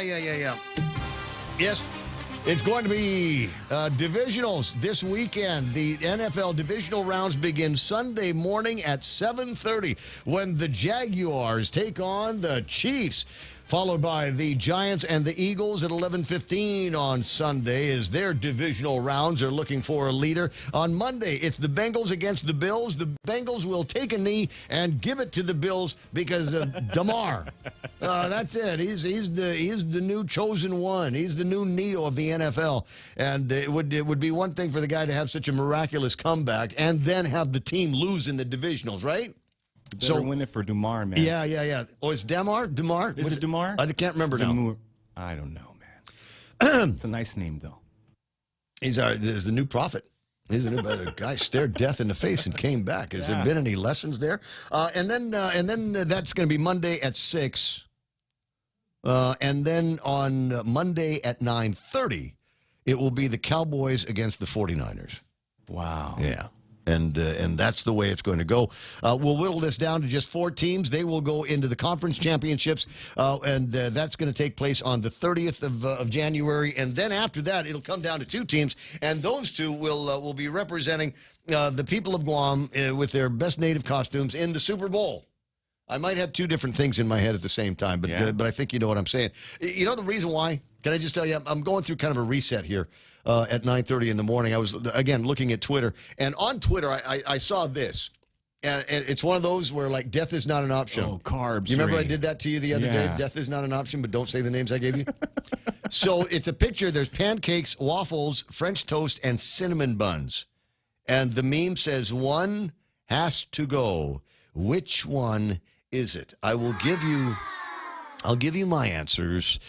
And, sir, on the other side of these messages. After a long wait, the biggest, juiciest, most flavorful chicken makes its return. The Circle K 3-pound rotisserie chicken is back.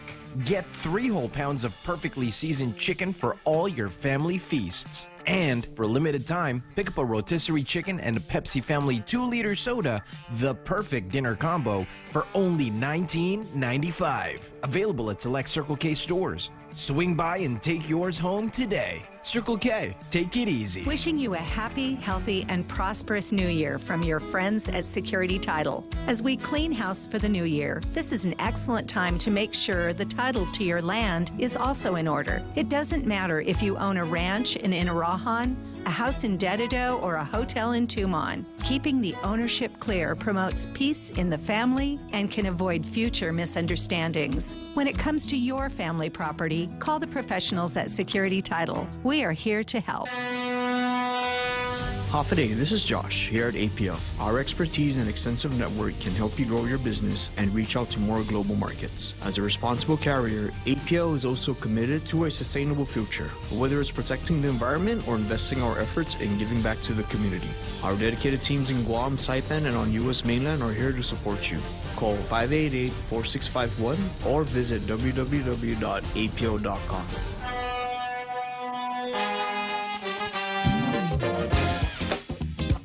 Get the phone. Hey, call me in a half hour. Oh, no, click that. I don't know. It could be the FCC. Could be somebody who did you use the saying phrase? nipple on the radio, man. Yes. But it was in context of a news story with Meta. It was in the context of a news story. And you know, what's wrong with saying the word nipple on the radio? It's not, there's other ways I could describe it, arguably, that would get me in more trouble. But I mean, it is. You have nipples. I have nipples. Do you want to see them? I do. No. 9:32. No, because I haven't been working out that part of my body. I'm just concentrating on cardio right now. And once I've got the cardio down and starting to lose weight, drain pounds, then I might go and do some weight training. Free them, Ray. Free them. But I don't want to do any weight training right now because I don't want to. I don't want to turn. I don't need any more mass of anything. I just want to get thin. Okay. One has to go. Your choices are pancakes, waffles, French toast, and cinnamon bun. And the one that's got to go for me. I've never understood the fascination of pancakes. I know you're going, wow, this is a complete. Dude, who hurt you, man? Well, just it doesn't taste like anything. When I was a boy, my stepfather, Daddy Dave, used to make us, and they were exactly the right size. We called them silver dollar pancakes, and silver dollar pancakes that we would also make rainbow pancakes, which basically it's the same thing except you put food coloring in it, right? I mean, now you call something rainbow pancake, and that's like a gay bar somewhere, right? But anyway, so rainbow pancakes, and they were silver dollar size, so you could make a whole bunch of them and stack them up, and it was fun, and it was like basically eating little tiny fluffy cakes. It was that, but you go places and they got these flapjacks and they're huge, and I'm going, there's no way I could possibly eat all that, and there's not enough syrup in the world to be able to cover it and keep everything choke, syrupy. man. Yeah, you choke, and so. I'm just never been really down. Somebody asked me, "Hey, you want some pancakes?" I'd just go, "I'd rather eat a bar of soap, thanks." I like cinnamon buns very, very much. The ones that they have at Cup and Saucer in particular. I've been very nice to the Calvo family today, have I not? Are big, man. They're massive. I love the cream that they comes with are. it, too. Oh my God, that's the thing. And you order up with the extra cream, the little sauce that goes on that. You're hungry for it right now. Just the words as they were coming out of my mouth. The cinnamon bun and the phrase "Cup and Saucer." People are getting in their car right now, and call ahead, make sure they have them. Sorry for the rush, guys. I do like French toast. I do like French toast, Yes! Yeah. I think there's something about that. The Love different it, man. cinnamon flavors and stuff that you can put on them. And you've got a reasonable expectation that you can finish the meal because it's bread. It's plain old bread that you've done the thing with the egg. And Mam is sweet, right? With the waffle syrup. Done the thing with the egg. And then there are waffles, and I do not currently own a waffle machine, but one of these days, Real Joe, maybe one of these days, if I ever get to become Uber dad again, then maybe one of these days I'll get myself one of those waffle machines. And you'll find a place for it in your cabinet somewhere. But I don't. It'll never come out. I have that problem, don't I? Yeah. But it's one of the things that I will enjoy from time to time. 888-825-88-TALK is the telephone number around these parts. Hopefully my answer's lined up with yours. There's another one floating around where they're talking about different kinds of meats and things that you should be giving up. And the answer to that question is no. No, I'm sorry. No, I like my meats. I like my proteins. Not a big steak guy because I've learned the magic to a good steak. I don't want to say I've mastered it, but I'm going to because I've got this massive sized ego, especially when I'm in the kitchen. Yes, and I'll describe the process. I'll describe the process yet again. We begin with a good sized cut of meat. Wherever you happen to buy yours, cost you less or Payless or whatever, and then lightly season it. You throw some salt on it, and both sides, around the edges. I'm not saying encrust it. I'm just put some salt on this thing, and then stick it in the refrigerator and go away for 4 hours, and then you come back. It will have drawn some moisture out of the steak. You'll want to pat that down, and by then it's not frozen or anything like that. It's not room temperature. And get yourself a piece of, what do you call that? The skillet? Yeah.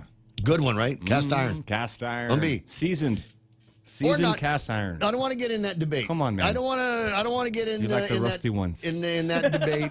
I'm just going to say, when I'm done with mine, I don't wash it right away. Or for days or something like that. I just kind of leave the oil and let it congeal on the top of it. And then when it gets time to cook on it, I'll go ahead and scrape that off and heat it up and then wipe all of that stuff down. But I want all of the flavor that I put on this thing over the years to be able to come out, along with the salmonella and the E. coli.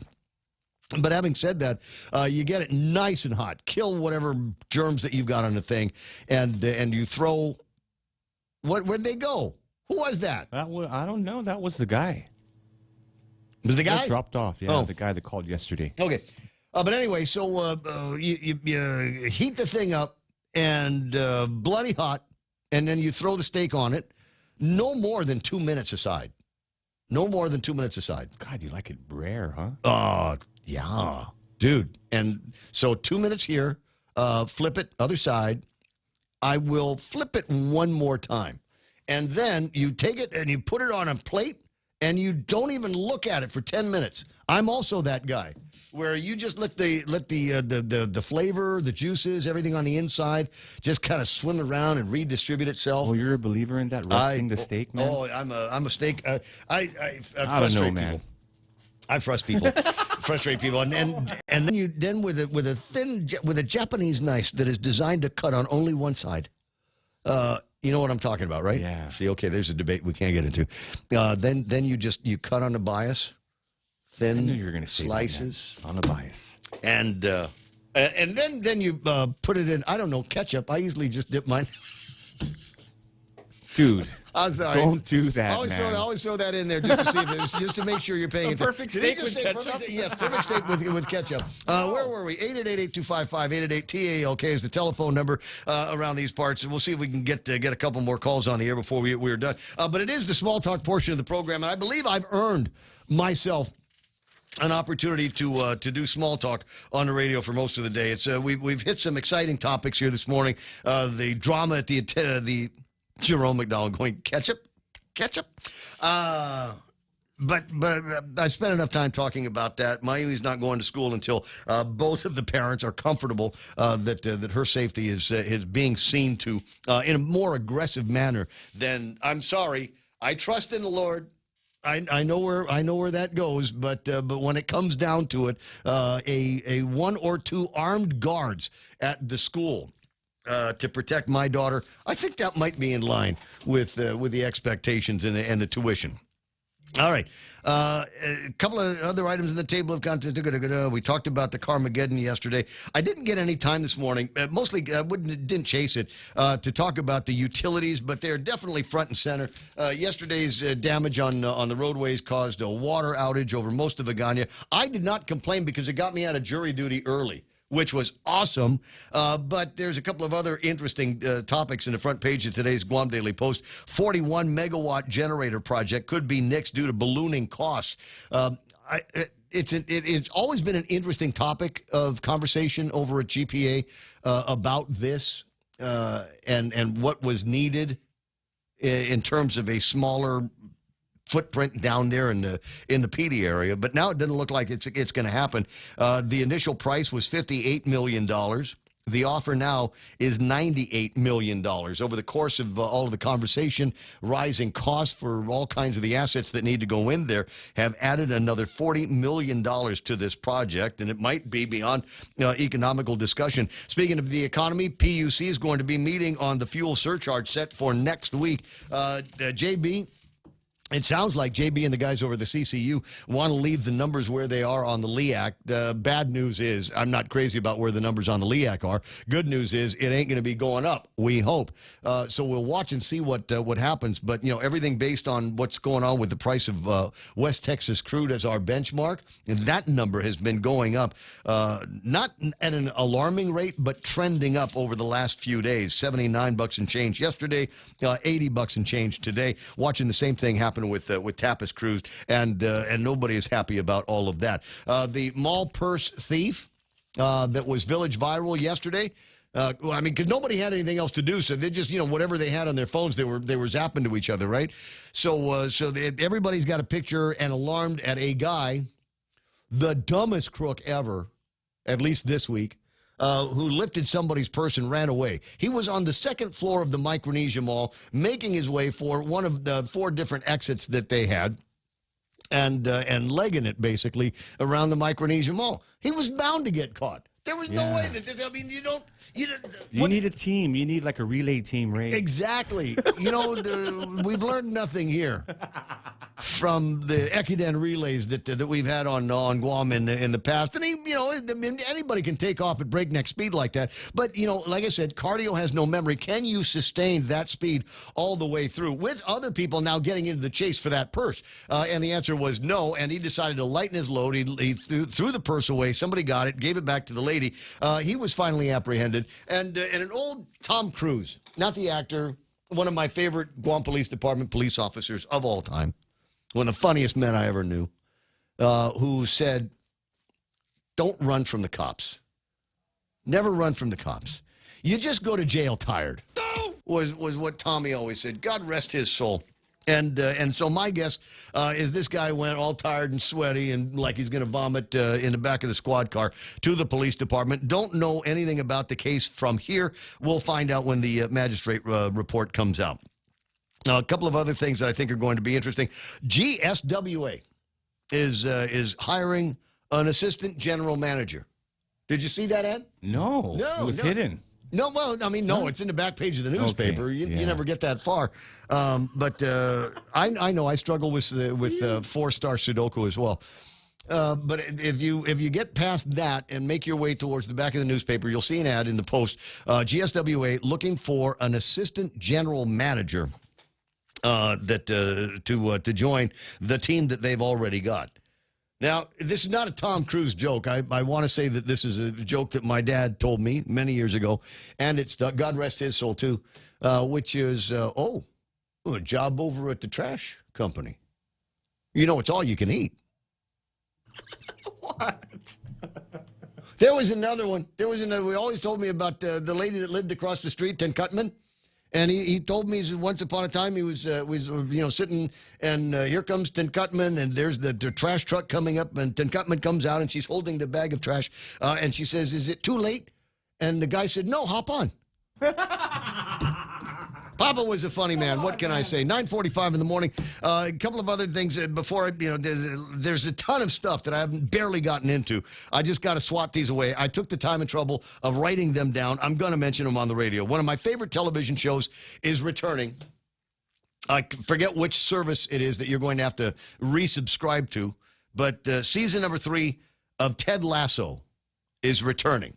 Oh, is that soccer? It's the guy's an American football coach, but he becomes a coach of a British football soccer team, and I got to tell you, the first couple of seasons were absolutely captivating. The regular shows are regular, and dramatic issues, and there's high comedy value to the show. They did a couple of very interesting, long focuses on the different characters, which was absolutely delightful. And I'm looking forward to watching it again. It's one of those shows.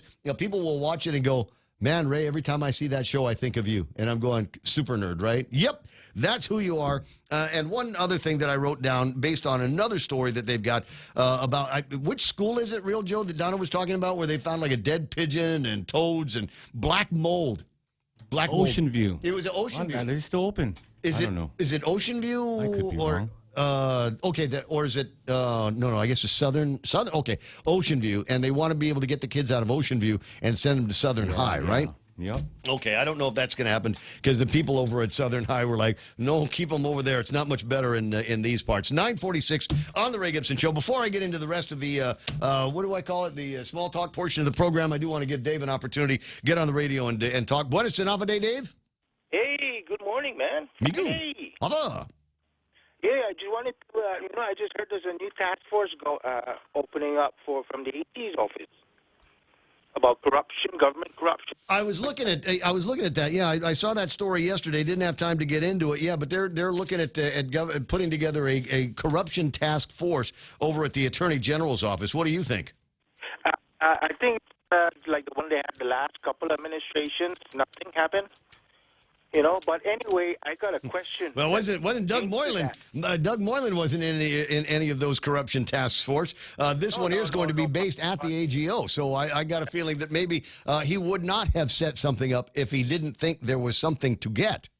That's why this other question I'm going to add to that. So maybe it'll be a big, it'll be something, lead to something bigger, because usually they call it nepotism, right? When you hire somebody you're married to or stuff like that, immediate family is illegal, right?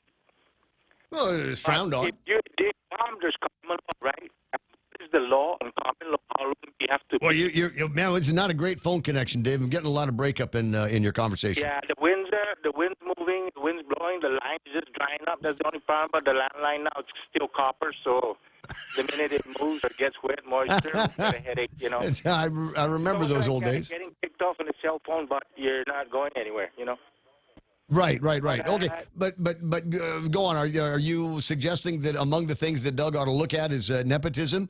That's correct, because if you honor common law, that's already husband and wife.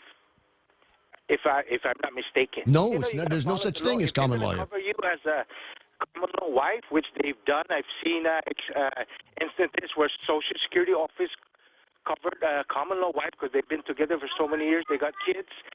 So the male died. The male died, and now the wife is receiving the benefits. So they honor common law. That's even in federal. You see what I'm saying? So if that thing's happening on work, especially if management plan the person to come to that employment, because of that, then that's even worse. That's a conspiracy to commit that. Right. Well, I'm sorry, Dave. I don't actually have Doug Moylan in front of me right now. But if anybody can chime in, and you know what I mean? Yeah. Look at what you were saying about the old lady. That's a good joke, but now yeah, I'm sorry, man. There's too much noise on the line here. You're breaking up too hard here. We'll see. Try another connection down the road. We'll see what happens. 10 away from the top of the hour. Last break of the program, and I'll be right back. Subway's new series of sandwiches also includes the Italianos. And you can't say no to sandwich number 4, especially when the Supreme meats with Black Forest ham, Genoa salami, and pepperoni now includes capicola and the famous MVP Parmesan vinaigrette. The number 6 Boss Meatball Sandwich has pepperoni and fresh mozzarella. I'll raise your mozzarella with number 5, the Bella Mozza, which also includes Subway's newly added capicola. It's obvious. We got to continue this debate on the next Subway Chicken Series level. At Subway, you got to refresh to be fresh. Family Finance has been serving the people of Guam since 1959, and they will continue to be there for you in the years to come. Whether you're looking to get a personal loan for that summer vacation or paying off those long overdue bills, Family Finance has got you covered. Apply for a personal loan from $1,000 up to $4,100 by calling Family Finance in Hagåtña at 671-475-4545, Upper Tumon 671-647-5626, or in Dededo 671-633-4473. Guam Regional Medical City was awarded Advanced Primary Stroke Center certification from the Joint Commission. What does this mean? It means our neuroscience team is equipped with the latest technology and a team of the finest neurological doctors to treat stroke, which is one of the leading causes of death on Guam. GRMC, reflecting our commitment to providing safe and quality patient care. For more information about GRMC, visit us at grmc.gu, or to make an appointment, call 671-633-GRMC.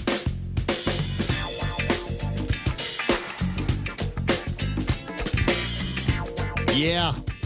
You say common law on the anywhere near the radio, and if Bob Klitsky's, he's got parts of his he's got like fillings where he can tune into the point and hear it.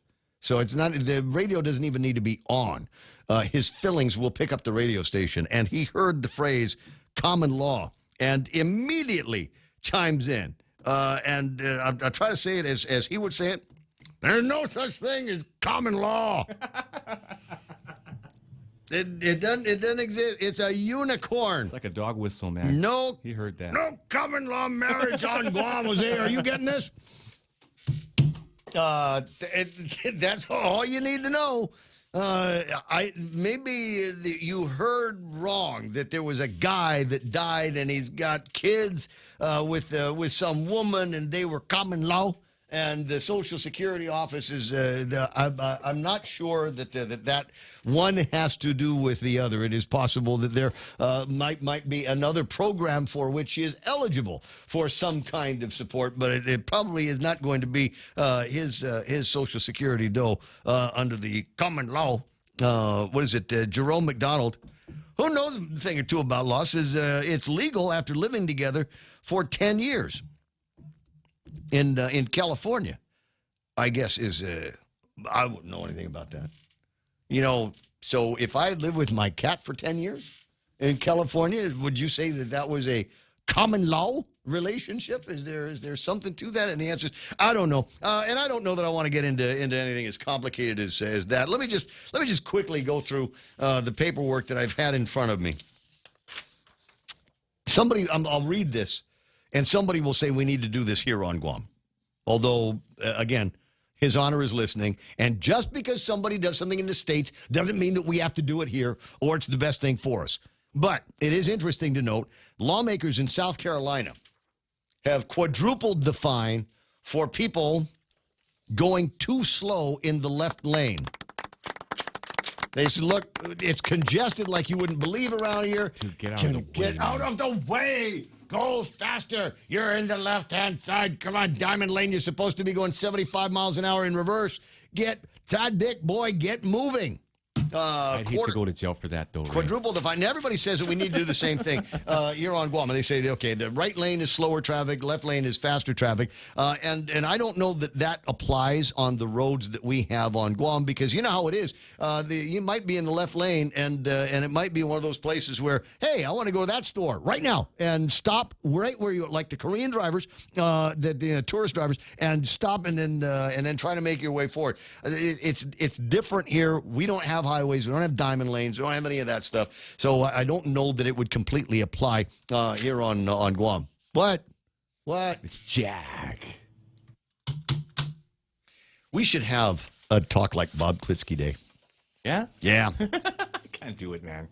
Jack can do it. Jack will do it.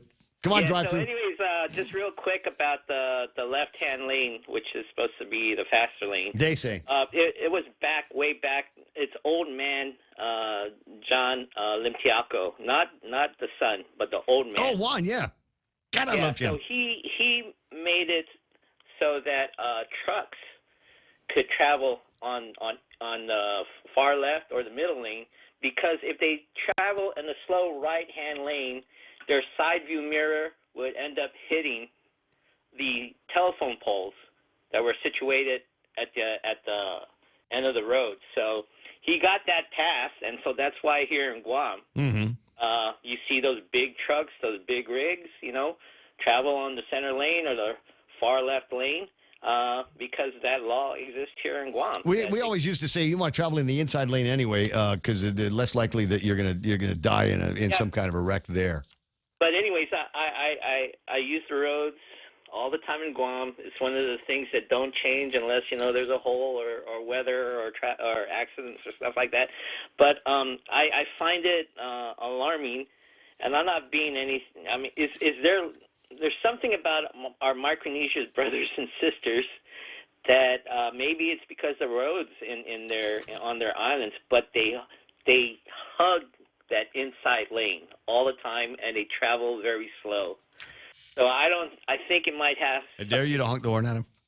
Yeah, it might have something to do with how they drive on the other islands, but that's a big problem here, and I can tell you, I see them all the time, and they travel below the maximum speed, and they stay on that center lane, and it might have to do also because of the lines, but.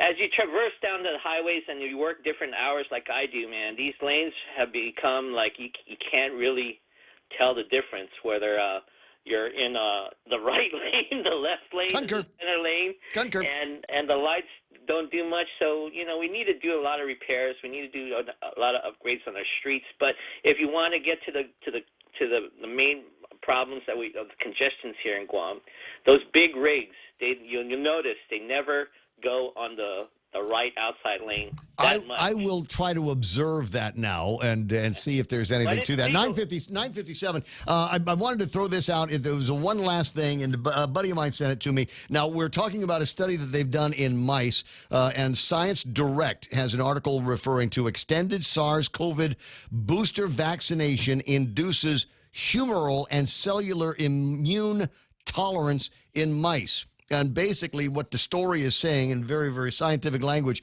is that what they're finding in mice is the more they have been boosted, the weaker their immune system has gotten. Well, we've had reports coming out from Europe and from other Malaysian countries, that these so-called, they're not really vaccines. They don't really work. And if they do, it might have some side effects that you might not be able to observe in the near future. Right. Unfortunately, some athletes have this, Dude, I don't know how much you're on Twitter, but hashtag suddenly dies or sudden death. Put that into your search on Twitter, and it will amaze you the things that are popping up here. So, well, anyways, I'll be down at the at the March for Life, so come down, man. Be there. I'll see you there. I don't know. I just got a note from a friend of mine who is inviting me to spend some time with he, she, they, them at the beach. Well, it's a little bit of soul time. It won't harm you. So. Yeah, but I know that you'll be there praying for me. All right, brother. Have a good weekend. I appreciate it. 888-255-88-TALK. You know, that's like I had, which father was it? Was it some mass or something like that? And they didn't have a layperson, so they asked if I could do one of the readings, and I did. And he says, you know, Ray, we'd like to have you do that every Sunday. What do you think? You come by and do swing by mass. Father Donan.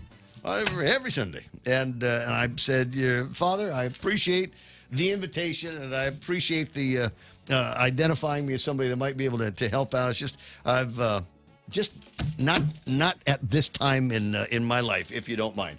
And I said, last I checked, the church made concrete and steel, and it'll still be here when it is my time. You go and have a good time. Pray for me. Pray for Joe, and pray for Donna. You know, Donna is an absolute trooper. She'd been sicker than me all week long and didn't hardly complain because she was drunk on Theraflu, but didn't hardly complain about coming in and working while she was under the weather. And that's the kind of thing I think we need to have more of around here. And we'll get more of that next week when it gets to be the Ray Gibson Show Monday, starting at 6 a.m. KUSG again, 93.3. This is Pika's Best. We are The Point. Here it comes. There. I'm Lisa Lacera, Fox News. Those words from President Biden when asked again about the classified documents found in his former office and in the garage of his private residence. I have no regrets. I'm following what the lawyers have told me they want me to do. It's exactly what we're doing. And the president said we're fully cooperating and looking forward to getting this resolved quickly. The president made the comments while touring parts of California ravaged by severe storms for the past several weeks. The country is here for you and with you.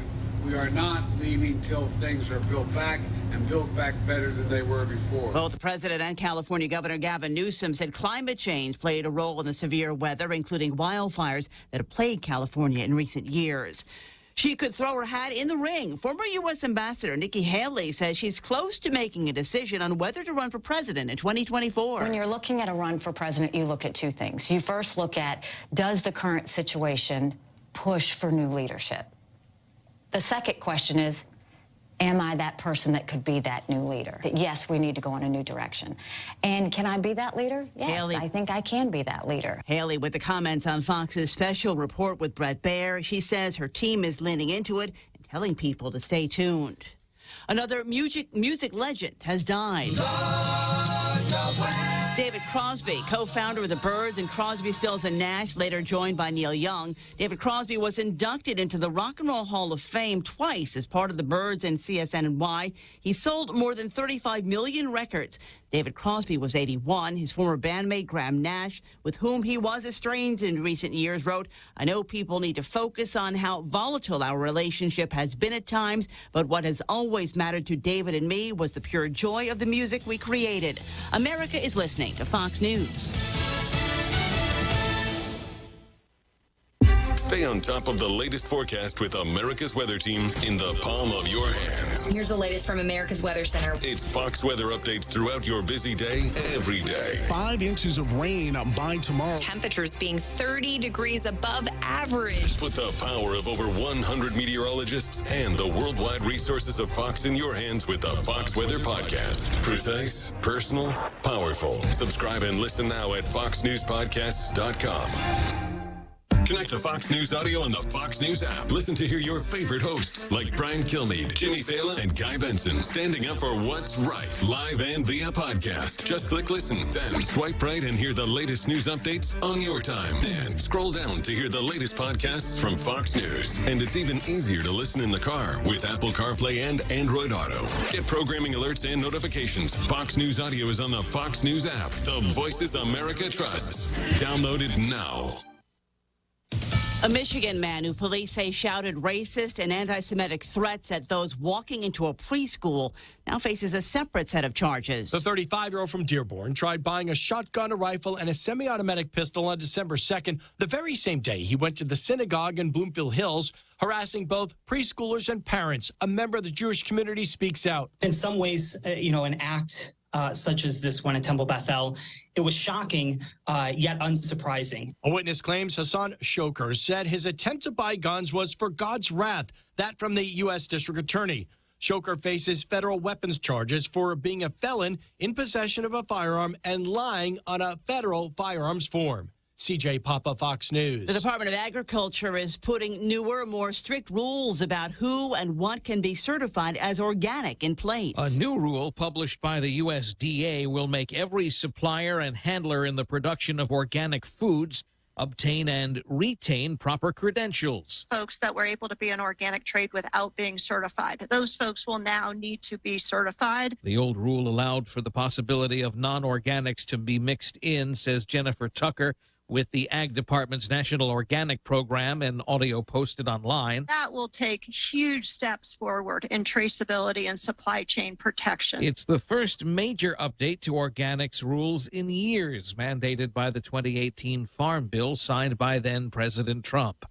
Eben Brown, Fox News. In another cost-cutting move, Amazon has axed its charity program, Amazon Smile. The company said in a blog post the program, which allowed Amazon to donate a small percentage of eligible purchases to a charity selected by shoppers, will shut down February 20th. The company says it's shutting it down because the program has not grown to create the impact it had hoped.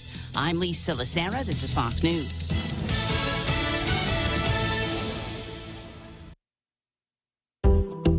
Listen to The Point anytime, anywhere on Odyssey. Odyssey is your new audio home for all the music, news, sports, and podcasts that matter to you. Find your favorite stations like The Point and discover more. Music stations, local and trusted news sources, sports talk and team coverage,